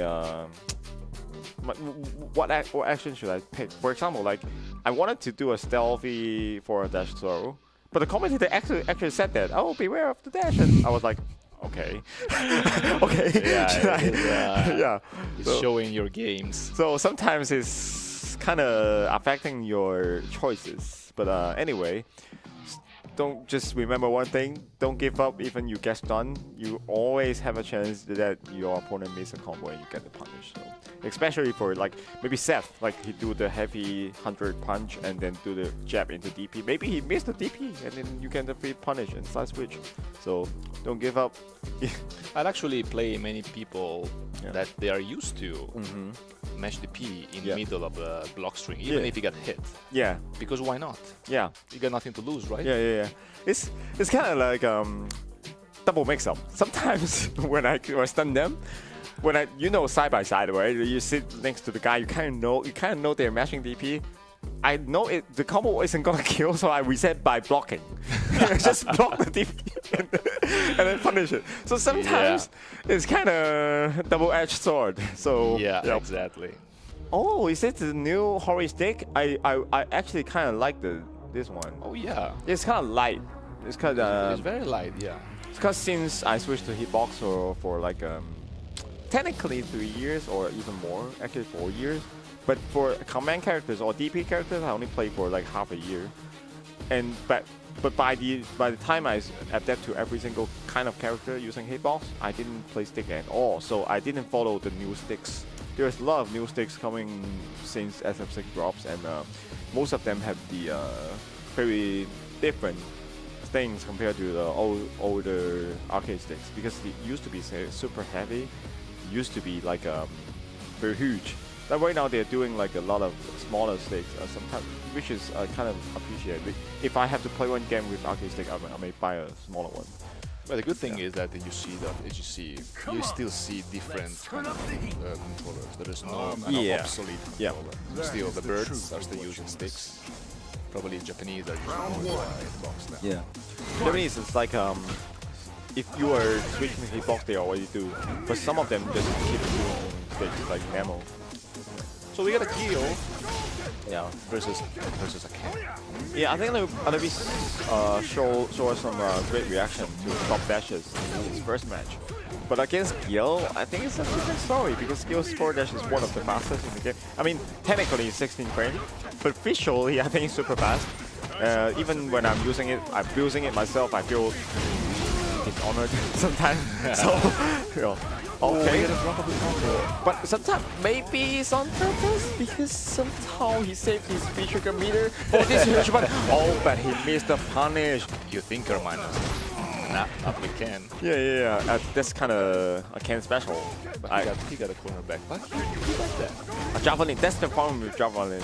Like against great fireball characters, even though you kind of read their fireball, but the startup is so slow, you got stuck by it. So sometimes Javelin is not that great of fireball going to move. Wow, that's kind of unfortunate.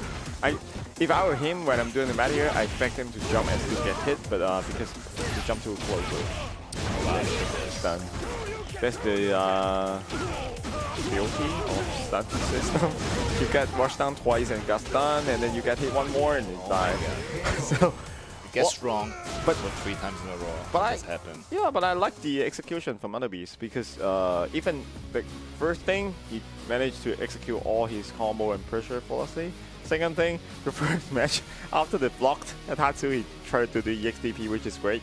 Just do the EXDP, because if they miss the punish, they will get hit. If they don't miss the punish, you get hit anyway, it doesn't matter. A nice trade combo, I think it's the optimal to do the sequence for heavy kick and then mid here. You set up the Meteor safely, and then you also get back there. Look at this. Oh, nice reaction. I forgot about this. This is kind of a match of knowledge that before dash more, doing if you guess they are going to do this skill, and they punish with the some fast normal. Nice anti-air also. Wow, it's great display of the Shoto skill. I bet he also be very good. Yeah, if he even if he play Luke or Akuma, he will be a very good player. EX Tachu, mine to unblock doesn't matter, because I have EXDP is +2. Okay, oh no, I think it's actually a punish, and I saw Anabeast do the throw, but maybe throw is too slow, and he did it too early. Yeah, it's way too fast or something. Yeah. Oh, look at this. Walking slowly by ice fireball. It's actually smart, because he just went off V-trigger, has to go in. Oh my god. Just a standard plus frame on block, free trigger, activation into roll. That's the thing people complain a lot. They say like activation should be managed on block. Yeah. But maybe. Not many characters get nerfed this. Yeah. It's not one of them. Yeah, the thing we were saying, just smash DP while you're getting hit. And all missing anti-air. I mean, sometimes it happens because although Gill's anti-air is strong, but they're not like the fastest. So sometimes you get overwhelmed. Nice, yeah, because you miss one, you look for it. Yeah. Then the fire stakes. Just get one retribution, but it's still okay. Doesn't matter. Just go in. Oh my god, he got the shimmy. Oh my god, does he get the combo? Okay, get the retribution. Does he? No, oh my god. Too early. It's okay. Just one. Could have killed. Just one punch. Could have killed. Anything can stun. Oh no. Maybe just critical art punish. Hey. Okay. There's a great punish. I bet Anavis is mashing DP just now. He should be mashing. It just didn't came out. It's like option select in a way. Okay. Winning the bubble. Somehow I think Amir could have stayed far like more because I can continue the combo. It didn't continue. It's tough now because he has no access to the parry. Okay, Wonder me if was this Q1 was the right choice in this matchup because you cannot parry fireball anymore. Yeah, against fireball character I don't use that here. But this is you could have combo. But anyway, it's okay. Fire state is always constantly burning your health. It's great. Oh, nice. Nice here. It's not easy to end here. Nice back dash, but he didn't get the pressure going. Okay, and he's out. The setup he used to do mix up overhead. Damage. Oh, mix up. One nice.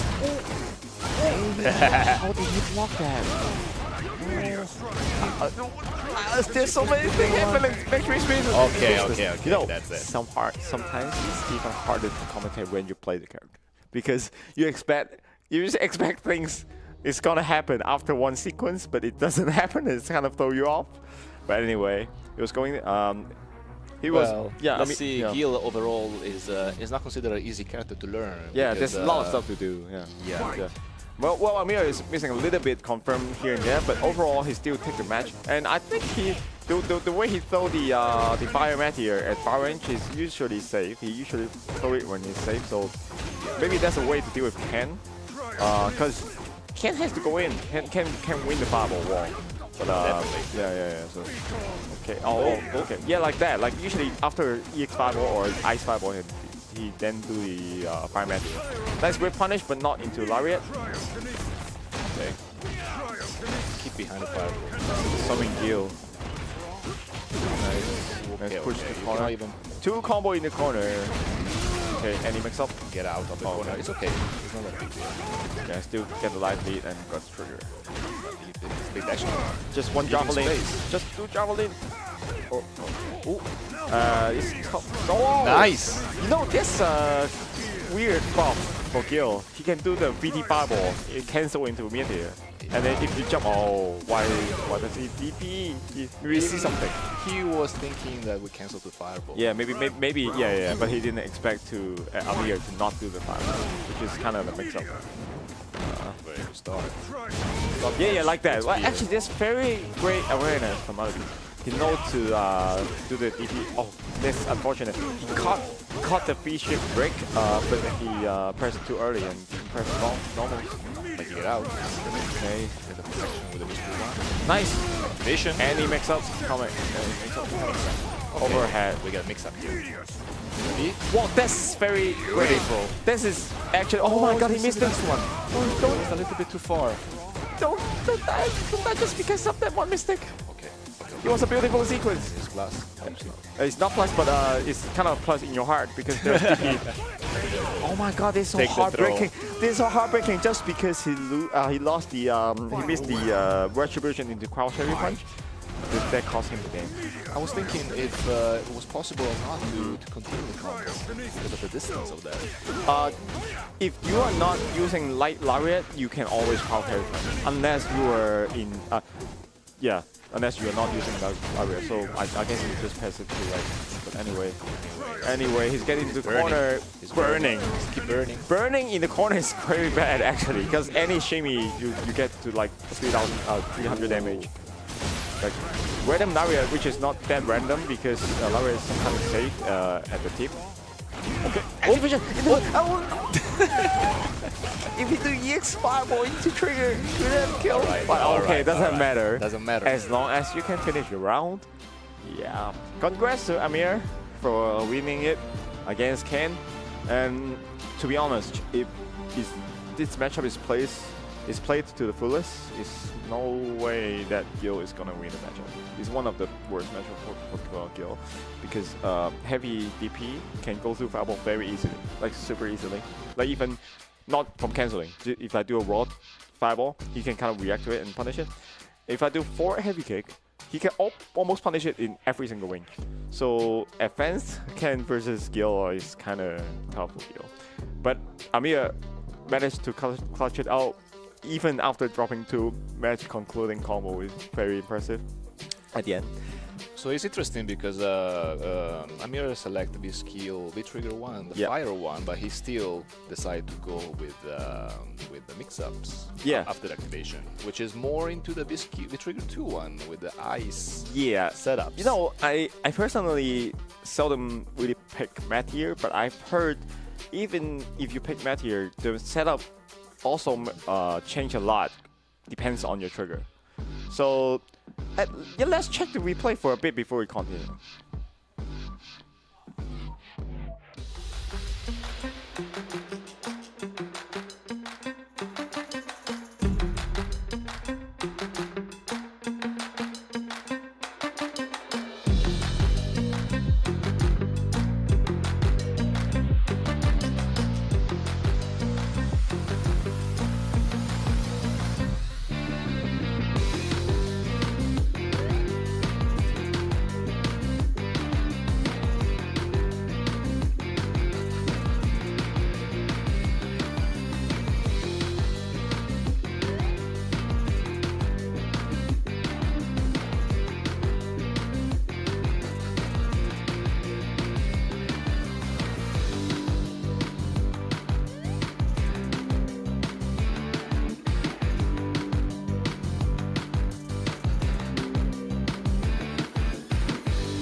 Yeah, you've seen the match before, Dennis. Many.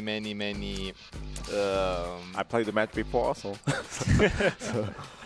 We can see some very pressurizing moments, especially when you don't know when the XDP will come out. So yeah, and I think overall Ken's moveset helps him a lot in going through fireballs, like the triggered heavy Tatsu. It neutralize fireball and get in also, is safe on block, and the air Tatsu is always kind of go through fireball. It's not like projectile invincible, but it go through. And overall, I think Ken deals with Gill pretty well, and also Shimulken. Shimulken is like 1,000 damage. Exactly. Every time you go through a Gill fireball, and also Gill low light kick, the target combo. You get punished by Shimulken anyway. So I think on Anubi's side, maybe he doesn't know Shimulken is so powerful against Gill, so he picked 1 instead. If he picked 2, maybe the result would be different. So yeah. It's a very bad matchup with Gill, but we see that Anubi did a wonderful job. You know, sometimes trigger physical 1, the mat here, I think it's kind of a matchup breaker. I mean, in a way that if you have some matchup that you think is unwinnable, like Baroque, like Jury, you kind of just go all in, just pick Meteor and in the hope that they don't know the mix-up, they don't know how to block it, then maybe you still stand a chance. Because if you play it properly with parry, sometimes it's not gonna take you anywhere. So. Yeah, I see in the last moment of Street Fighter V, let's say the finals tier list, Gill is considered one of the lowest tier actually. Yeah, you know, when first came out, he's already always top 3. I bet worst 3, bottom 3. And I personally agree, like maybe he's like bottom 5. I don't think he's like the super weakest, but definitely like there. But then at the last patch, I think every single tier list he is top worst 2. Like either he or Give. Like sometimes it's worst 1. So sometimes it's. But although there is, since he's very cool, there are a lot of top players playing him, like Broski, like Nemo.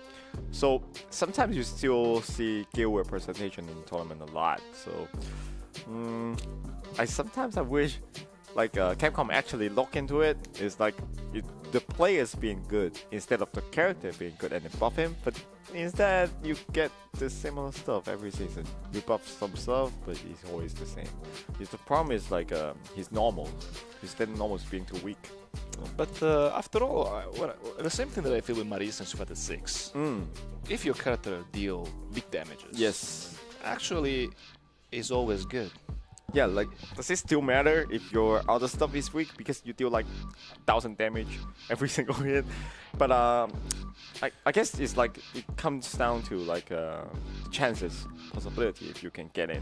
Marisa got more chance to get in, I guess, with all those stuff, the parry, the charge punch on the armor and stuff. Gill is like there's no FADC, there's no drive rush in this game. You can only like I don't know, crouch medium kick. Yeah, this area, but yeah. you need to always be careful of how to use it. Yeah, I think the biggest problem is in this game, everyone got confirmable low for it, but not Gill. Yeah. And he relies on that a lot, so... And most of these fireballs are not really block string, so... yeah. Actually, that's kind of impressive to not have a EX fireball block string. Usually, low for EX fireball is block string, but not Gill. Exactly. But it's too much for the whining for Gill, and upcoming is like... We have Mind RPG playing. It's Yeah. the first match of his today. It's like Southeast Asia Best Bison versus Luke, and he is like the one of very few V-Trigger 1 player outside from yourself and my RPG. No one's playing V-Trigger 1 anymore. Yeah, it's kind of a little bit obsolete Yeah. compared to this V-Trigger 2. But the style is different. Yeah, well, the last version they buffed him quite a bit with all those canceling combos. Oh yeah. Saving EX meter while doing a lot of damage. Let's see how my RPG uses that. This matchup, I think, is actually quite even. Bison can beat Luke, but it just depends on the trigger choice if it's actually a good idea. Yeah. And the thing with Bison's physical one is actually very hard to react to Luke's fireball, which makes it kind of worthless in a way. Because it's like projectile anti move, but it's not really doing it. Would you rather than use that or skill 2? Yeah, sometimes I just pick skill 2 for the high combo to gain more damage, just for that. But And a little bit of flavor. okay, activation, but we don't see a cross-up mix-up yet because he doesn't have the chance to get in. But anyway, Oh, look at this Bison. The most scariest Bison is the one who walks walks. forward. Yes, I like how my RPG approached the feature 1. Take his time, not to rush in too hard, because Brandon is definitely waiting for a dash. Wow. Oh, all those efforts. The past 20 seconds, my RPG was walking all the way, almost make Brandon walks back to the corner. But then once then we'll kick confirm into the work. So. Let's see. Yep. And I think my RPG's his gameplay, he tried to use this kick after a fireball is great because it's a way to stop Brandon from doing the second fireball. But it doesn't always work out. You have to space it a bit. Well, in this match, I advise on this to play a little bit more passive, waiting for more than mistake. Nice crush counter, all the way to the corner. Oh, he get out. That's the thing with walk back shaming. Like sometimes if that happens, if they just wake up jump, you kind of lose all the pressure. Okay, character. That's it. Oh, there's the infamous 4-4-2. They say throw. Oh, I almost forgot. Yeah, Luke can punish that with sweep. I thought, because usually miss screen after the fifth shift you still safe, but not this one. Okay, trigger 1. That's the problem with trigger 1. If you have no meter, trigger 1 is kind of useless. Okay, missed a combo a bit, but still fine. No. Punishable and very aware of the frame. It was fine until he do the super kick too close. Brandon 1-0. Yeah, it's actually not very easy to differentiate the scissor kicks. But, Yeah. In this case, from -2 to -4, Brandon used it exactly. Yeah. Bring data. Well, if you play Bison, you think it's super obvious. But then my friends always tell me like they can't distinguish it. But I guess Brandon plays a lot of Bison. Yeah. Okay. Jab. Baited. Yeah, I don't like how he can make 3 jabs, but it's fine. Okay, jump into another. Oh, that's actually a great punish for the forehead punch. A lot of these shifts to get out of the pressure. Yeah, Bison doesn't really have other options, so it's very rely on that. Oh, one nice reaction. He tried. Yeah. He got it. Yeah, it's very hard actually. Okay, nice punch counter, push to the corner, but double dash got yeah, because it's way too reactable for a dash. And Brennan is like this super fast reaction type. Trigger. Okay, using the trigger. Oh, I was going to say he's How using. can you react to that? He was just walking forward. You react by getting hit. How can you react with that? He was just walking forward. Well, I was saying like he's going to chip him down with the trigger and then got one hit, but then doesn't really need that. Yeah. Okay, nice go forward. Go forward is like the best button for Bison sometimes. Got no hit per box. Okay, for some reason just jumped into the corner. And he has no meter. Oh, nice counter hit confirmed to get out of the corner.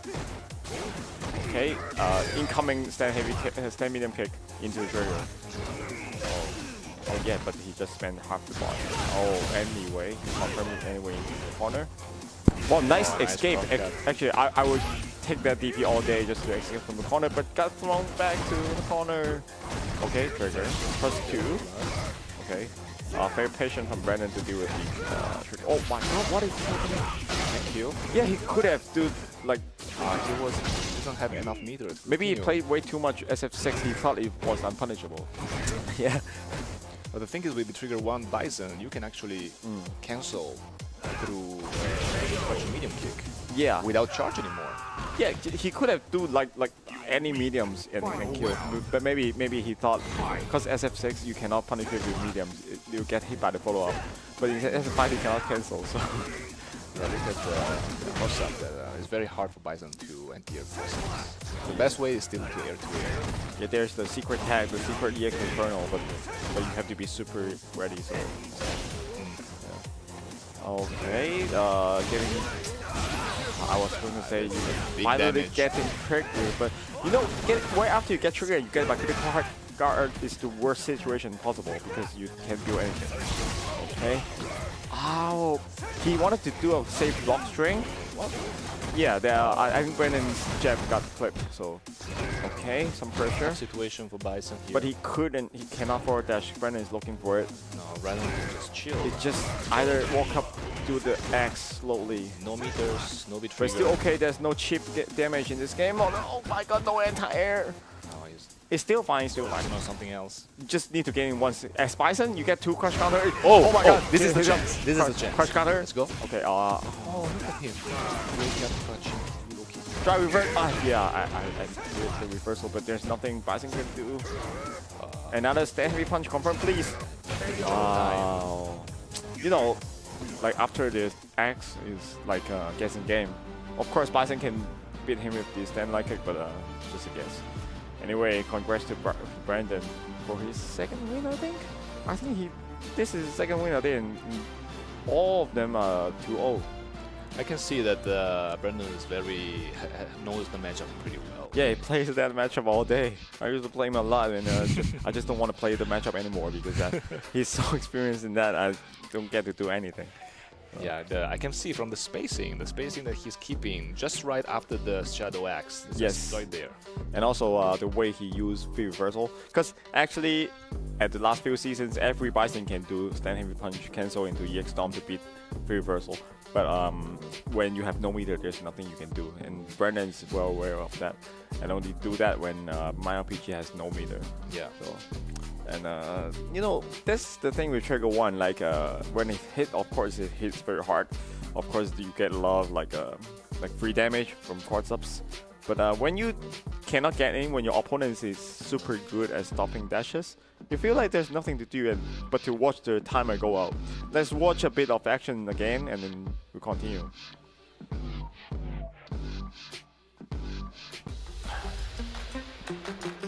是最后一个吗？还是哪一个？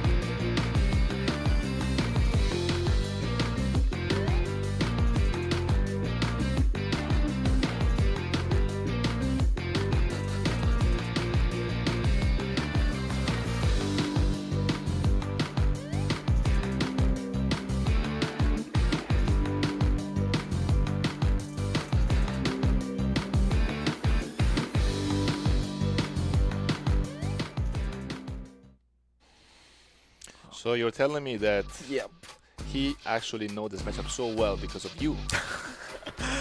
I mean, there's a lot of other Bisons in Southeast Asia, but yeah, but I do play him a lot because we used to train together as a squad, me and Hot Dog and him. Back then, I think we all play Trigger 2, so I think my RPG is like the only one Bison that he plays against, but using Trigger 1. But that's the thing with Trigger 1. When you see the timer runs out, you feel like, oh, I have to do something. I have to rush it. I have to just go in. But Trigger 1 doesn't work like that, because if you spend EX meter to go in, you basically lose all damage you can do with Trigger 1 cancels. But Trigger 2, on the other hand, even without meter, you still kind of have something. You have to come and grab and stuff. And Trigger 2's timer is like, it's double as long as Trigger 1. I don't understand why Capcom makes Trigger 1's timer runs out so fast. If he actually got more time, I think it will be a viable trigger. Because right now, I think Bison is a character that you have to pay patiently, but Trigger 1 doesn't allow you to pay patiently. So it's kind of weird.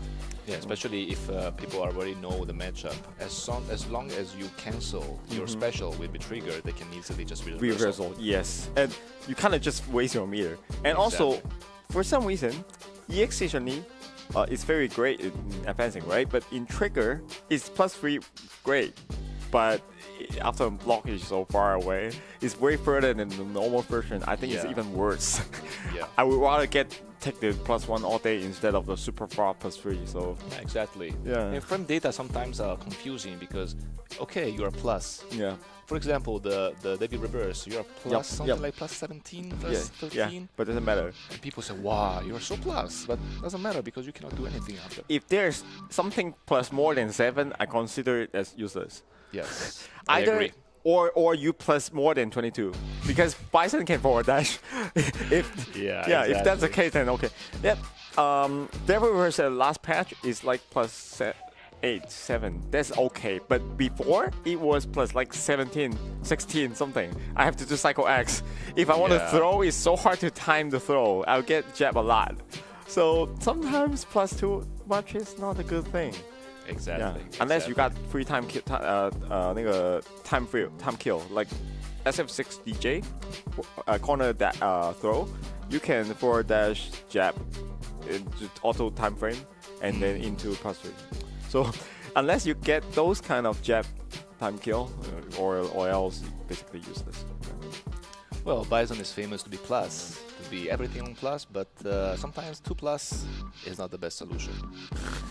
You know, frame data is like, I don't know, like when you first start the game, you don't know what frame data is. But once you understand it, it's still confusing sometimes. Like you said, it still depends on distance. It still depends on a lot of factors like chain cancel. You want to pre-reversal at this spot or block stun. Some moves is punishable, but the block stun is so weird that you miss your punish. So it's not everything the game has to offer. Sometimes you still have to learn other stuff. But Printed is so important in fighting games that I think it's the basic to become a better fighter, You know, a better player. Yeah, and I have a lot of friends that refuse to learn the game, like actually studying, because to them it's like, I don't know, like go back to school. It's kind of like that. But I was telling them, like, even if you don't remember the exact range, you have to know your advantage or disadvantage. That's the basic, because everything starts from there. But anyway, we are going to the final match of this group, and is Lucana's Folk versus Bell's Laura. I think they are the best character specialists in their own region. And Folk, I don't even know this matchup. Although they should be playing each other a lot because they are living closely. But the matchup itself, I think, You don't see many Yeah. occasions to see this matchup because Strong Folk are in Europe. yeah, and Stroll, IDOM is in US. Well, Exactly.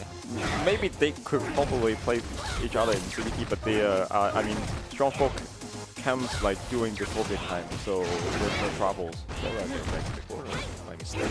Well, there's a lot of heavy buttons going on, and you kind of miss one hit confirm, but doesn't matter because You see, Folk just walked back. He doesn't want to deal with the corner because he did a back throw. yeah, I was going to say he was playing neutral, but then Bell activated. Let's see if this trigger can skip neutral. Time to skip neutral. Boom. Okay, clear the blender. Is it one more gas or two more gas? Oh, Yeah, I would save all my meter just for free first of all against lower all day. but Wow. the trigger is still there though. Shooting game, is it? Like there's a lot of fireball neutralizing. Look at how slow the trigger is going away from Laura. It's still Yeah. there. Okay. Yeah, Laura has like the longest trigger of all time if he doesn't do the clap into dash, Yep. which costs half the bar. Okay. Round two. First round by Folk.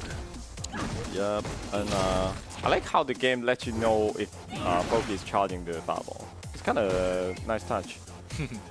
Also a disadvantage for Folk, but I don't really like the fact that she can so easily air fireball you. yeah. I mean, air fireball in this game, every other air fireball kind of bad. You have to do it in forward jump, but not neutral jump. But Folk can kind of just neutral and just lane you out. It's like SF for Goki. It's pretty safe out there, right? Yeah. And also you confirm into the EX one. Oh, no punish. Yeah, With the got TC. back. Yeah, I got back throw for some reason. Maybe he pressed it, but it just messed up the timing. Or maybe heavy trigger. And I like how the miss confirm is still plus on landing. But it looks so hard for Laura. You just can't get in. Can't get in. Laura always has trouble with fireball characters. Yeah. especially Two unfortunate back throw in a row. But actually, to my knowledge, Bells doesn't play other characters, so he can kind of only go with the bad matchup. Yeah, I can feel for Laura it's not easy. It's to get in. Folk with his long range fireballs and very steady anti-air. It's not easy for Laura to get in. I don't know, like, if I were him, like, if I see such a bad matchup, and if I have a secondary, even if it's maybe half-baked, I still put it out. That's why I don't actually pick up the poison as a pocket character. Yeah, I know, like, sometimes when strong players play weak characters, they are winning because they have backups. you don't just play one character.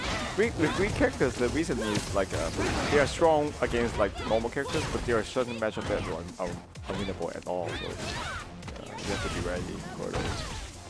Right. First moment grab. This is kind of okay, but you need to really manually. Just nice chase back on the back jump. Okay. I mean, Okay, keep the pressure. Keep the okay. pressure. Another One last dash. guess. Wow, last guess with the free reversal. It's very smart, actually. Just not to guess.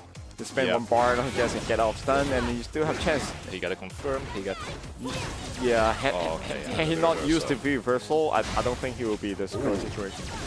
Okay, actually DP or not? Oh, I was going to say it's either that, either there or no.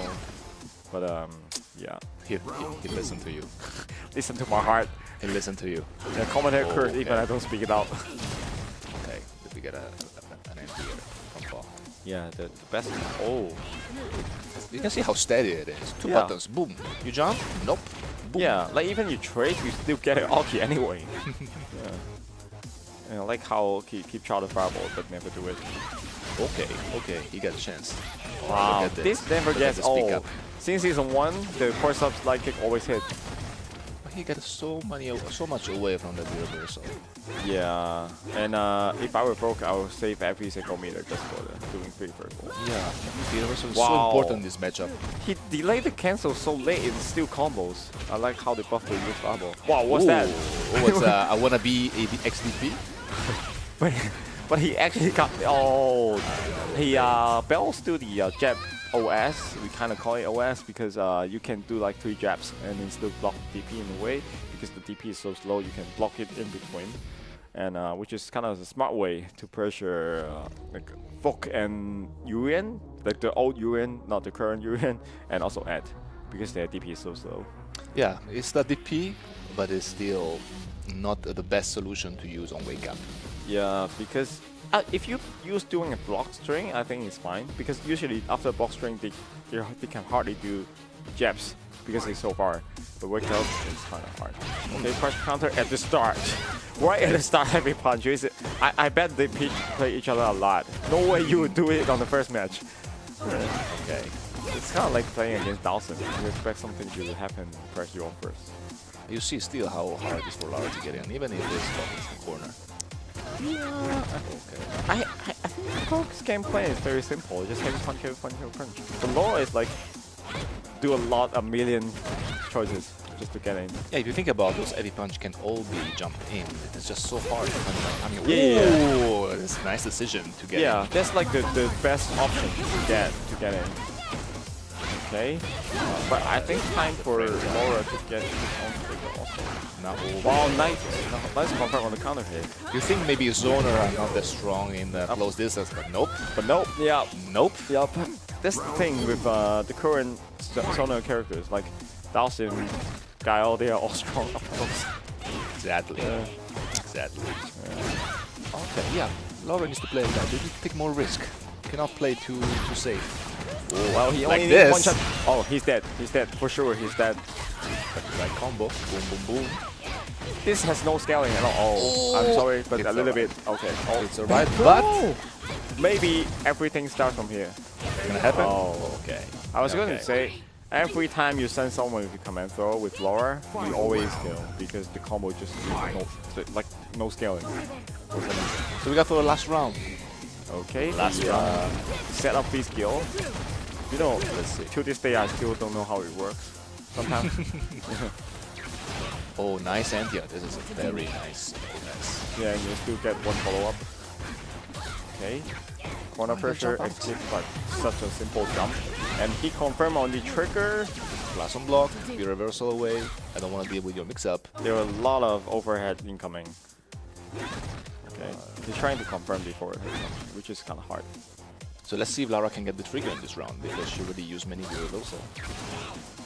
Yeah, down to the last round and with no EX meter. The only thing, maybe you get hit on purpose for a bit and get the trigger first. Yeah, Yeah. it's not bad strategy actually. Yeah, sometimes in those situations, I think, Oh, wow. I think no, you cannot get that the trigger anymore. Yeah, You gotta play clean now. It's kind of hard to win now. Oh, Okay. That's unfortunate. He actually confirmed the counter hit, but it's way too far. He could have done, That was the chance. yeah, low meter kill instead. Let's see. And it's hard for Loa to build meter. Oh, I got a chance. The time is not very. Yeah. He made it. He made the meaty, made it. meaty elbow. Oh, What's happening? What's happening? Why is it 2 punches? No, what was that? It's either EXDP or just something else. Probably he mispressed 2 buttons instead of 3. We were saying like it's very hard to come back slower without trigger, but then yeah, clean play from Bells with punish EX elbow and another meaty elbow into combo, which are all high level stuff. So yeah. This is the strength of Laura. We were just talking. It's a very bad situation without the trigger 1 on, but you see, Yeah, 1 combo, boom, One with- EX. yeah, one with punish and one well placed meaty. So congrats to Bells for winning that, and I think this is one of his toughest match in his group. And yeah, let's check a bit of the actions earlier.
Okay, see the comeback.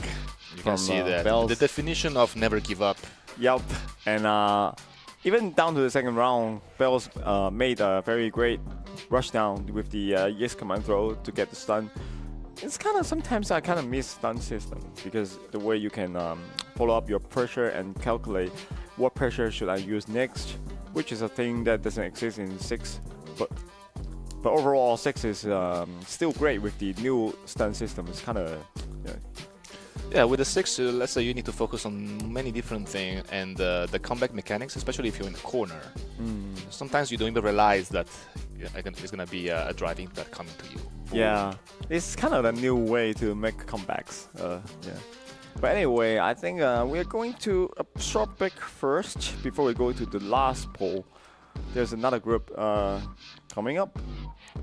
Let's take a break. Let's take a break about 9 minutes. So see you later. See you around.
关闭外来的杂音，找准内心的节奏。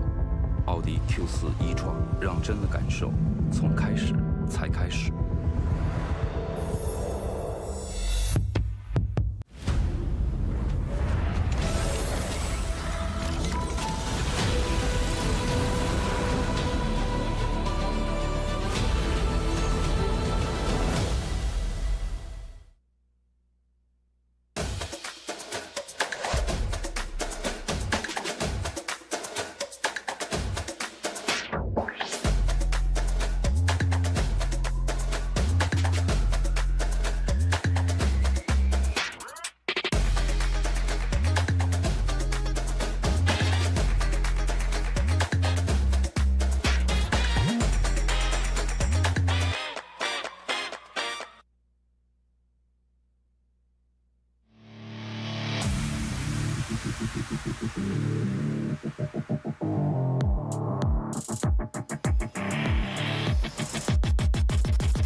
累了困了，喝东鹏特饮。关闭外来的杂音，找准内心的节奏。奥迪 Q4 e-tron 让真的感受从开始才开始。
累了困了，喝东鹏特饮。 So greetings to everyone here and also those at home watching our live stream. And good afternoon from the road of the Asian Games Street Fighter V Champion Edition match venue. I am Caster Tizio. I'm Caster Genesis. And this competition is jointly organized by the Olympic Council of Asia and the Asian Electronic Sport Federation, operated by Digital Esport Asia. And first of all, we'd like to thank our prestige sponsor, FAW ODQ4 e-tron, for their strong support for the event. Also special thanks to IQ and IQ11, the official mobile game equipment for the RDAG, the professional choice to empower victory, embrace the thrill of control. Yeah, let us also thank our official supporters, Omen, New Omen 16, new journey to the road to Asian Games. And also Autopool M6 is the official gaming chair partner of the road to Asian Games. Be your own hero. And official supporter East Rope for their support.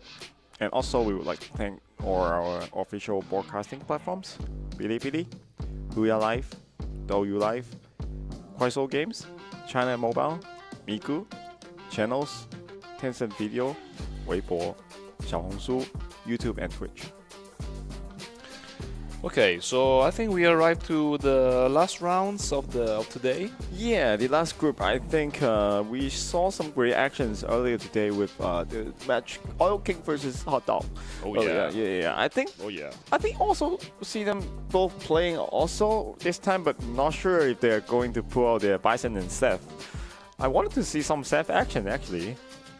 Yeah, we haven't seen Seth yet so far. It was considered one of the strongest when he just arrived, just came out. Got a little bit nerfed after, maybe a little too much. It's a roller coaster. He was once very weak at one point, and then just keep buffing him back with the addition of the feature 2 explosion. Yeah. It used to be not exploding at the last part, so once they add the exploding part, it makes the mix-up so much more new mix-ups available after that, because it wasn't that strong before. Well, before you just block. If you do it on block string, you activate the trigger, V-reversal. Yeah, visual everything. And that's it. Yeah, because the new explosion, the thing is, even you V-reversal, the explosion is still gonna hit you and lead to a full combo, which is kind of. It depends on the character though. Some characters, for some reason, the V-reversal always kind of save you. Like Yurian, like Oro, like Ken, it depends on the character. But anyway, let's check the previous group's scoreboard. Wow, I didn't realize we only get Brandon and Bells having 2 games. Everyone else is either 1 game or no game out. Oh yeah, we see Mind RPG, Villarin, Anubis, and Lacuna pretty strong player that you see these two struggle with some players today. Yeah, and that makes them kind of it's either Brendan or Bells chasing for the first place. Actually, it's still possible for Lacuna and Other Beast to come back, I think, but the score difference is getting more and more hard to chase because 4 games different against 1 is kind of.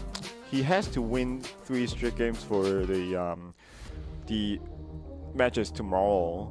But anyway, we check the other group first, and I think first player going up is Lizard and King. Oh, yeah.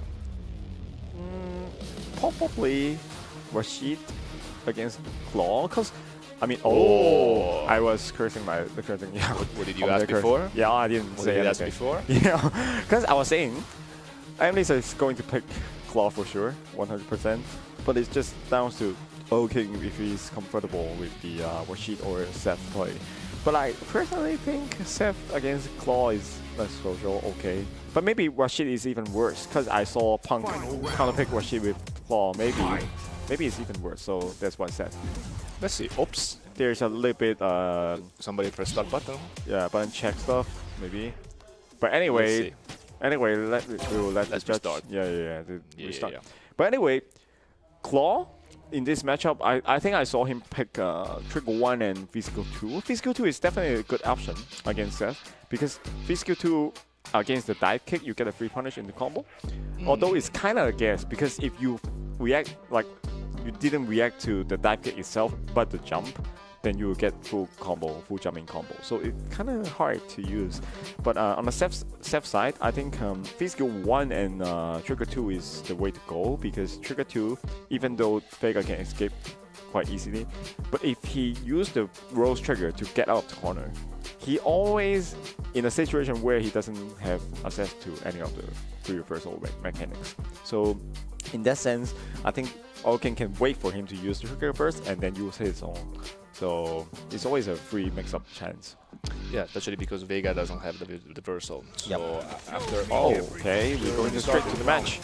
Okay, as we're saying the same trigger choices, but Lizard actually picked the counter pick trigger instead of the Rose, which is also a good choice in a way because it counters all the dive kick and it's easy to react to. Getting the copy punishable. The indoor art. Yeah, we get a first DP. Yeah, very All King this. And Crouch Heavy Punch because he can confirm the slide, so it's not really a YOLO. Okay, nice mix up. Let's see what's happening. Overhead. I mean, there's a lot of little stuff that All King did. Ooh, it's still the biggest move. He got stunned by biggest move. Yeah, he tried to do that on purpose. Oh no. Okay, maybe we will see a comeback because there's no mask. Vega get more attack buff because of that, and maybe one hit will kill. Oh, wow, that's kind of very patient. Oil King. Very camp. Oh, the interruption in doing the jab is kind of Oh my God, I didn't. Yeah. Thought it was killing, but the problem is Seth has very low. Yeah, that's actually lowest in this game, and also low stun. The thing with Vega's counter is not a frame run counter, so you cannot use it all the time. But using it between the jabs is like one of the better options. It counters all the jab afterwards. Okay, nice shimmy. Look at that. One heavy roll. Yeah, I was going to say that. This is such a corner carrying moves for a special. Seth is not joking either. Yeah, one bar EX into corner carry. Plus a block. Yup. You can press button, but not always. And King almost get the trigger though. I mean, he did get the trigger, but he has to wait for Lizard to use the trigger first. Like how they use the. I like how Lizard use the swing. Yeah. He's really confirming. He's not like random climbing. Exactly. Yeah. Okay, time to guess. Will. Oh, you know that's the thing about Vega. Although like the V reversal can escape to any ball mix-up from Seth, but not in the corner. In the corner, it's guaranteed punish. All King didn't even do anything. He just stand there. He can even taunt, and then Lizard will still get hit. You get recovery from that, right? That's why. It's a guaranteed punish. So it's kind of there's one frame recovery, which is not all. You know, the best thing about this indoor art is that like a really random EX 100 hands can confirm into such a big damage. Right, if it's from oil kick, it's not random. Yeah, it's educated random. Okay, another EX bar. Seth is considered one of the best characters in spending 1 bar. 1 bar combo is kind of great for Seth, and close the round out with the dive kick. That was the nerfed move, because before, when for set release, that move was +2 on block, no matter what. It was actually it was -2 on block on standing, but on usually you are crouching, so it become +2. So right now it's like -4 on standing and -2 on block, which is make more sense. Actually 0 on block, I think. Crouch. But anyway, you cannot spam it anymore like before. Anyway, all can build the trigger in like 10 seconds. I don't know if you should consider proud about it, because you just didn't have a lap button. Okay, and he makes up. You can see. Oh, nice block. Wow, I mean, there's 2 layers of mix-up in between when enemies of block all. Sometimes the best solution is just to not watch the screen. Yeah, just pick. And then just pick one direction. Sometimes you get confused by if you're seeing something. Nice confirm on low forward. Which is no DP, you win. Wow, this kind of very smart from All King. Plus on block. Okay. Oh my god, what is this damage? That's the power of the mask. Just a throw. If you don't have the mask, your throw is gonna do 10% damage. Oh my god, that was a command grab damage. Yeah, it's actually a buff for Vega. Don't say the mask is a nerf anymore. Okay, a lot of cancel. Look at this bully from Seth. Yeah, because Vega doesn't really have an invincible move, so he cannot go through the unsafe block screen. But anyway, I think look at wow, this. Walk back and forward. Okay, time for some install art. Okay, is there? Yeah, into the roll, into the like, yeah. Different coast to coast. Yeah, he just want to use the install art as early as possible. That way he can do the tendon engine again. Okay. Spend the cash. Legit. Have to be triggered. A legit okay after critical art. Oh, punishable. I think he tried to confirm but failed. But anyway, it's still possible for Seth to come back as long as he has trigger. This trigger is oh my god. This is one of the best neutral jump normals in the game. It has so less hurt box and it's rich so far. So sometimes even you just spam it, they cannot redo anything. It's like Honda jump neutral jump heavy punch. It's kind of like you just watch him do it.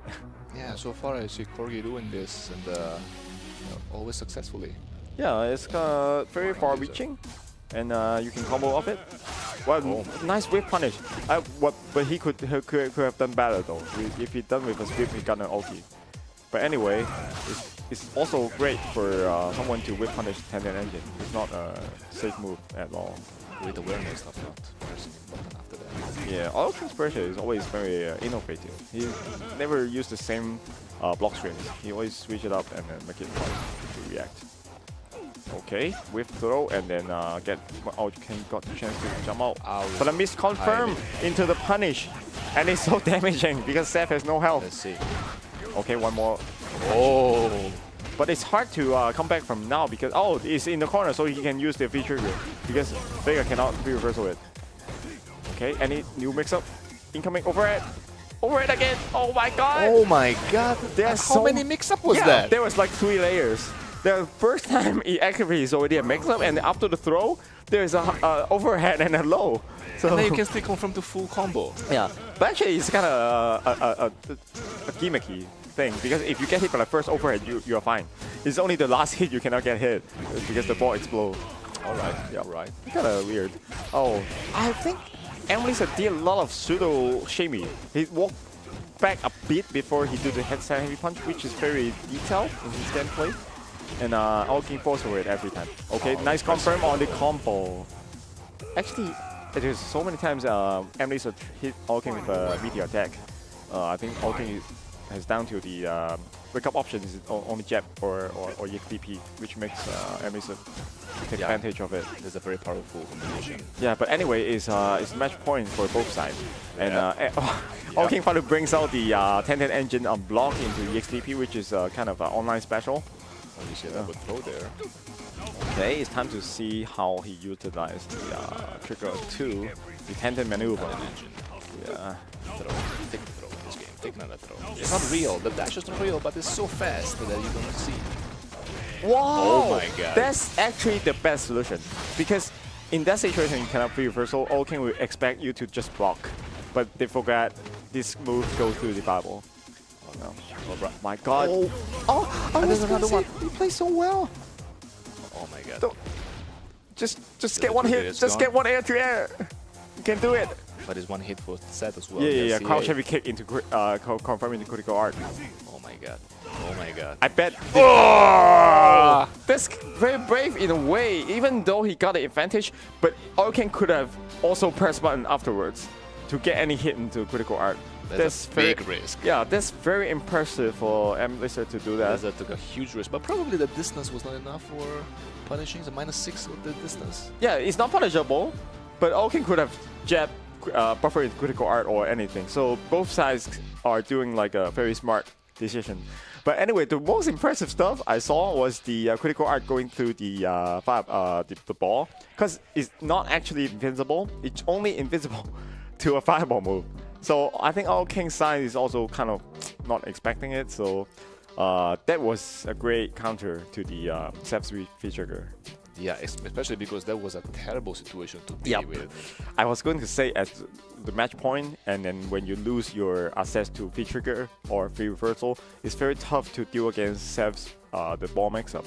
Usually, kind of when you're nervous, when you forgot about you can do free shift or you can kind of react and block, it's even harder to not get hit because there's so many layers in the mix-up. Every single hit leads to a full combo. So in that situation, he's very smart in remembering there's such an option. That's why Orkin got thrown off. So yeah, sometimes in tournament you tend to play more safe, you tend to take less risk, but it's not always the right solution to this. Yup, and when you are at match point, usually you bring kind of freeze at some point because you will want to play safe, or either you want to switch up a bit from your previous rounds. But to remember that counter exists, and it's the first time he brings it out. He wait until the last round to bring it out, so which is a very impressive choice. And let's check a little bit highlight from the previous match.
Wow, this is such a great match.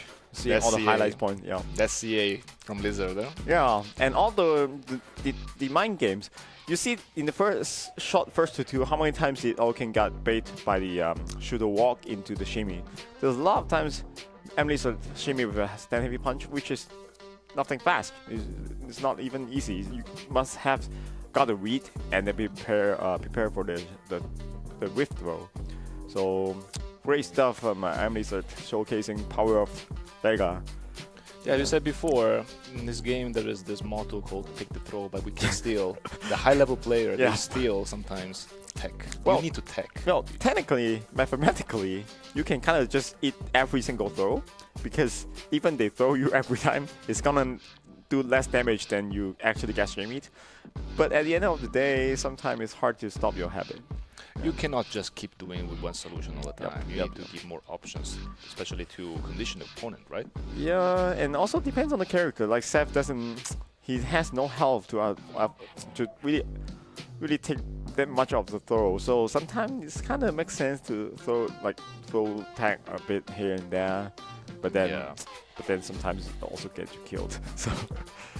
So the next game is gonna be pretty interesting. It's gonna be Gamer B. We see him. Oh today. yeah. His first match today. His first match today. Yep. Versus Indian AEN01. Okay, I think Gamer B's side is gonna pick Lucia or Luke, but I think Lucia, because he played Luke also in 6. I bet if I were him, I won't try to mix up 2 games or the same character. Yeah. Especially Luke is so similar in 5 and 6. Combo route are similar, right? Yeah, so maybe I'll mess up 1 or 2 combos. So if I were him, I'd just pick Lucia. And also, right after you haven't played this game for a long time, I think everyone forgot how to play against Lucia. Lucia is a rare character compared to Luke. So. Yeah, probably the safest choice for Gamer B is to pick a Kenny. Oh, which is more yeah. straightforward combos. You go with your neutral, or you skip your neutral with your wave, your dive kicks. Yeah, but they have to play neutral, so Yeah. yeah. So let's see. Yeah, but I think we are going to see a Lucia. But anyway, if we do see a Lucia, Lucia is one of the characters. Oh, let's check the stick. Like, see, every stick. It's basically the new setup, the 11 buttons. You add 3 buttons on top of your current 8 buttons. A lot of players like that. But there is no direction in that. Oh, you were right. We were talking Yeah, about Lucia Lucia versus and a Birdie. I think he didn't play Birdie earlier this day. Only for this matchup, I think. Only for this matchup. Yep. Lucia, which in turn true, he did play Lucia. I think we were gonna see a lot of corner carries. In this last version, Lucia got buffed so much on the combo routes, so he basically get hit by any moves into trigger. You can like push corner from left to right. So yeah, let's see how Gamer B do. Oh, we have classic Birdie with a beer can. Yep. We trigger 1, we score 1. No bubble gum. Yeah, the season 1, season 2 Birdie. Okay, some free jump ins for. Yeah, actually, I think if you jump a lot in the tournament at the first round, the opponent is gonna be like, okay, fine, I'm not doing well on my jump ins, and then they will focus on the air so much. Well, but Birdie's got a little bit nerfed last patch with the anti-air. He cannot anti-air right. too much back of the head. Yeah. It's There's a very clean jump in. Yeah, I wanted to like do a walk-up slide, but then got hit by the jumping combo. It's not that, but we're there. Wait. I don't. I was like, okay. I mean, the scaling is of course like super huge, but since his moves do so much hits, somehow maybe he can still kill. Alright. Wow, there's a great spacing from Ayan01. The maximum distance sweep is not punishable, at least for Lucia. No. Bull head is still negative, but distance is pretty safe. Could have punished the target combo, but the nice dive. We always unreactable. Yeah, unreactable dive, EX dive. Oh my god, there's another clean jump. Wow, there's a lot of reset here and there. And then Birdie style DP. yeah, it's Birdie time. And the trigger actually called Birdie time. Yeah. Oh yeah, this is the nerf. This is the nerf. Yeah. He used to hit right behind. There was an invisible hitbox. Oh, wait. I thought Gamer B had CA. Why does this matter? Oh wow, that's great reaction. And everyone's saying Gamer B is old. He's like 45 years old, but he reacts to a can with the EX move, which isn't that fast to begin with. So, which is kind of impressive. Interesting Lucia from Gamer B. It's not a really popular character. Yep. But with the last buff, as you said before, yep, they got pretty reliable.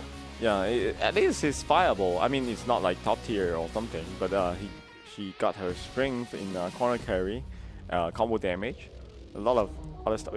I thought he was going to switch to. Honda. Yeah. He was back to Honda. He was playing Honda earlier, I think. Oh, the character select screen mix up. All commentators got hit by that. But it's not bad after all. You need this 1-2 minutes of rest, of refreshing your mind to understand what's happening. You know, SF6 loads so fast, sometimes I have to go to character select screen just to let the game load a bit. Yeah, especially with the recent Street Fighter 6 menu, where it's so fast to just move to the next match. Way too fast. I think, fast. yeah, I think I need to think. Oh, yeah, that's the proper punish on Birdie slide, sweep. Okay, we got Okay, the one almost hit stun. away from stun. Even better. Actually, it's so hard to not get stunned by Birdie because of all the resets and okay, reversal. Yes. Okay, one hit away. One hit away. Can he close it out?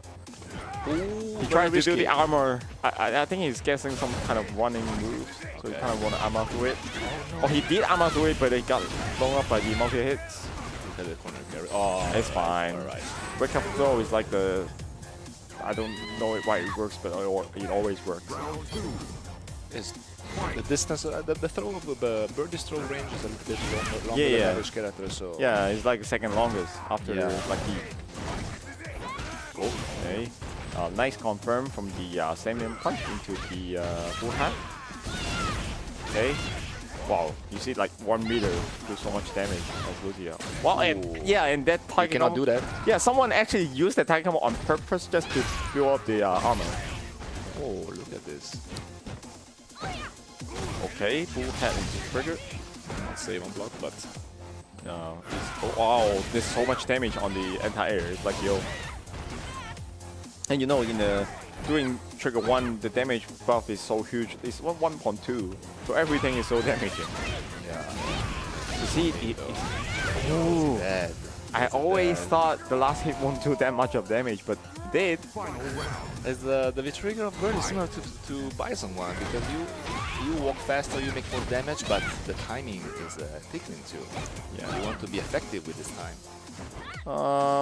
Here goes the Game of Ease match point. But I think Ion is still able to put it back because it was quite close actually. Okay. Very patient with Game of B. Doesn't want to take any risk. Bang punch, kind of a famous poke from Birdie. Another one. Okay. Save the full head. I think Lucia has no way to punish that. Oh, Wow. look at the Game reaction. is so ready for every single Coke. Look at the reaction. Yeah. No way you are drinking that Coke. Okay. Yep. Okay, nice punish. Yup. It's not even max damage punish, it doesn't matter. Doesn't matter anymore. Yeah, Game of Ease seals the deal with 2-0 victory. Very clean victory from Game of B. Now, Pete, we get to every single the drink physical. Because, I mean, it's not a fast move to begin with, but it depends on the move that you are using. Sometimes you have to react super fast, like the EX run, because you have startup, significant startup, and you are not projectile invincible, so you have to do it very early. Great job from Game of B in doing that. And We haven't seen that many command grab from Birdie. Birdie can be very scary with his buttons, but the command grab EX1, especially after the trigger, can be extremely painful. We can see Menard playing Birdie. He's playing with the opponent mind by doing those command grabs. you know, sometimes when I see Minardi playing Birdie, it feels like a different character because everything is so damaging and he's always guessing right. And like that EX command grab after the B trigger does even more damage than Zangief EX SPD. Is because of the 1.2 damage buff. So sometimes I feel like this trigger is one of the most deadliest trigger in the game because no other trigger builds so much damage buff for Birdie. Yeah. Okay, let's check the highlights for the previous game for a bit.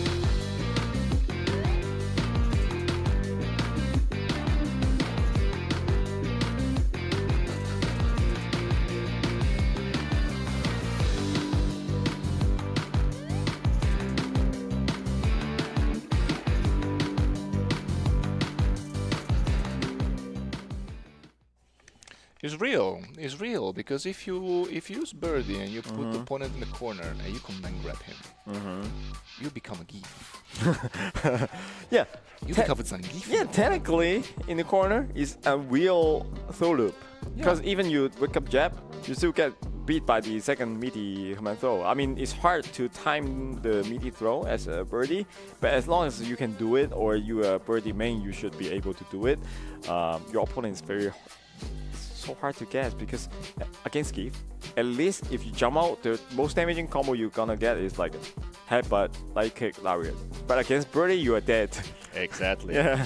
Exactly. So yeah, I can see why birdie was like top tier back in back in season 2 because of the invincibility of the EX command grab. It used to be a lot of more easy for birdie to guess right, but current version, birdie, there's so many limitations. Yeah, after Maynard winning Capcom Cup, Yeah. I think they did some little change of birdie. Yep, when I was watching, I feel like birdie was top tier also. So I guess it's fair to nerf him that way, but after the patches afterwards all focus on some moves that doesn't really matter, like physical 2, the chewing gum.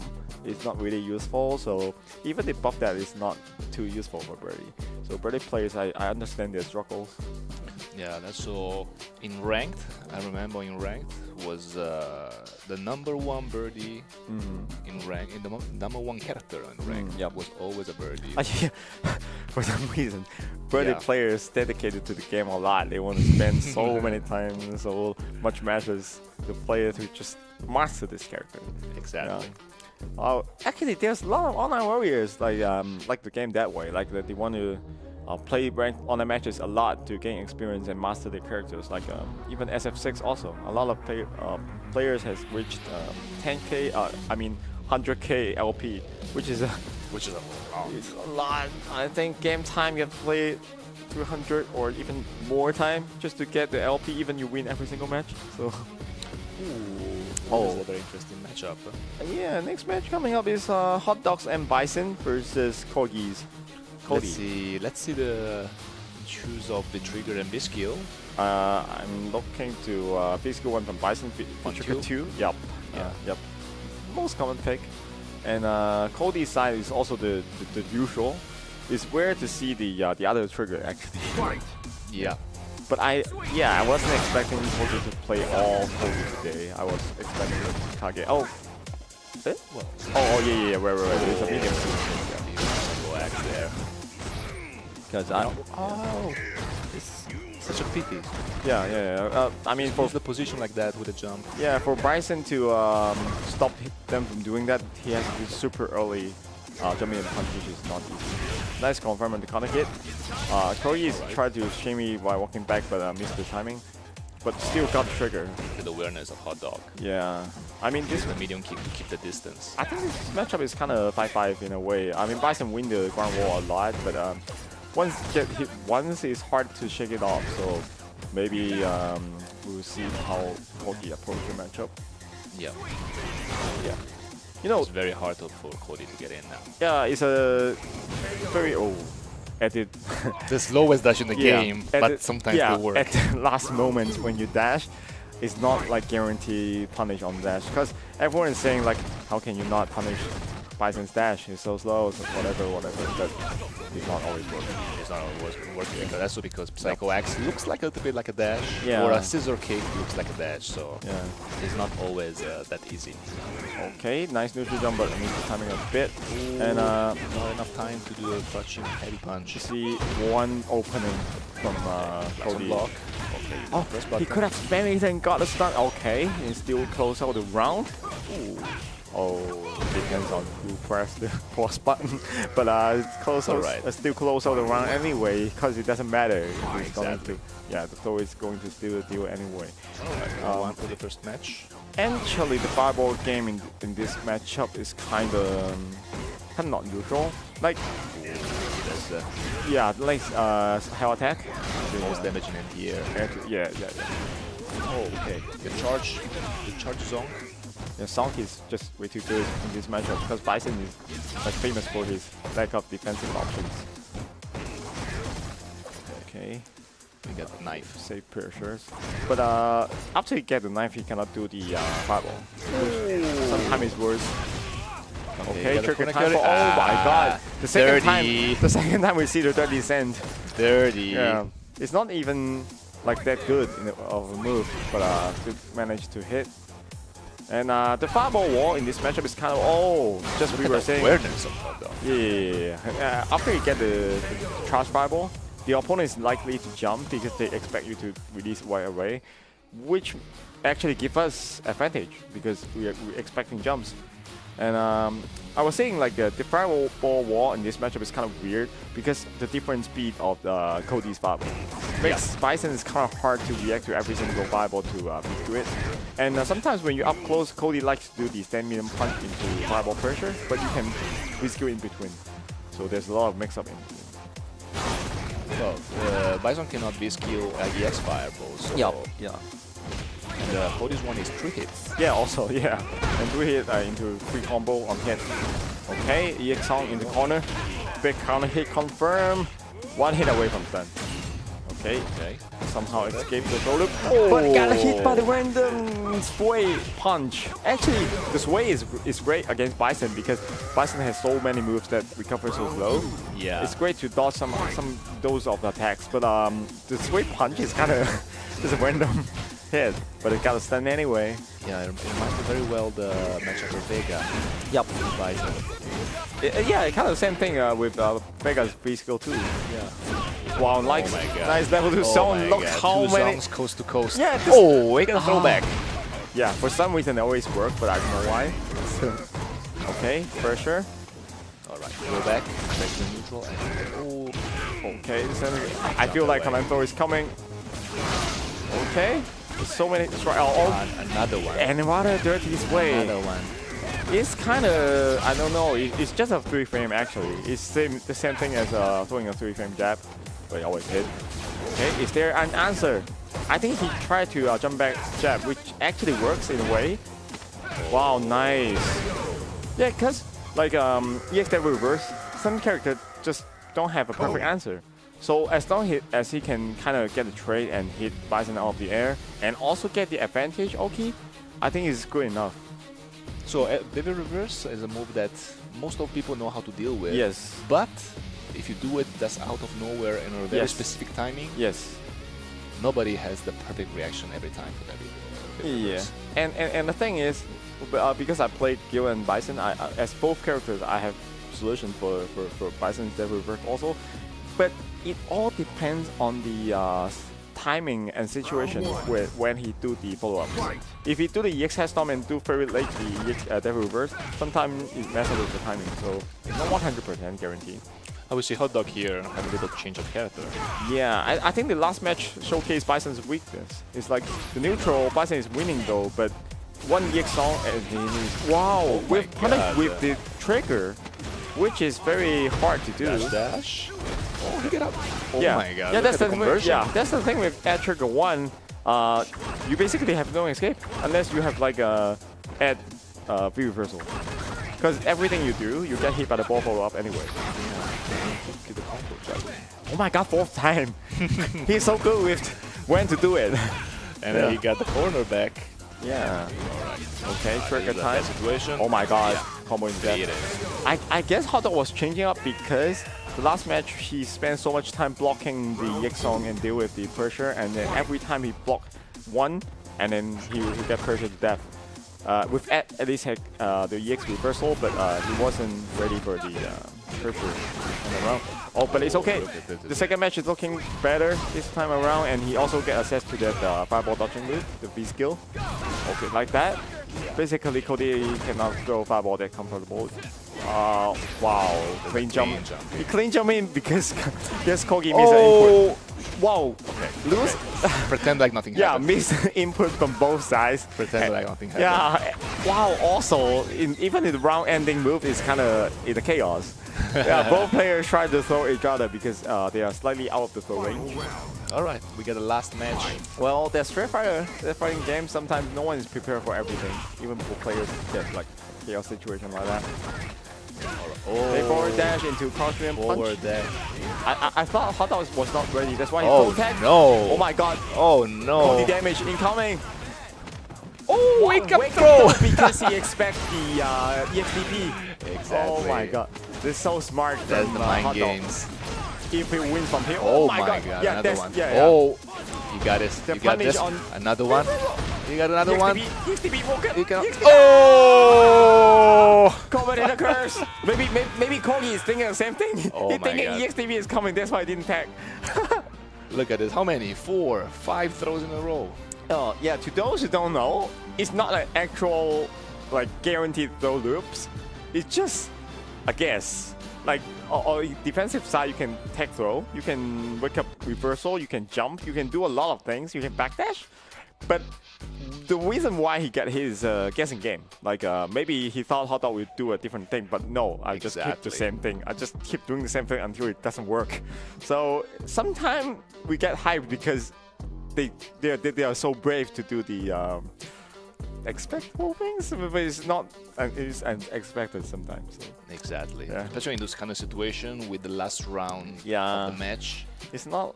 Yeah, It's very not easy to it's- do that. it looks simple and stupid sometimes, Yeah. but at the same time, yeah, if it's- it it's working, it's not stupid anymore. No matter what it yeah. is. Yeah, we always like to see those moments. But anyway, this concludes the match, and I think Kata won it 2-1, right? Yeah, it was both match one. Yeah, we're Yeah, gonna yeah. wait for some replays. It's gonna come in soon. But yeah, there was amazing match. Yeah, because the way previous match goes was always kind of I don't know. They are not be able to put back once they got 1-0 or got match point. But this time around, Hot Dogs is actually able to win it back after got it down to a 1-0. Okay, let's check some replay first.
Well, you see all those great moments from the previous match there.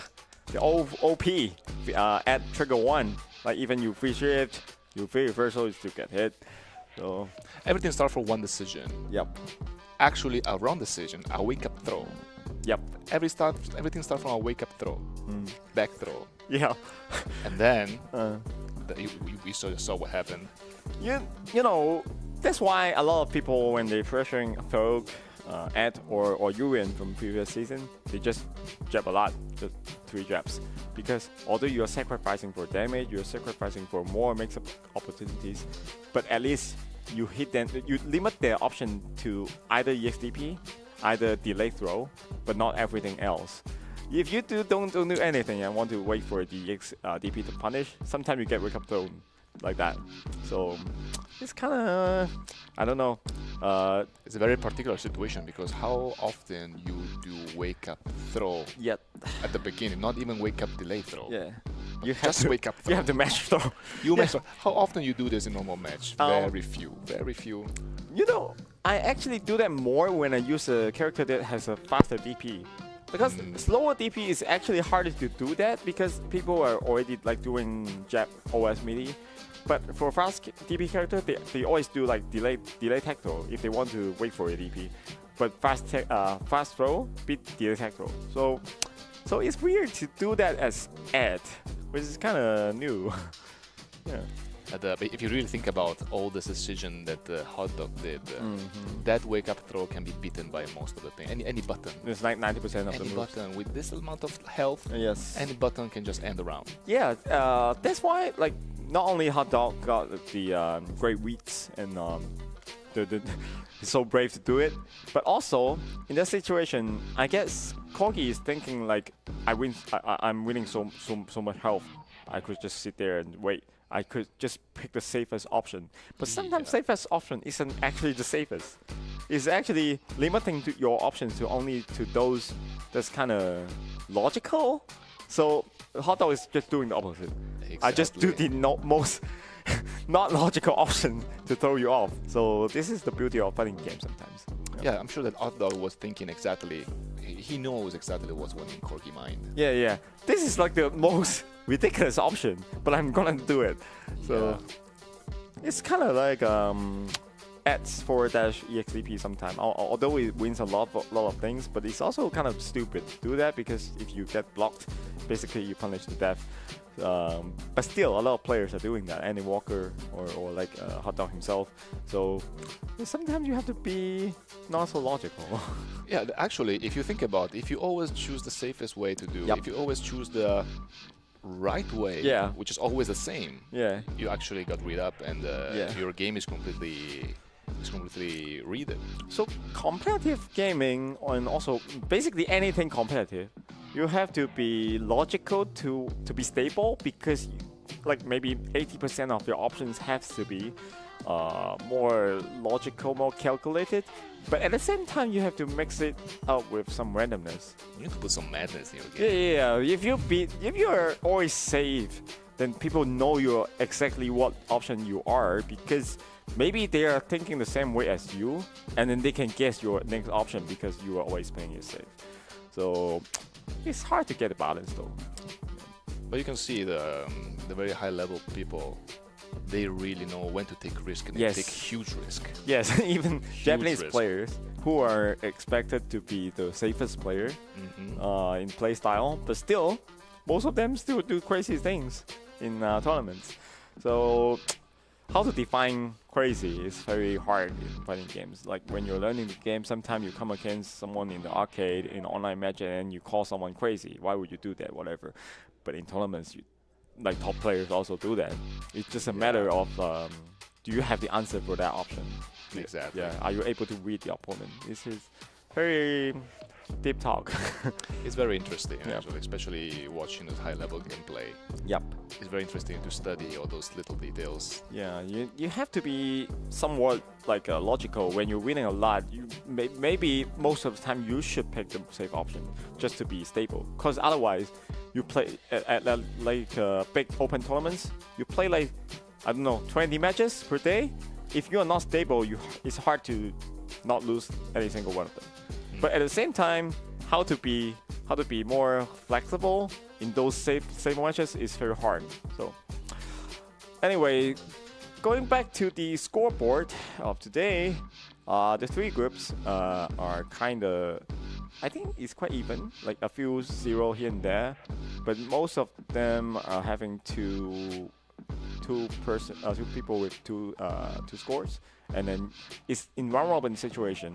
If there's not many players in the same group, it's very hard to chase back the score difference.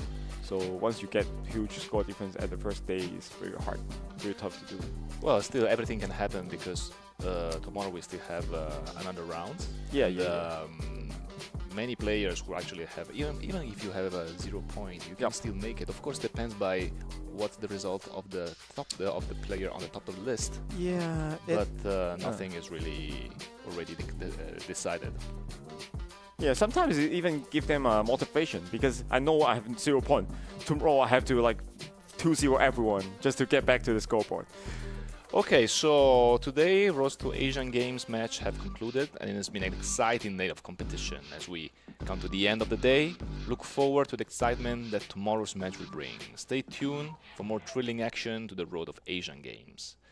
This competition is jointly organized by the Olympic Council of Asia and the Asian Electronic Sport Federation, operated by Digital Esport Asia.